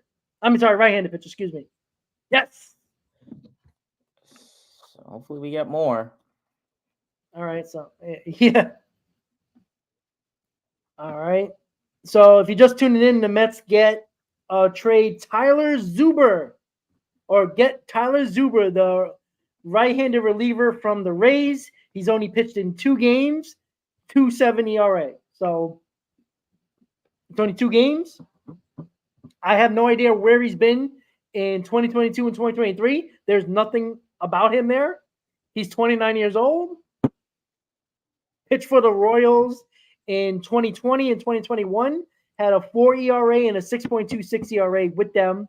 But in two relief appearances, 3 innings, gave up 1 run, couple of walks, 4 strikeouts. I'm trying to look at his let me just check Tyler Zuber pitches. I just want to see what he throws. Baseball savant. Let's see what we got here. So he throws a 4-seam fastball, 95, 96. So throws decently hard. Has a slider, changeup, curveball. Not gonna lie, it's crazy. The Marlins, they got a big haul just for a rental reliever. That's insane. Yeah, that's a lot. I'm sorry. The Mets aren't going to do that trade. Yeah, not for Tanner Scott. Well, I do wonder now. Now, the Mets got Paul Blackburn. All right. He might be part of this rotation, might be a replacement for Hauser or Buto in the bullpen as a multiple inning guy. Tyler Zuber that we just got from the Rays is clearly going to be in this bullpen. He's got a live arm, those 95, 96. He got a curveball changeup. Maybe the Mets pivot to a better starting pitcher now. We'll see. But hey, the Mets get Blackburn. The Mets get Tyler. I can't keep on forgetting his name. That's how much I don't care. Tyler Zuber. Zuber. Sorry. It was a known name. I just had to get it right. Hector, how do you feel? Paul Blackburn and Tyler Zuber.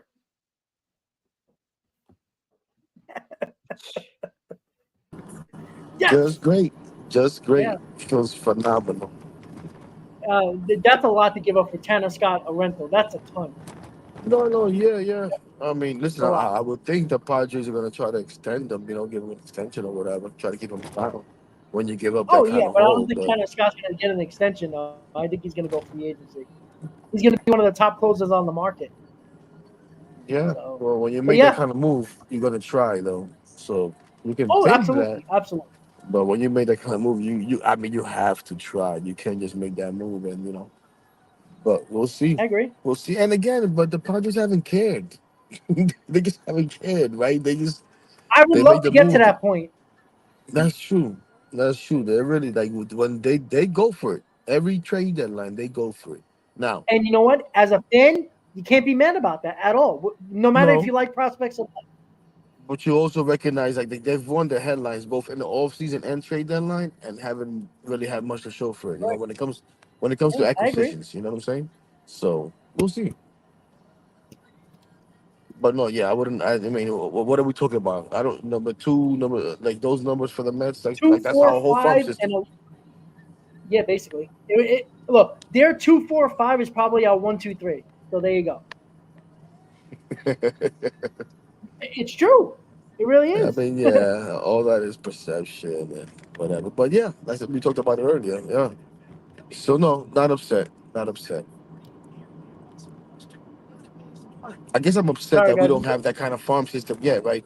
We keep hearing about building this farm, building the farm, building the farm, Well, I mean, and we still the farm we system that is ranked that ranks that everybody looks at that ranks the Mets. They're like 10th and 11th. The Padres around like 7 or 8. But again, with the Padres being bad for so many years, the Orioles being bad for so many years, the Mets built the farm system in 2 years based on drafting and trading.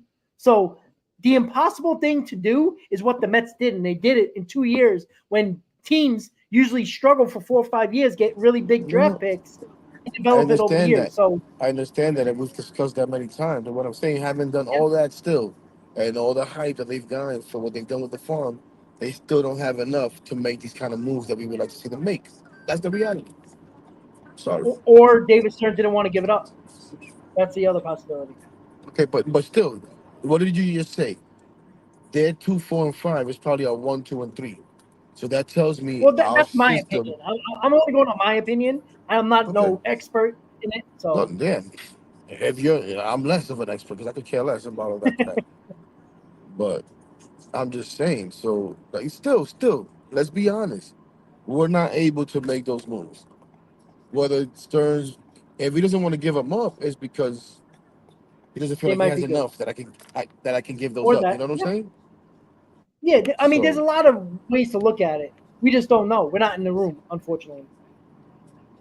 and I think I think I asked you guys before because I asked Sal this is how I ended my call with Sal this morning. Pretty much, just asking him, do you think that as much as we've bought, I think I asked you guys that as much as we've bought in as fans, that maybe David Stearns himself still like, I'll buy it, but I only go so far with this team because I don't really believe this team. This team is only worth but buying so much for, you know?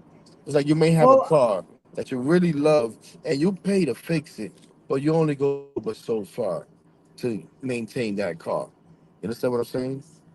And I don't know if that's yeah. an No, no. apples to I apples completely comparison, understand that. but But you know what? It's not about how we feel. His own players well, openly spoke I about just it in the said media. no, I Oh, I'm sorry. understand I that, missed that but part. I'm sorry. I'm talking about how David Stearns feel. Yes, we think they're good. The players may think they're good, but does David Stearns really believe like, yeah, this team is worth? You understand what I'm saying? Well, And if he doesn't, yeah, hold on, but, Rob. but If he doesn't, do we think that Steve Cohen should step in and say, hey, wait a minute? I want to build a farm system and all of that too, but I also want to win, and I think this team is good enough. And do we want that? You know what I'm saying? I well, asked Sal this you too. don't hire David Stearns to run an organization and then get in the way. Like you can get a yes man for that, right? If Cohen No, wants to be absolutely. involved that much, you'll get a I yes agree. man as a GM and not worry about it. You don't hire Stearns. You hire Stearns to make him do what he needs to do and trust him. Now, again, we might not agree with it, but here's the thing that kind of worries me. If David Stearns don't believe in this team, did he tell the players that, or did he tell Steve Cohen? Did he tell people that work under him? Because if the players don't know that, and he doesn't believe it, isn't that kind of a problem between front office and players? That wow, we busted our ass here, and you don't really believe in us, and we thought you're going to go out and help this team. No, Like that he doesn't have to tell them that, and it's not that he doesn't believe in them. He doesn't believe that he needs to go. You know what I'm saying? The so extra step. he thinks It's, they're good enough to win with this team. well, that's another thing I was gonna say. Maybe he thinks they're good enough to win with this team. That could be another thing. Okay, We well, could be looking at it I have pessimistically, no like, oh, problem with he that. doesn't want to spend. If he believes that, there's some people that believe that they could win with this team. I mean, probably most of us don't agree, but anything can happen if you make the playoffs. We all seen it. So maybe he believes it that way. But No, and as far as bringing him in, and no, I agree with that. I've been saying that the whole time. But also, at well, what point? there's that owner that says, "Yo, I'm bringing you in to do your thing," but at what point does that owner step in and say, "Okay, but I want to do this now. I understand what you're trying to do, and I still want you to do that. Do this too. So figure out a way to do. You know what I mean? Because a good ownership also Yeah, does that. It's finding that right balance of when to step in and when not to step in. You know what I mean? So and I don't want a meddling owner. I don't want a meddling owner. It's not what I'm saying. yeah, I'm yeah. just I throwing don't get stuff that out there either. because we're trying to fill up time. We're trying to fill in time, No, I got and we're you. just trying to think of different ideas and different. All right, yeah. So the final price for the Padres was their number 3, 4, 6, and 29 prospect. That's a shitload, man. I tell you, Yeah, that is a lot. Miami did what any good selling team should do. Yeah, but you know what? Every one of these guys that they just got in this deal can be all stars, and you know they're going to trade him in 4 or 5 years anyway. So like it's so pointless for these teams to get quality players and then trade them and never pay for like extend them. It's so stupid. The Rays the Well, same thing. something interesting. Obviously, I live in Florida, so I watch a lot of the Marlins, Valley Sports, and I go to a decent amount of Marlins games. And I wonder because Alcantara's hurt this year, right? He's out. I think he had Tommy John or he had Yep. something. I wonder what they're going to do with him when he returns. Are they just going to try and build around him again? Because this is what we see with the Marlins. We saw it with the Stanton, Yelich, Realmuto team. They get a team and just whatever doesn't work out, and then they just get rid of them. Then they get a new good team, and then they do the same thing. So I wonder what they're going to do. And I know this is a Mets channel, but just figured I'd bring it up. I'm curious to see what the Marlins do in regards to down the line. If once Alcantara comes back, which I think he should next year, I don't see why he wouldn't.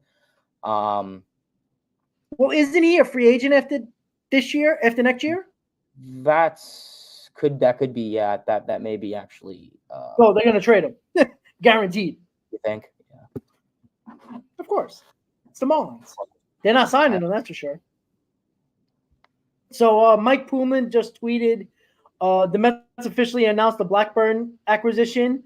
With just over an hour remaining, the deadline, he's hearing that the Mets aren't necessarily finished yet. So I guess that's a good sign. But if it is these little small moves, I mean, could they be helpful? Sure. How do we know, right?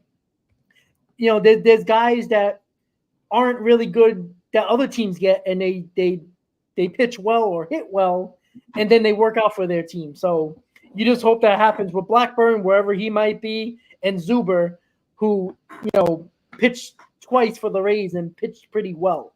So we'll have to see. But it is very weird that Crochet, Flaherty, Skubal, and Snell haven't been traded yet. And I mean, I think one of them will be traded by the deadline. I will say this. Do you think there's a world where the White Sox keep Crochet? I think after what he said, I think it's hard for the White Sox to trade him. True. And Skubal, I could see a world where the Tigers keep Skubal. I mean, if I'm a Tigers fan or Tigers organization, he's a great guy to build around. Absolutely. I think if the Tigers are to get rid of someone, it's Flaherty over Skubal, 100%. Yeah. But Snell, there's no way Snell stays. My issue with the Tigers right now is that, all right, they paid Baez. They got a couple of young kids coming up from the system over this year and next year. But if you're trading Flaherty and you only got Skubal, are you really going to be good over the next 2 seasons? By the time you're good, Skubal's going to be a free agent. Well, Tigers have a lot of guys, so aren't they in last place or like second to last? Like they're not very good. Well, the thing is, Tigers are an interesting team. I mean, they have a lot of young talent. I mean, Riley Green, Spencer Torkelson. I don't know what happened to him. But I mean, if you're the Tigers, wouldn't you want to keep Flaherty if you're going to go for it the next 2 seasons with your young kids? Flaherty's a free agent. You're kind of hurting your rotation. It's weird. It's a very weird situation. The thing is, Flaherty's a free agent after this year. Well, I understand that, but unless you got a couple of big arms coming out of your farm system that could be good, could not be good, you're kind of taking a risk And by the time you might be good, Skubal might be a free agent anyway. So, True. I mean, I understand them keeping Skubal. Like, I get it. Yeah, like, that I get. Like, I get it. But if somebody offers you a Tanner Scott offer, it's hard to say no. Absolutely. I mean, yeah, I mean, I could see a world where, like I said, Crochet and Skubal sit, but Snell, I think the Giants would be very silly to I agree. hold on to him. I mean, they're already kind of selling, right? They already gave Soler. They already kind of said, all right, this season's a wash. So, I mean, yeah, they waved the white flag. Yeah. They don't really have a whole lot. I'd be shocked if Snell is the one. If he stays, I'd be very shocked. Like, the Giants are stupid, regardless of if they didn't think they can get a return back prospect wise that they liked. You can actually have $30 million this year, $25 million this year, and $38 million next year off the books and get even decent prospects. Not even the prospects you wanted, but solid prospects back as well. So I don't know. It's interesting. Very interesting.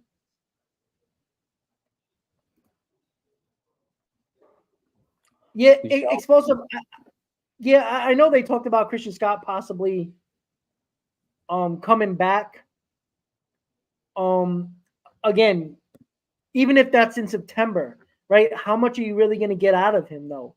Where you got to make sure he doesn't get hurt again. Like that's a concern now. Like, we're talking about getting guys that might be injured or could get injured and trade prospects for them. But listen, if you're going to go internally here, have no limits on them because it's pointless.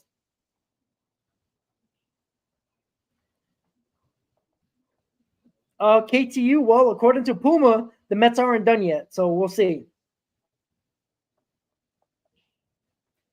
Look at the Giants rotation now. Yeah, it's not bad, but again, the Giants are sellers, right? They sold Soler, like they're clearly not going for it this year.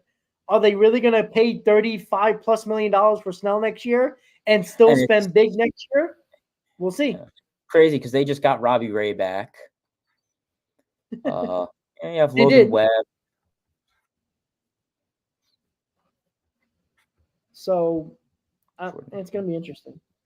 Very interesting. I mean, it's just offensively. I mean, that lineup is just the king of veterans and just mid players. I mean, a lot of guys are underperforming, sure. I mean, Chapman underperforming big time. I guess you could say Yastrzemski and Conforto are too, but I mean, just Jung-Hoo Lee obviously is hurt, but yeah. I mean, I guess it wasn't meant to be this year for San Francisco, but crazy with and I know I said it before, but the Marlins, I mean, just their whole rotation got hurt. And then that's why they're in the situation they are. I mean, Alcantara got hurt. Yuri Perez got hurt. I think there's another name or two that I'm forgetting.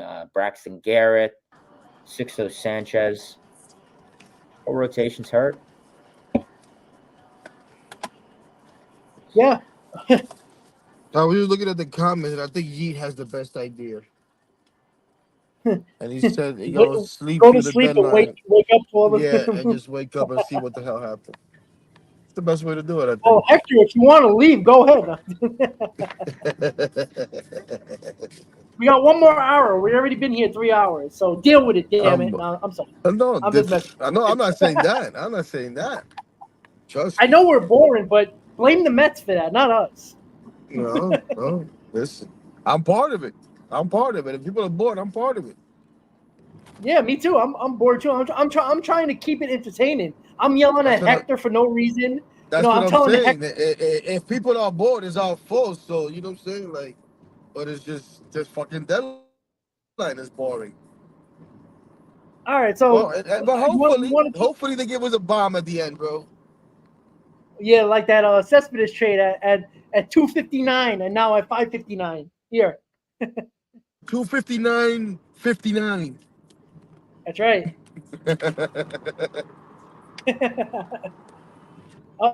So listen, we got a game today, guys. If everybody forgot. I'm actually driving by City Field right now, guys. I'm literally driving by City Field. All right, you got to open your window and scream out, Stearns, make a fucking move. Look. There we go. Make a fucking move. There it is. Everybody There at the it same is. time. Make an effing move. Somebody's on the Grand Central right now.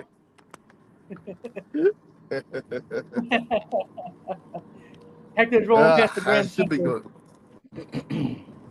I should be going to the game, but I'm going tomorrow, so no games for me today. All right. So yes, we do got a Better game be today. responsible. Joe Manaea is on the mound against Festa for the Twins. So let's win today and keep winning.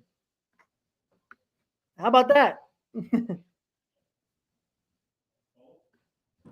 KTU X in Manaea the to have a good start. comments. I need Manaea to have a good. What's that? He needs a good one. He's been kind of bad since the All-Star break. KTU has asked. It started to look like I was a jinx. Yes, it's all your fault, Hector. Yeah, I was gonna say. He's making me look bad, Everyone's Manaea, talking about bro. Sal being a jinx. I don't know, Hector. Ever since you met Manaea, he's been pretty doo-doo. It's been man. fucking What the hell horrendous, did you tell bro. him to throw, You know man? what? I should have gone to the game today. Because I want Oh, to go. yelling Cause at he him. don't know who I am. Yeah. I was gonna go by the book, but like, yo, Sean, what's up, kid? Making me look bad. I need a good one today. I should have gone to the. Fuck! I should turn around. No, I can't go to the game today. So, But I'm going tomorrow, KTU, and I'm gonna look for him. And I'm sitting behind the dugout tomorrow. He gonna hear from me tomorrow. Watch. He gonna hear. Yeah. Everybody on the Mets gonna know who I am tomorrow. Cause he gonna tell them, oh, this is that cycle that I was catching with in Central Park. Remember I told you guys I threw in Central Park? Blame that motherfucker. They don't come get me. Security out of here. Exactly. So KTU in the comments said, what would be a big surprise trade for you guys right now for the Mets? Probably a big time starting pitcher, I would think, at this point, right? Like a Snell? Snell, Skubal, I think any of the big starters that are out there, if the Mets got him, I would be pretty shocked. Yeah. This deadline has been. I mean, listen, I wouldn't be shocked. I wouldn't be shocked if they got any of those guys. I would be like, oh, wow, they did it. I'd be shocked, like shock me with somebody else. Like, we're talking about the obvious guys. But there might be somebody else out there that we don't even freaking know that could be just as good or better than those guys. You know what I'm saying? Very true. So shock Well, me I wouldn't with say that. better, but it will be a solid pitcher that pops out, that maybe a team. Better, Rob. It could be because it could be a team right now that might be on the borderline of being buyers or sellers and still trying to figure things out and say, you know what? Screw it. We're going to get something in return for this guy. Let's go. And maybe it might be a last minute thing where one team says, listen, let's just get rid of him. Let's get some prospects here. I don't think this team's going to do anything right now. And it might be a last minute. You never know.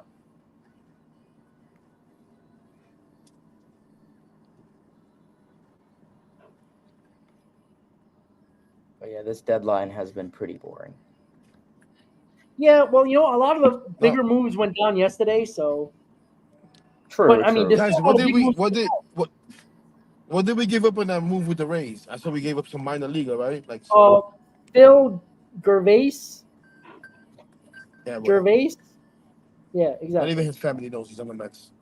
Exactly. Like, hey, are you a pitcher? Yeah. Yeah, it's not of importance.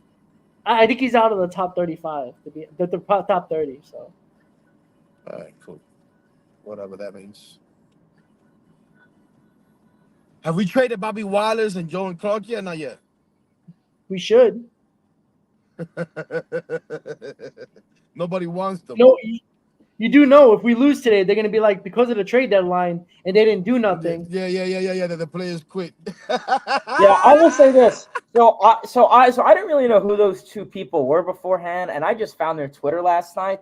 I am nothing like them. No. Like, people were calling me them. I am.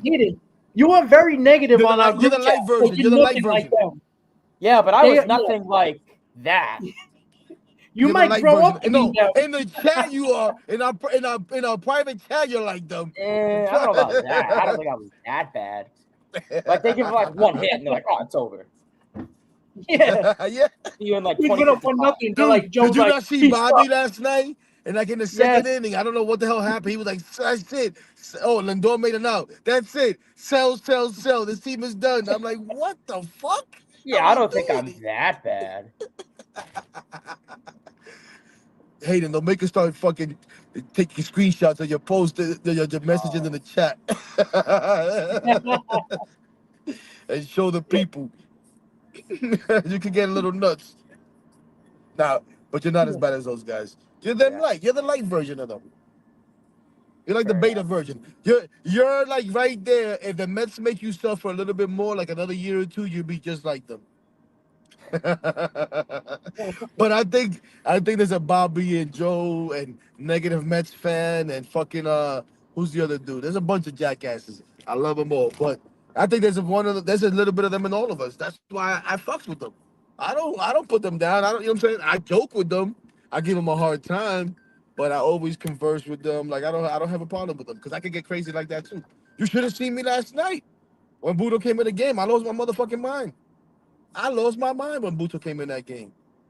You know what I'm saying? And then when he stayed in the game, oh my gosh. And then I had to calm myself down and be like, you know what? I get it. So I understand but those guys, those guys are nuts. They're nuts. The funny thing is when they post, and for some reason on my timeline, it comes like back to back. And it'll be like Bobby, Joe and Clark, negative Mets fan, angry Mets fan. And I'm like, holy fuck, how does that even happen? Yeah, man, they They must even have pointed you out. They pinned you out, that's for sure. no. Sometimes they'll at me. Negative Mets fan will at me all the time as soon as something goes bad. Because he calls me Go Lucky Hector. He might be in here. He calls me Go Lucky Hector. He came in the stream last night, the live stream, when they were losing. As soon as they started winning, never heard from him again. But as soon as they Oh, go are you down, shocked? there's negative Mets fan adding me, coming in my mentions or whatever the hell. Like, come on, dude, be consistent. Like, I'm always here. Win or lose, I'm here. Lose my mind, happy, not happy, I'm always here making a fool of myself. Be here too. Don't just give me a hard time from afar. Or I only when agree. things are going bad. Yeah, exactly. Marcus, yes, Scooble and Flaherty are still not traded yet. So yeah, so look, we keep on talking about this for the last couple of hours, right? A lot of people are like, they see the Blackburn move, the Zuber move, nothing big, right? Those guys are still out there. Like, it's possible they might not even get traded, which I'll be That's true. shocked if Flaherty and Snell are not traded. But right now, we got 40, 55 minutes until the deadline's over. They're still on the same teams. They haven't been traded. So, I understand Tanner Scott, but you know what? I looked at X, the chat. Nobody's really mad that the Mets didn't get Tanner Scott because of what was given up by the Padres. Nobody wanted the Mets to give up that much for Tanner Scott. So, listen, we're mad that we didn't get the player, but for the cost of that player, that is a ridiculous. That's a ridiculous package going back for Tanner Scott, who is a free agent after this year, so it's a rental. And you gave up 4 top 30 prospects, 3 of them in your top 6. So again, the Padres are going for it. We want to be a fan base that has a team that's willing to do that for the last 3 seasons, because they really, can I tell you right now, when and if the Padres don't make it all the way or win a World Series and this core setup kind of falls apart, their farm system is going to be lacking a lot. So, but they're trying for it. Junior, I agree. You do it for Scooble because you got 2 years left of control. But clearly, I don't know if Stearns is going to do that. Or it's not over yet. It still could be possible. But I don't know if he's going to do that. He might. Remember, David Stearns talked about a couple of times in interviews that he's willing to trade prospects for controllable pieces. And Scooble is a controllable piece. So, and look, even Blake Snell is on your team for at least next year. He's still a controllable piece. So those are 2 guys that are still controllable. Flaherty's a free agent, so I understand not giving up a king's ransom for Flaherty. But Snell and Skubal are on your team next year for Snell and 2 years for Skubal. So again, we got 50 minutes to go until the deadline's up. The Mets have made 2 moves, small moves. Paul Blackburn from the A's, a starting pitcher, and Tyler Zuber from the Rays, who was a relief pitcher. Not big moves, but they're clearly Stearns believes that they can help this team. Oh, Daniel, I understand that. But they also never said they were never going to add. They never said small pieces or big pieces. Let's not act like they said they're not adding no big pieces. They said they were going to add pieces. That's very vague.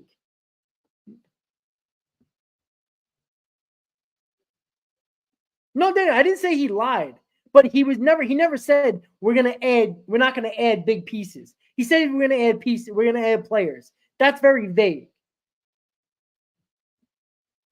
But we still can make a move at the last minute, guys, right? The Mets have been known to do this. So we'll see. Easy. Kodai Senga. On contract, Kodai Senga. And if you want to put up Christian Scott and Brandon Sproat, who's probably going to be in this rotation next year. So, yeah, that's why Skubal makes a lot of sense, not just for this year. It makes sense for the next couple of seasons. Because if you make a trade, I'm willing to give up 3 top 10 prospects for Skubal. Because not only is he going to help you this year, you got him for 2 more years. So I would do that. And according to Stearns, he's willing to give up prospects for controllable pieces of a controllable player. I heard you talking about Senga. So I don't know if this is true. We have Senga under an extra year of control because he didn't qualify for a certain amount of innings, correct? Correct. When is that till? Is it just 1 extra year? 2, because he got a 4-year deal. So it's now till 2020. Yeah, so he would have been able to be a free agent after next season if he got those innings. There we go. That's a benefit in disguise. Yeah, but I mean that's the thing, right? That's why Skubal makes a lot of sense for the New York Mets because we have no rotation going into 2025. Now you can count Christian Scott or Brandon Sproat or Tidwell or Vazel, but I don't think you're going to put all of them in the rotation just with Kodai Senga. So Skubal will make sense that you pair with Kodai Senga, and then you can maybe extend Luis Severino as a number 3 and work your way with Christian Scott, Sproat, or Tidwell, or Vazel as a 4 or 5. That's a better rotation. I go with that next year. But you can't. Daniel, I find it hard to believe that Skubal is not on Stearns' radar. He's the perfect Stearns player right now. He's controllable for 2 more years, and you got him for the rest of the season. And he's a top-of-the-line starter. That is exactly what David Stern talked about in his interview a couple of months ago when they asked him, are you willing to trade prospects for a player that can help this team? He said yes, as long as they're a controllable piece. Skubal is exactly that. Helps them now, helps them in the future. Yeah, until what, like 2026, Skubal? Yeah. So the years of control is No, Daniel, I'm not assuming that. There's no. If the Mets checked in on Flaherty, you don't think they kind of had a conversation about Skubal? I mean, Detroit could have turned it down. Like, we don't know. Again, it's speculation. But I don't think Stearns is that stupid. If he's going to ask for Flaherty, who's a rental, he's going to ask for Skubal, who has control. It's a smart thing to do. And last time I checked, David Stearns is a smart man. He has a smart baseball sense. No, Daniel, of course he's not going to mention the name of a player. That's called collusion. You can't do that. He'll get fined for that. Obviously.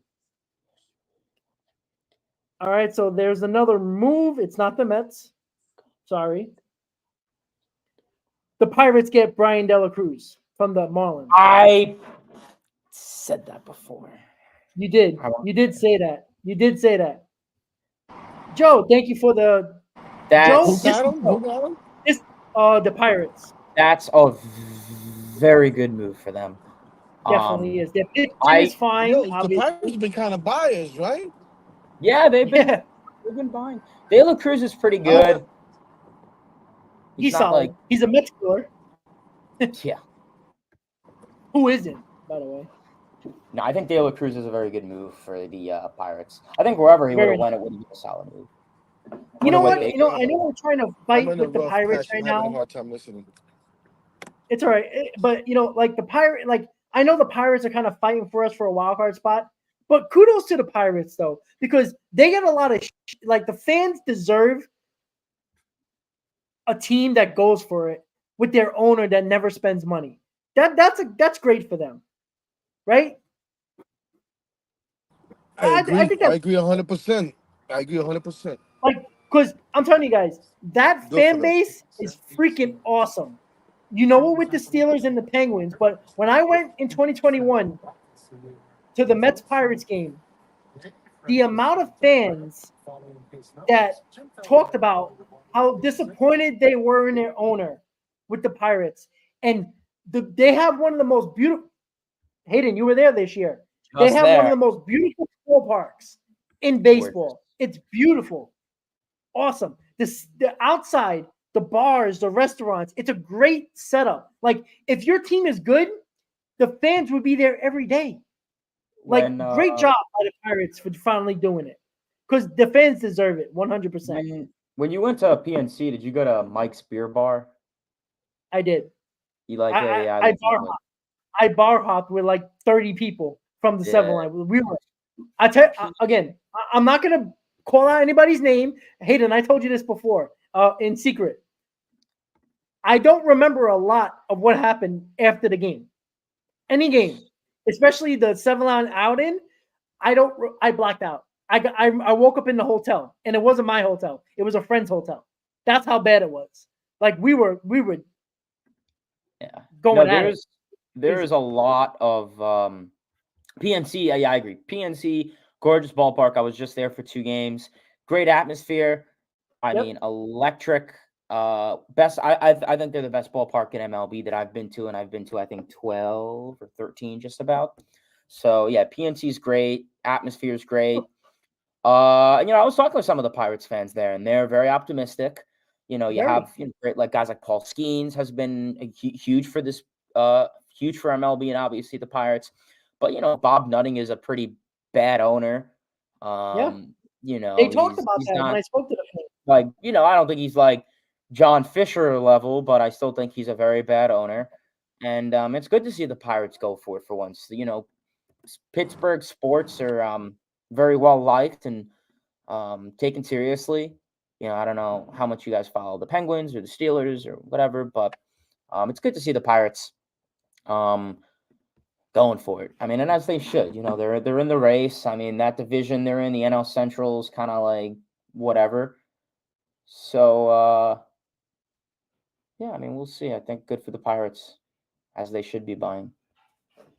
Yeah, I mean, we'll be pissed off if they knock us out of the playoffs, out of a wild card spot. But it's nice to see because again, they got a great fan base. We all see it with the Steelers. We see it with the Penguins. If you're a hockey fan, they're a great fan base. They deserve a good baseball team, right? As long as it doesn't fuck the Mets, I like to see it.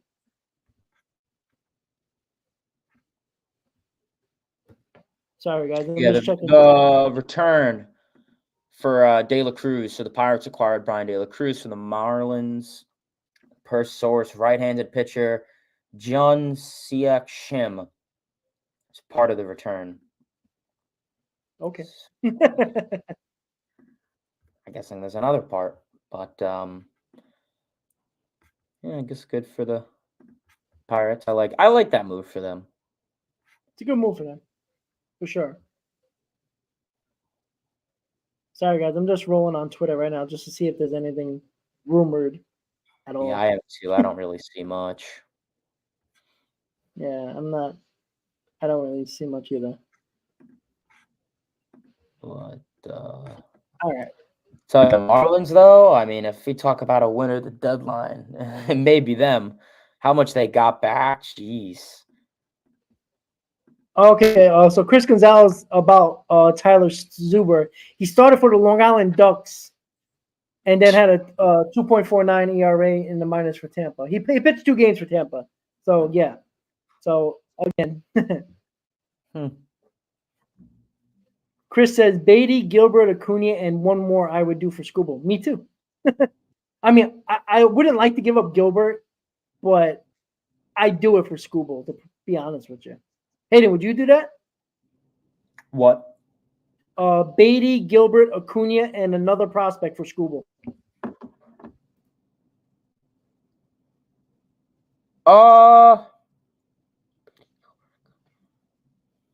It's tough.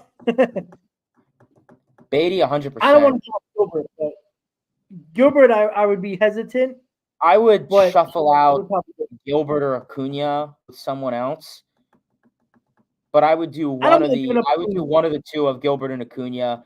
I would do the Beatty, and then I would probably do one more of like a MLB ready player, like a bench guy. Yeah, I would do that. Yeah, I would be hesitant, but I would bite the bullet because I think Scuba will really help us this year. And look, he'll be a part of our team for the next 2 seasons. That's something that we don't know what Gilbert or Acuna will be. Right? We can talk about how good they could be, but doesn't mean they're going to be. Yeah, Pete, I understand. I understand that. Like, you can say that about every prospect, though. I don't know if I would let Acuna go or Gilbert or Clifford or Jet Williams, but you don't know, right? Kelnick was supposed to be this best player. He's a solid player. He became a solid player, but he isn't the hype he should have been, right? He was MLB's number 1 prospect at one point, and he's he'd been through 3 teams and landed with the Braves, who he's become a good player, or I guess a little bit above average, but we'll see. We'll see. So we got about 40 minutes until 6 o'clock. We've been going for over 3 hours right now. Appreciate everybody for hanging out with us. I know it's not been exciting deadline, at least for our Mets, but look, we do have a lot of conversations. We know what we need. We know what we want. Is David Stearns going to do it over the last 40 minutes? Maybe we'll get a last-minute deal that surprises us and makes us happy, or we go and just go off into the sunset and complain like we all normally do.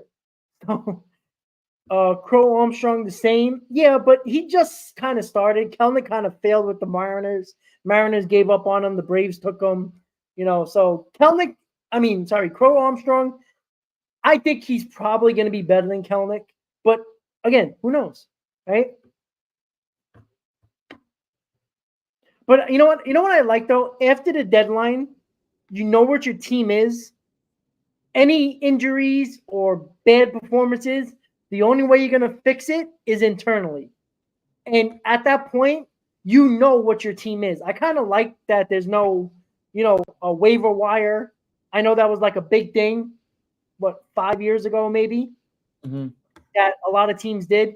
I like that there's no waiver wire. I like that your team is your team, and the only way you can fix your major league team is the internal options that you have in the minors. I like that. I think that kind of sets everybody's roster in stone for the most part, and you go to battle over the last 2 months with the team you have. I kind of like that. What do you think, Hayden? Do you like the waiver wire, or do you not? It doesn't matter to you, or do you like the way the roster gets set in stone?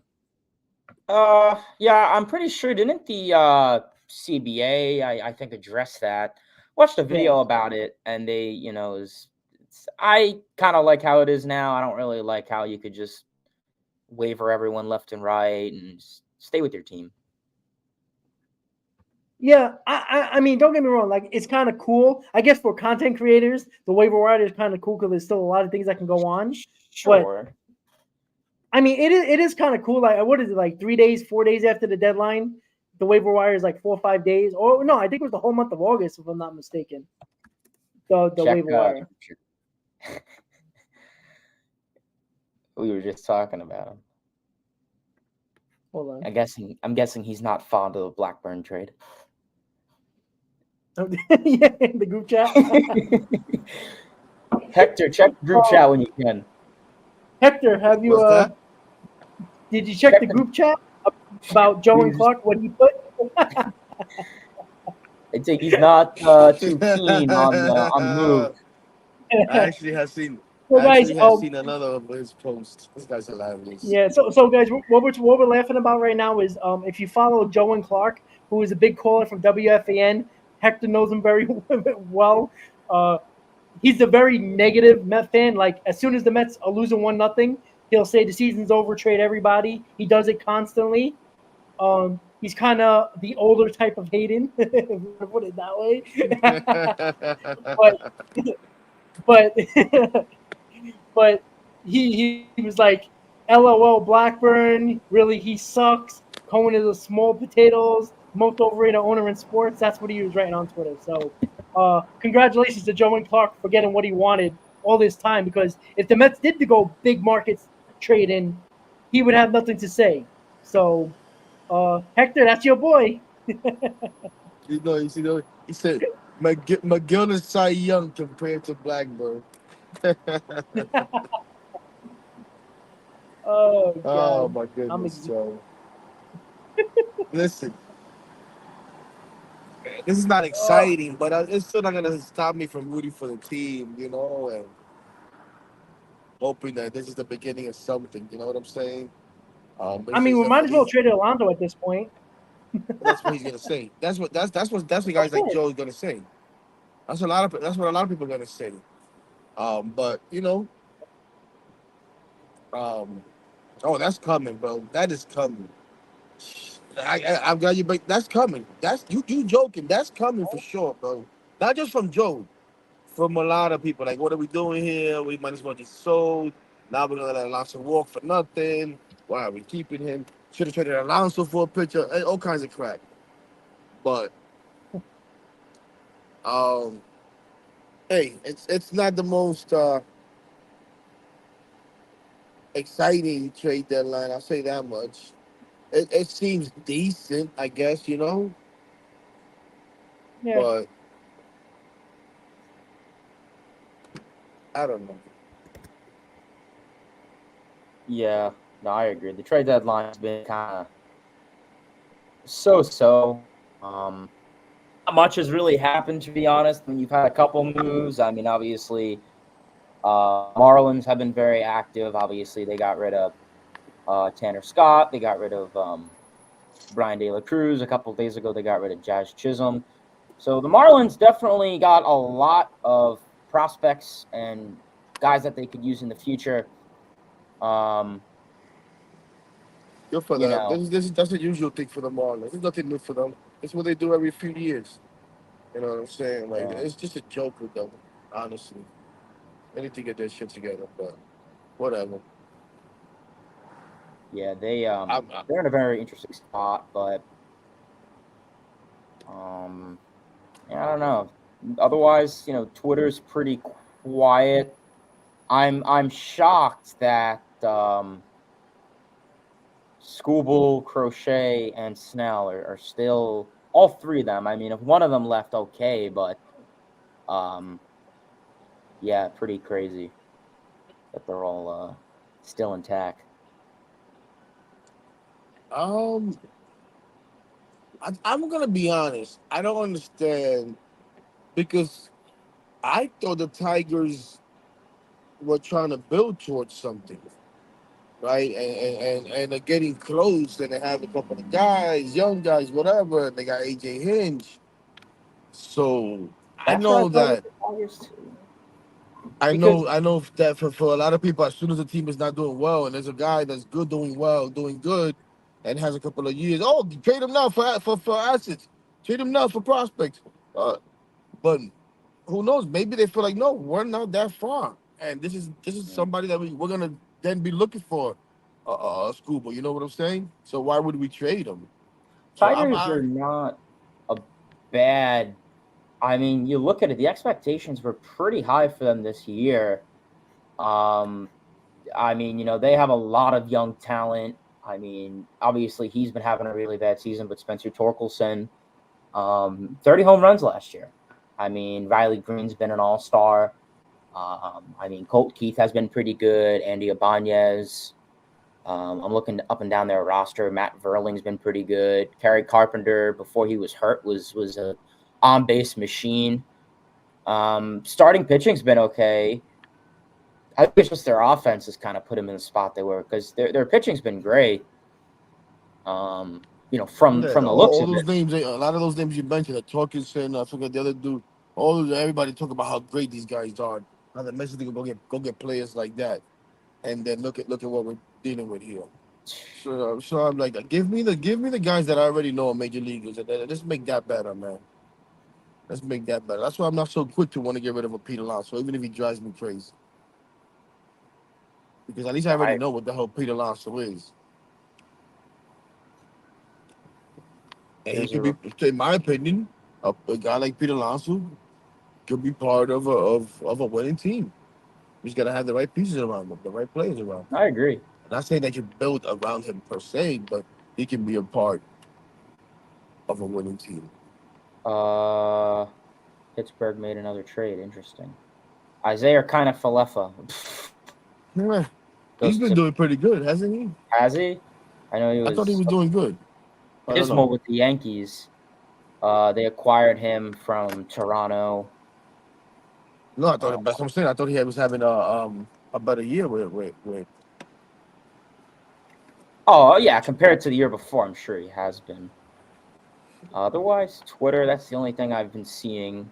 Brandon Nimmo's having a kid. Congrats to him, I guess. He's having a what? A kid. Baby. Stepping up and talk for a second because but otherwise, yeah, Twitter has been pretty quiet.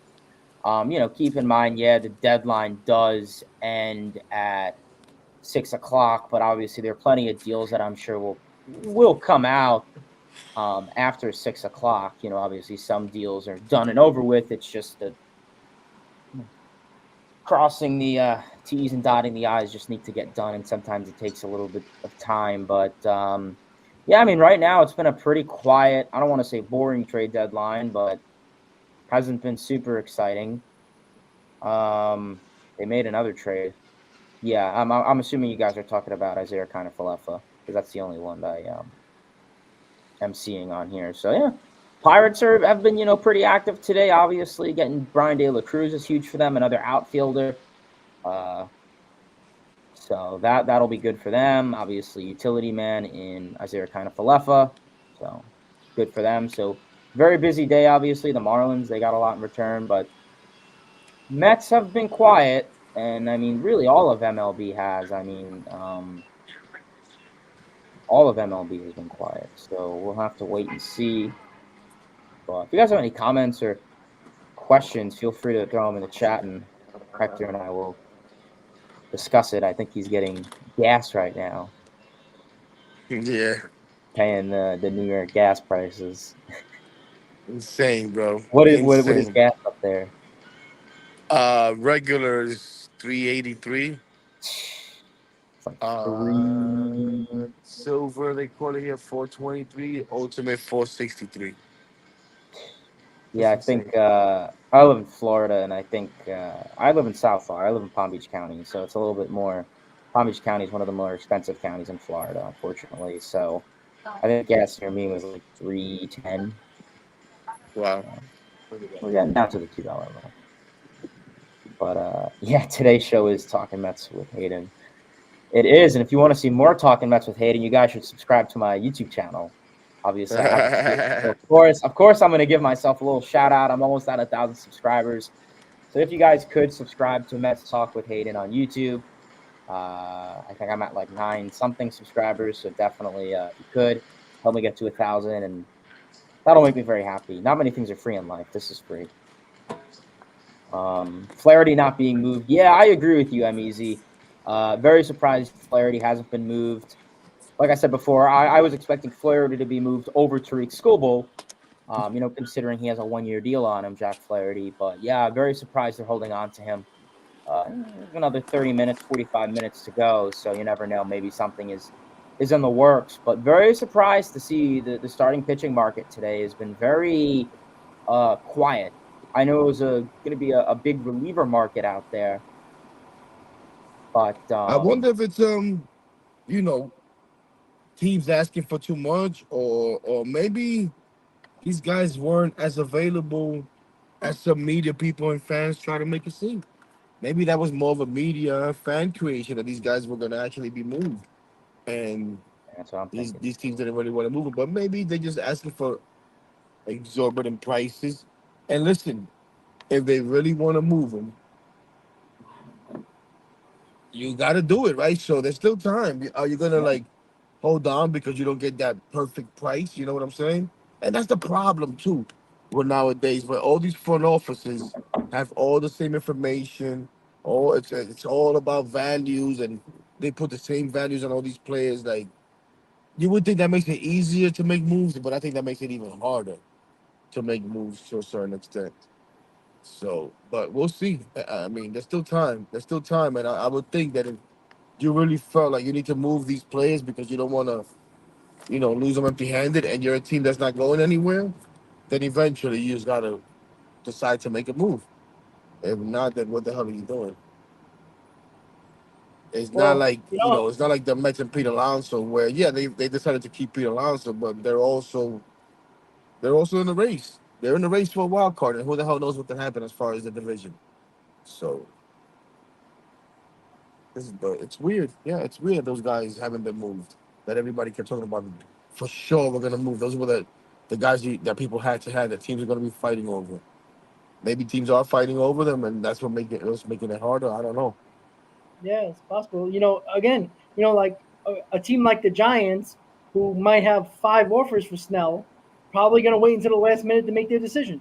It's a Right. possibility, right? MLB Network. I was just listening when I was in the kitchen getting me a drink.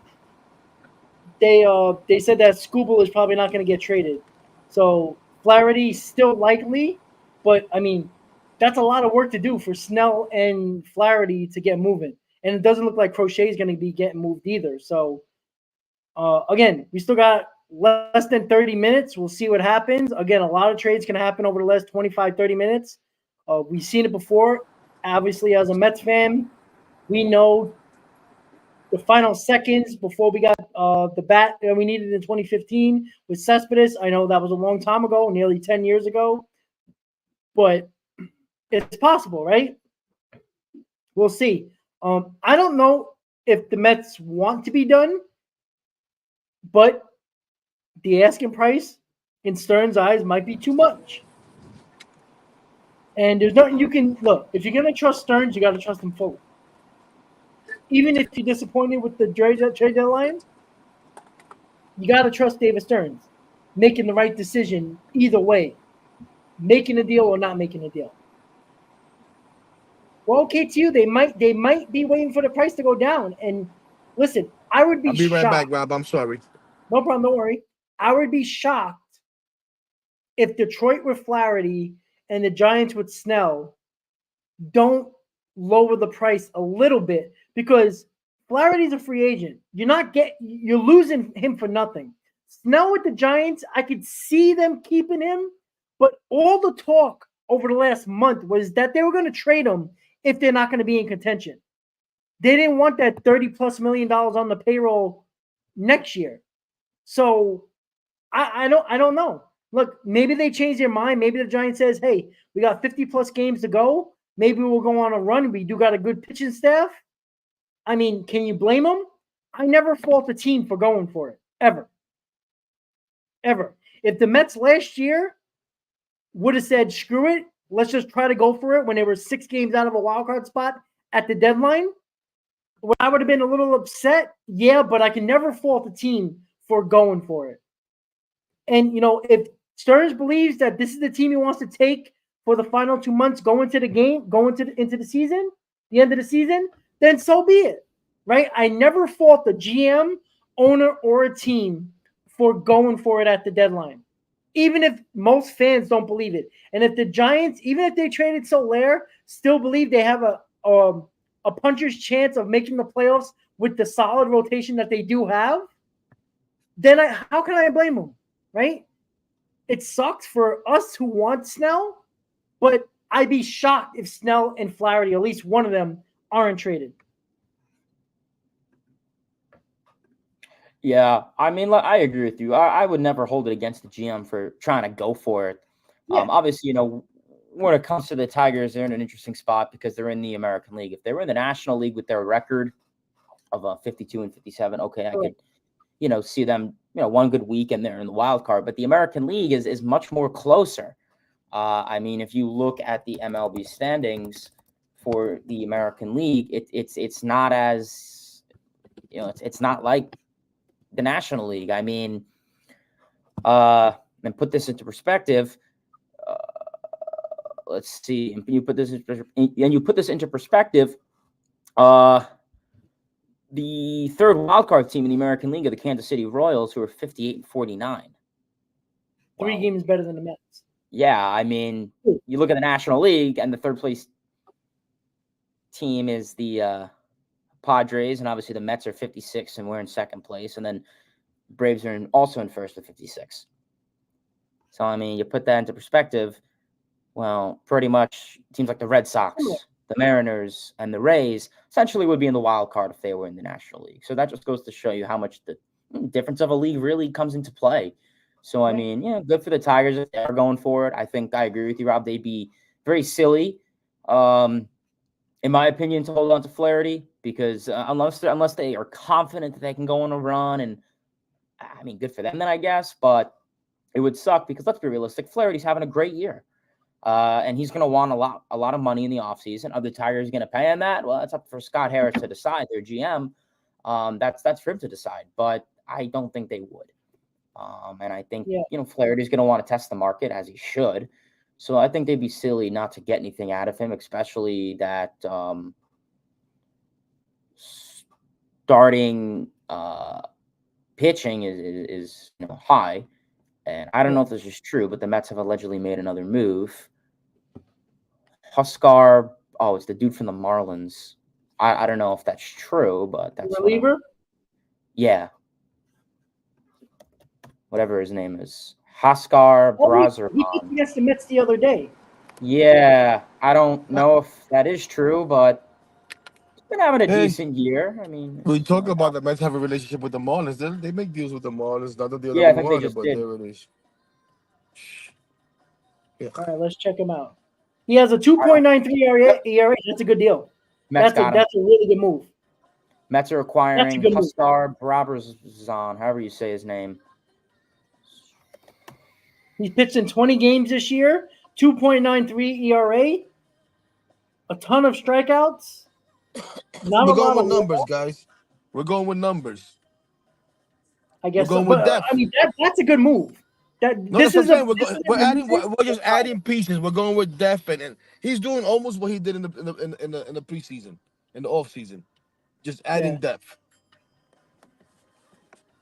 Yeah, I mean, there's nothing wrong with that. If you can't get those main guys for all the reasons that you were going through, then you try to, strengthen numbers. I agree with that. Listen, you got two guys that are going to be in your bullpen in Tyler Zuber and Huascar Brazaban. So, yeah, it's not a horrible deal. I mean, I'm curious. Obviously, it comes down to what they give up. But fuck what they gave up. Well, definitely a cheap acquisition. Fuck what they gave up, bro. I mean, this is the best arm they got today. To be honest with you.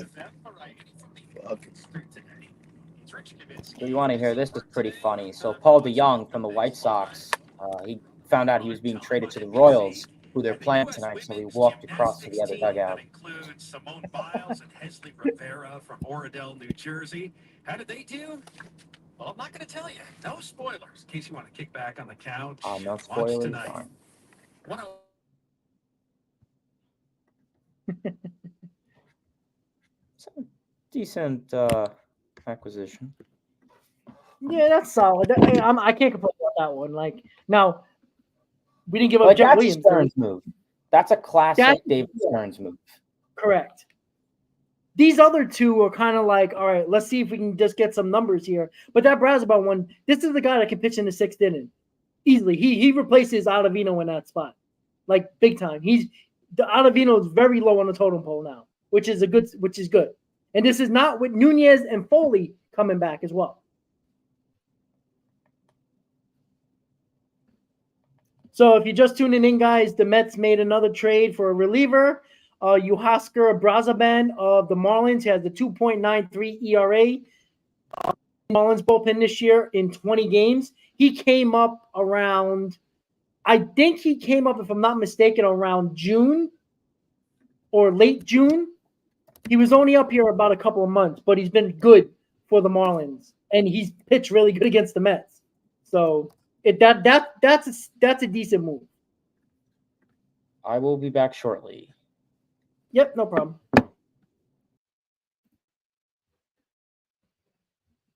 Oh shit, Hector, I'm sorry. I clicked on mute. I clicked you on mute. I'm sorry about that. Visit northwell.edu/yourheart. Northwell, raise health. What's that sound? That's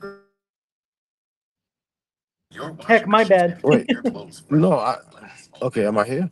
There it is again. Yeah. You had the radio on, so I kind of muted you for a second. Yeah, my bad. My I know. bad. I was saying that this that Wisecout dude won't be facing us anymore, so that doesn't really Well, matter. I mean, he's had a good. He's only had 20 appearances, so he came up probably. He only been here like around 2 months, but he's been good, and he throws hard. He's got a nasty slider, so that's a good arm. Now it ain't a big name, but he can definitely be solid for us for sure. All right. Well, no, listen, we'll see. Like I said, I can see what they're doing. I can see what he's doing. If we're not gonna be able to get those high, that high level starter or whatever, or even, the short thing like an Tanner Scott, if there could be a short thing, then let me go out there and get, a couple of the guys on the next level or maybe the tier below or whatever. The Mets are giving up Wilfredo Lara, an infielder. I have no idea who that guy is. I think I I've might heard have that seen name him. before. I think he's an international pick. I think he is too. Let me see. Hold on. He's our 22nd prospect. Oof. Outfielder, third baseman. Damn. Wilfredo Lara, 22nd ranked prospect in the Mets system. Outfielder, third baseman, projected to be up at 2026. So, again, David Stearns has given up 3 top 30 prospects for a couple of bullpen arms, Jesse Winker. So, again, he's given up guys that are later, ranked 15th and later in our system. So, the White Sox traded Eloy Jimenez to the Orioles. That's an interesting move for the Orioles. Jesus, the Orioles ain't fucking playing. Hey, listen, they're a division winner, right? They're a division leader right now. Why not, right? Damn, this Brazoban dude is 34 years old, though. Jesus. Yeah, he's up there. But he's been good this year, so the hell with it. Might as well get. Hey, listen, as long as he's good for us, I'll take it. Yeah, he's been around. Yeah, I'm trying to look at it once again. You ask. I mean, listen, he has a career 3.5 ERA, so that's not horrible. Not terrible. 2.9 this year, like you're saying. So he only came up with the Marlins 2 years ago, so it's Wait a minute. I saw he was signed an international free agent in 2011. It took him fucking 8 years to make it up. I mean, we don't know how many injuries he had either. True. He could have been one of those guys that had a couple of Tommy Johns and all that. But I mean, he's been good. Like 2022, he had a 3.09 ERA. Yeah. Last year, in 50 appearances, 4.14. He clearly has been injured because in 2022 he pitched 27 games. Last year he pitched a lot, but he had a 4.14 ERA. But he has a ton of strikeouts though, and not many walks. Like he had less than a walk per game, so that's pretty good. I mean, I guess age is a number. I mean, people wanted David Robinson, right? Guys, we got 12 minutes left. I'm good on David Robertson. Trust and Cerns, is he better than Drew Smith? Well, technically, yeah, he has been this year. But Drew Smith was, I guess, a little bit worse than Brazaban. So I guess that's the idea. You kind of replace him for Drew Smith, I guess, right-hander pitcher. I even guess. forgot about that dude. Drew Smith sucks. Give me a break. Well, KT, you're 100% right. Right? This is to all the prospect huggers. People who didn't want to give up the big prospects, this is the trade deadline you wanted. Right? You can't be mad. The people who are complaining that they don't want to give up the top prospects, this is the players you're going to get back here. Blackburn. But those people are probably happy, though. Those people are probably happy. They're probably content. They'll be the first ones to complain at the end of the deadline, right? No, where's Ramos? Is Ramos still in here? Is Carlos still in here? He should be happy. Ask him. He's somebody that wants to keep prospects around. Yeah. Well, I mean, you're happy with this deadline, then. You have to be, right? The Knicks re-signed Achua, so that's a good signing for the Knicks. I think the Rangers did something too, because I saw that Sal posted the Knicks and Rangers have made bigger moves than the Mets today. I was waiting for Sal to do it. Sal's gonna be upset tomorrow. I tell you that. Like, what the hell is Sal talking about, bro? Now I see why. Sal's not gonna be Precious. Sal's definitely not gonna be happy. I mean, the Phillies get left-hander Tanner Banks from the White Sox. I don't know. I think he's been okay. Man, oh man, oh man. So somebody put a comment on Twitter. Brazaban is better than most of the guys who went for a huge return in the bullpen, and we gave up a 22nd ranked prospect. That is kind of true.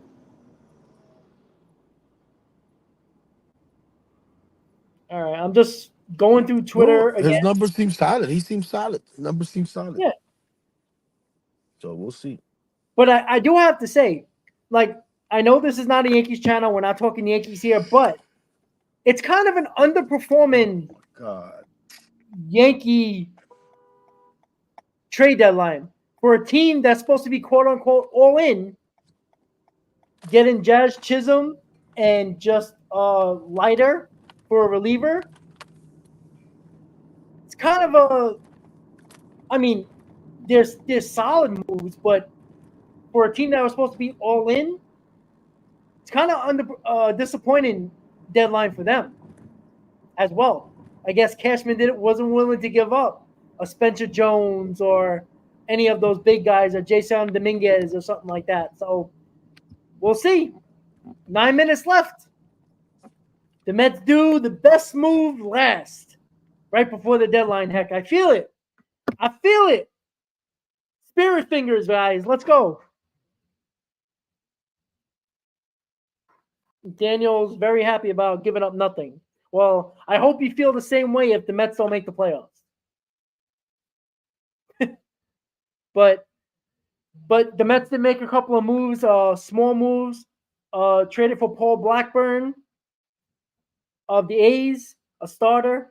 Tyler Zuber, relief pitcher from the Rays, and just recently traded for Yohusker Brazaban, relief pitcher from the Marlins, who's had a really nice season this year in 20 games, 2.93 ERA. The 34-year-old, not bad. That's a decent move. Not great move, but this is the guy that will help us in the bullpen for sure. Tyler Zuber, I mean, he's been okay in two relief appearances. He's got a decent arm. We'll see.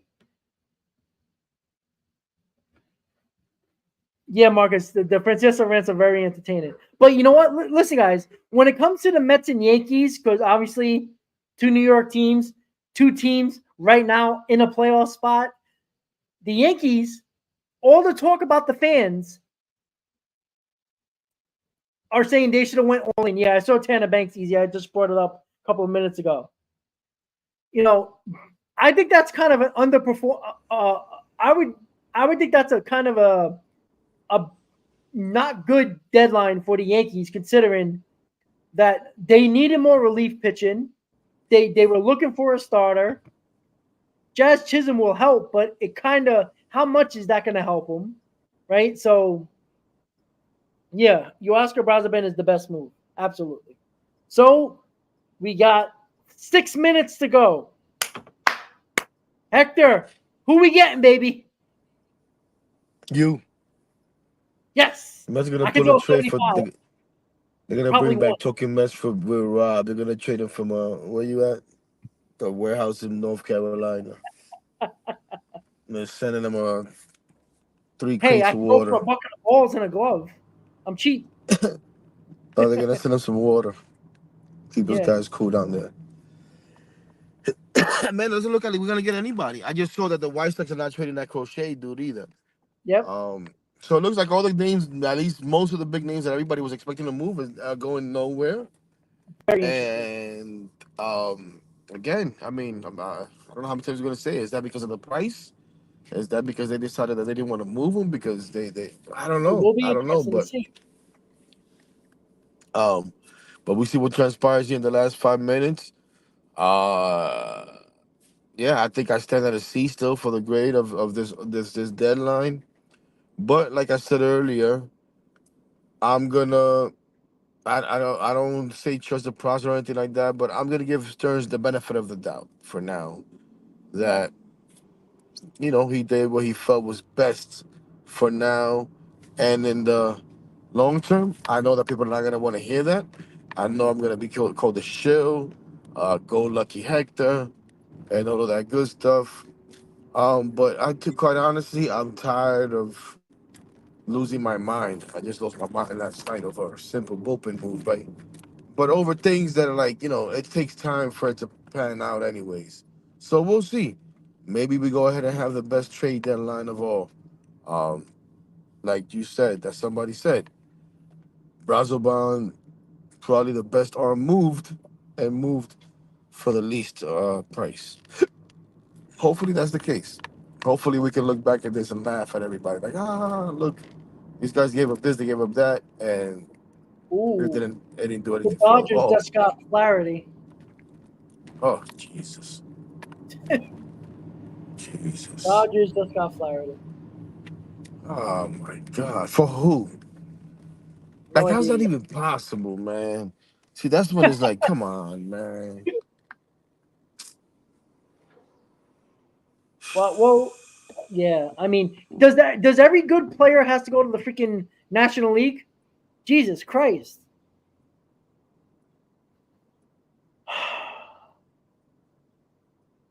No, I know we weren't getting Damn. Jack Flaherty, but I mean, Jesus, come on. Like No, Tanner no, Scott. yeah, you're like exactly. It's not like that so much that we were gonna get him, but it's like, how the fuck how are they able to get him? You know what I'm saying? Like, how are the Padres able to get all these? That's what I'm like, Yeah. damn, what the hell? And the Dodgers also got Kevin Kiermaier. Holy shit. Yeah, unreal. Yeah, I know. Daniel was like, they still won't make the World Series this year. Yeah, I know. The Oh Dodgers will yeah, choke. yeah, Dave Roberts is their manager. He'll choke it away. Don't worry. yeah. I'm with I'll that. tell you right now, I'm more confident in a playoff series with Carlos Mendoza as my manager against the Dodgers against Dave Roberts. I tell you that much. But that's what I was trying to tell Sal, and I think I said it here before too. People will say, "Oh, the Dodgers ain't gonna win." Any team you mention, and you say that they're good and have a chance to win a series, you'll find people that tell you that team is no good. They're not gonna win. Whether it be the Yankees, Phillies, whatever. Maybe some people agree that the Phillies, because Phillies seem to be the team that everybody's high on. But those same people that'll tell you that will then tell you, "Oh no, but the Mets should chill and don't do this, don't do that." Nah, if you don't feel like the favorite is not gonna win, then what the hell are we doing here? Yeah. Let's go for it. But that's the point, right? That's why I keep on saying when people is like, "Oh, why do you want to make the Mets make the playoffs? They're not good enough to win." You don't know that. I'm sorry. In 2015, were the Mets good enough to win? They were still underdogs to the Dodgers, underdogs to the Cubs, underdogs to the Royals. Yes, they lost to the World Series under Royals, but they were underdogs. In 2022, they were supposedly one of the best teams in the playoffs, and they got bounced by one of the teams that barely made the playoffs in the Padres. So, what are you going to do here? It sucks.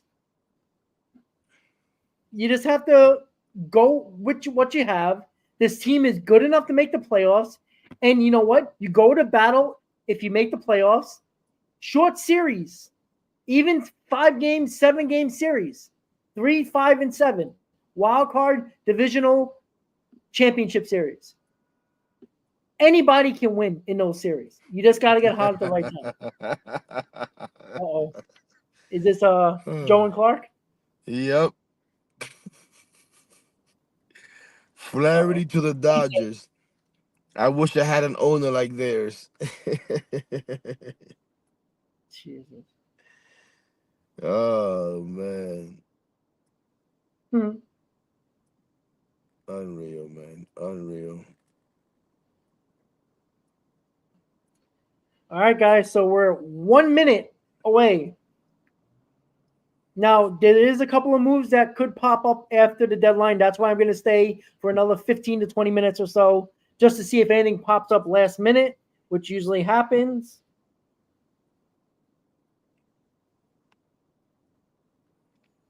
But we shall see.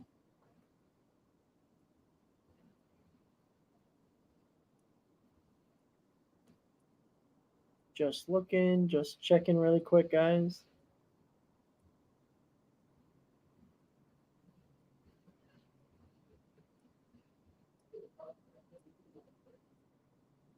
Sorry, guys, I'm just looking. That's what you say when you go in the store. Now, can we help you? No, guys. I'm just looking. Just looking, guys. Leave me alone. Padres trade for Martin Perez That's from what the the Rays. Mets are doing right now. The teams are asking, hey, guys, can we help you? What do you want? Hey, David, can we help you? No, just looking. Just looking. I'm not really trying to spend nothing. I'm just looking. Hold on.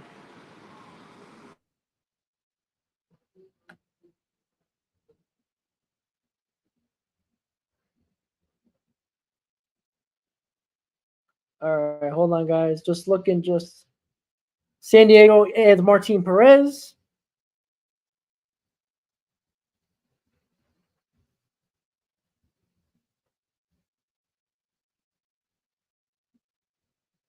Hold on, guys. All right, so the Dodgers gave up Tyrone Lorenzo and Trey Sweeney.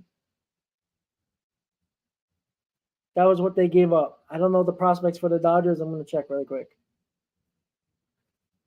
Hold on, guys. Let's see what the Dodgers gave up. They gave up their number 8 prospect and 22nd prospect. So for Jack Flaherty, they gave up their number 8 prospect and Tyron Lorenzo and Trey Sweeney, the 22nd prospect. So 8th and 22nd for Jack Flaherty, guys.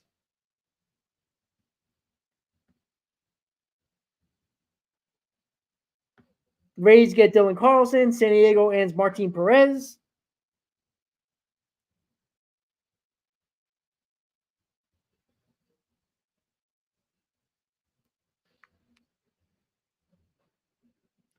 And the Red Sox acquire right-handed relief pitcher Luis Garcia, who I wanted the Mets to get. So the Red Sox get a bullpen arm.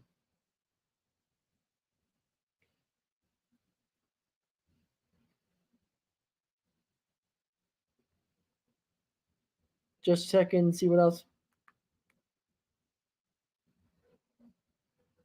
Cardinals get right-handed reliever Sean Armstrong from the Rays for Dylan Carlson.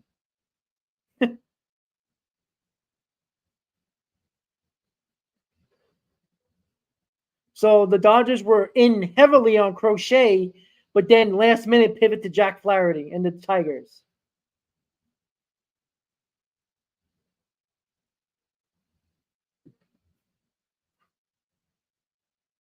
Garrett Crochet will not be traded. All right, guys. Deadline is over. Let's just see if anything else popped up.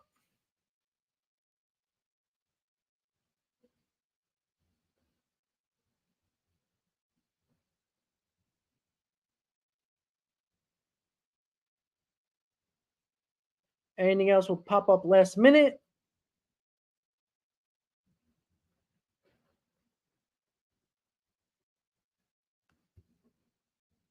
Mm-mm-mm. All right, Anthony Como says the Mets are done. No last minute deals. Winker, Blackburn, Maton, Stanek, Brazaban, and Zuber is the trade deadline or trades that the Mets have made prior to the deadline. The biggest move on here is probably Jesse Winker. Second is Brazaban. But then again, Maton and Stanek are not bad moves. So Blackburn is the starter. Robert, I'm thinking Blackburn might replace Hauser in the bullpen. That's me. Yeah, Daniel, I understand Brazaban is under control for 3 more years, but he's 34 years old. So, I mean, he still can be good. But Brazaban is a solid reliever. That's a good pickup. I think Paul Blackburn is going to replace Hauser as like a extra swingman. Tyler Zuber is going to be in the bullpen as well. So look, the Mets got a ton of bullpen arms here. They traded for 2 today. They got Stanek. They got Maton. So bullpen wise, we didn't get the top guys. Yeah, easy. I'm thinking that Budo is probably going to be in the rotation. Explosive. I wouldn't give the Mets a B. I'll probably give them a C plus because I like the Brazaban move. And, people are not talking about the Stanek Maton move enough. Those were solid moves. David Stearns was very proactive on those 2 guys. He paid less because those guys probably would have went for more at the deadline. So I'm not giving the Yankees a B because I think the Yankees should have done more. Leiter is a good move for their bullpen. Chisholm is good, but I don't think that was enough for the Yankees, to be quite honest with you. Like the Yankees, you heard talking about Snell and Flaherty and Scott. They're going with Clay Holmes as their closer. And I don't think Leiter's enough. The Yankees bullpen, I could say the Mets bullpen is probably better than the Yankees. So I would think the Mets and the Yankees are probably both a C plus. I was on that C minus with the Mets, but the Brazaban moves it up to a C plus. So once again, guys, the New York Mets total trade deadline acquisitions from the trade of Phil Maton, Stanek, Winker, Blackburn, Brazaban, and Zuber. So that's 6 moves for them. So, not giving up any top 15 prospects. It's a okay trade deadline overall. Hector, the Mets are done officially. DeComo said so. So, Winker, Blackburn, Maton, Stanek, Brazaban, and Zuber. What's the grade? I'm done. You mad? No, I'm not mad. I guess I'm indifferent to it. Underwhelming. Right? It's almost feel like 2022. Like, really, this is what we're gonna do? Almost. I honestly think this is a better deadline than 2022, to be honest with you. What we needed, the needs of this team we got. Well, that's what I was gonna say. That's a big Good thing difference. is the difference is that we probably address what we've been screaming about is the biggest weakness of this team. Even though we've been upset with the starting pitching, we still think it's formidable, right? But the bullpen has been horrible for the most part, even though it started good at the beginning of the season. And like I said early on when we first started, like feels like yesterday. um, if you're not able to go out there and get that main starter to put in there at the top of the rotation, rather than go get another number 4 or 5 type dude, I would much rather do this and strengthen the bullpen. So that should help. Well, that should help. Uh, Now we just need this team to keep playing the way that it's been playing. Correct. We need the offense to be a little bit more consistent. We need Pete to finally wake the hell up and really like go on a tear and carry this team into that wild card. We need Brandon Nimmo to, you know, wake the hell back up too and become a little bit more consistent like he has been always, but it's Correct. been struggling lately. But that's where I'm at now. That's it. It's over. Trade deadline is over. I'm glad it's fucking over. Don't have to hear about this shit no more. We know what this team is, and now it's whether a matter of are you gonna root for them or are you just gonna go? "Pff, I was waiting for 2025 and beyond, anyways. So here I am. There's gonna be different variations. For me, I'll bitch and moan. I'll complain. Whatever. I'll get excited. All of that stuff. But I'm always rooting for my team. So that's where my focus shifts now. It shifts into let's see how these moves pan out. I hope they pan out better than 2022. And let's rock and roll. Let's go get a ball game today. Let's go win a series. That's where I'm at. Hey, can any of these 100%. guys make it tonight? Hey, listen.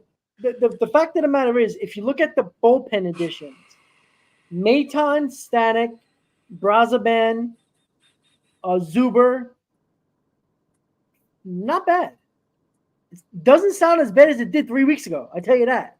These are quality arms. You got Maton and Stanek, a ton of postseason experience, veteran arms. Brazaban, in his last 11 starts, have been one of the better relievers in his last 11 outings. So that's good.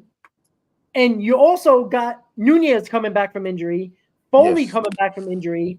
You got Alex Young, you got Danny Young, and you got Well, Diaz. well, So it looks a lot Didn't better. Foley have a setback though? Hold on, didn't Foley have a setback?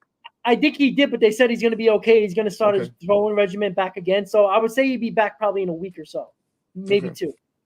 okay. So the bullpen from 3 weeks ago looks a lot different today. And it's hard to say that it's not better. Now, can No, these no, no. guys It's better. go up? It's better, bro. It's It's better than absolutely.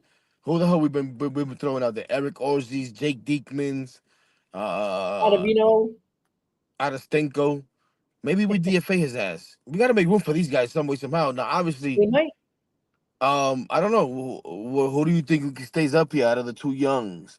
They both I think left-handed. they're going to keep Alex Young up. You think Alex Young stays up? Okay. Yeah. So that's one spot, and then so we'll see. I'm pretty sure Ottavino doesn't have any options or anything like that. Do Yeah. any of these guys go into the minors? Does that dude, who was the dude that has barely pitched? Not Brazoban, the other guy that we were wondering. Zuber. Huh? Zuber. Yeah. Does he go into the minors? You know what I'm saying? So that depends too. But no, we definitely have a better bullpen. Definitely have a better bullpen. Absolutely. Yeah. Absolutely. So I'm assuming with all these bullpen additions, they're definitely going to move Buto to the rotation now. Yeah, well, we try to tell you, you ain't like the I idea. guess so. How many guys are we going to put in the bullpen? What are we going to have, a 3-man rotation? Like, No, I know, but listen, but this is what I was trying to suggest to you before. You didn't like it. I know. I I'm don't not like it. fighting you. I know. I don't So, like it, but it's going to happen probably. but yeah, but it's like I told you though. We're naming all these arms that we have now in the bullpen, so You got to make we room. should we should be able to handle those 5 inning starts a little bit better. You know what I'm saying? Um, and listen, Buto's been going 3, 4 innings, 45, 50 pitches anyways. So take him 2 starts to get to 70. And 4 starts, which is probably what he has left anyways. He'll be close at 100 pitches. You know what I mean? So we'll Yeah. see. We'll see. I, And then once we get to the playoffs, then all you need is like 3 starters anyways. Maybe very a true. fourth Very every true. now and then. Very true. So, all right, guys. So the deadline's over. The Mets made their moves, mostly arms. They did address probably the biggest bench bat on the market. The Mets got Jesse Winker, right? He's going to help us. Brazaban is the best addition today for the Mets. He's been outstanding for the Marlins. He's going to be a big addition for the Mets in his bullpen. Maton and Stanek is going to be a good addition. Those are veteran arms that have playoff experience. Zuber, we'll see if he goes to the minors or stays in his bullpen. We'll see. Blackburn is a guy that could be a fifth starter. If they're going to go to the six-man rotation anyway, maybe he will be a part of it. We'll see. But I would give a C+ overall. It was a C-, but the Brazaban move got it to a C+. I think overall it's an average deadline, right? I don't think anybody's going to complain that Tanner Scott for that package is worth giving up for a rental reliever. That's a dangerous game to play. So, Hector, I appreciate you hanging on, driving around for 4 hours, hanging out with us. Hayden as well.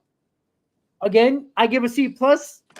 Hector, I appreciate it, man. That's a long time being in the car and trying to talk and bullshit the whole time with us the whole time when it was kind of a slow deadline. So I appreciate it. Buddy. All good. Listen, man.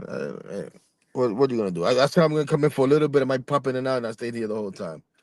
But it helped me also pass the time out here on the road. So what are you gonna do? All right, guys. So again, over 500 in the stream the entire time. I do appreciate it, guys. That is freaking awesome. I know it wasn't as exciting as we all wanted it to be, but you guys made it fun. Hector always makes it fun. Hayden did a hell of a job hanging out for all these hours. Again, we got a game in about an hour.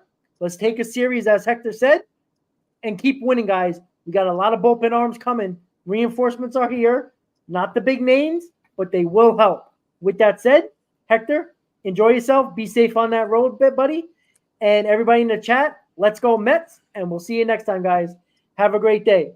Let's go Mets. Let's go Mets, baby. Let's go Mets.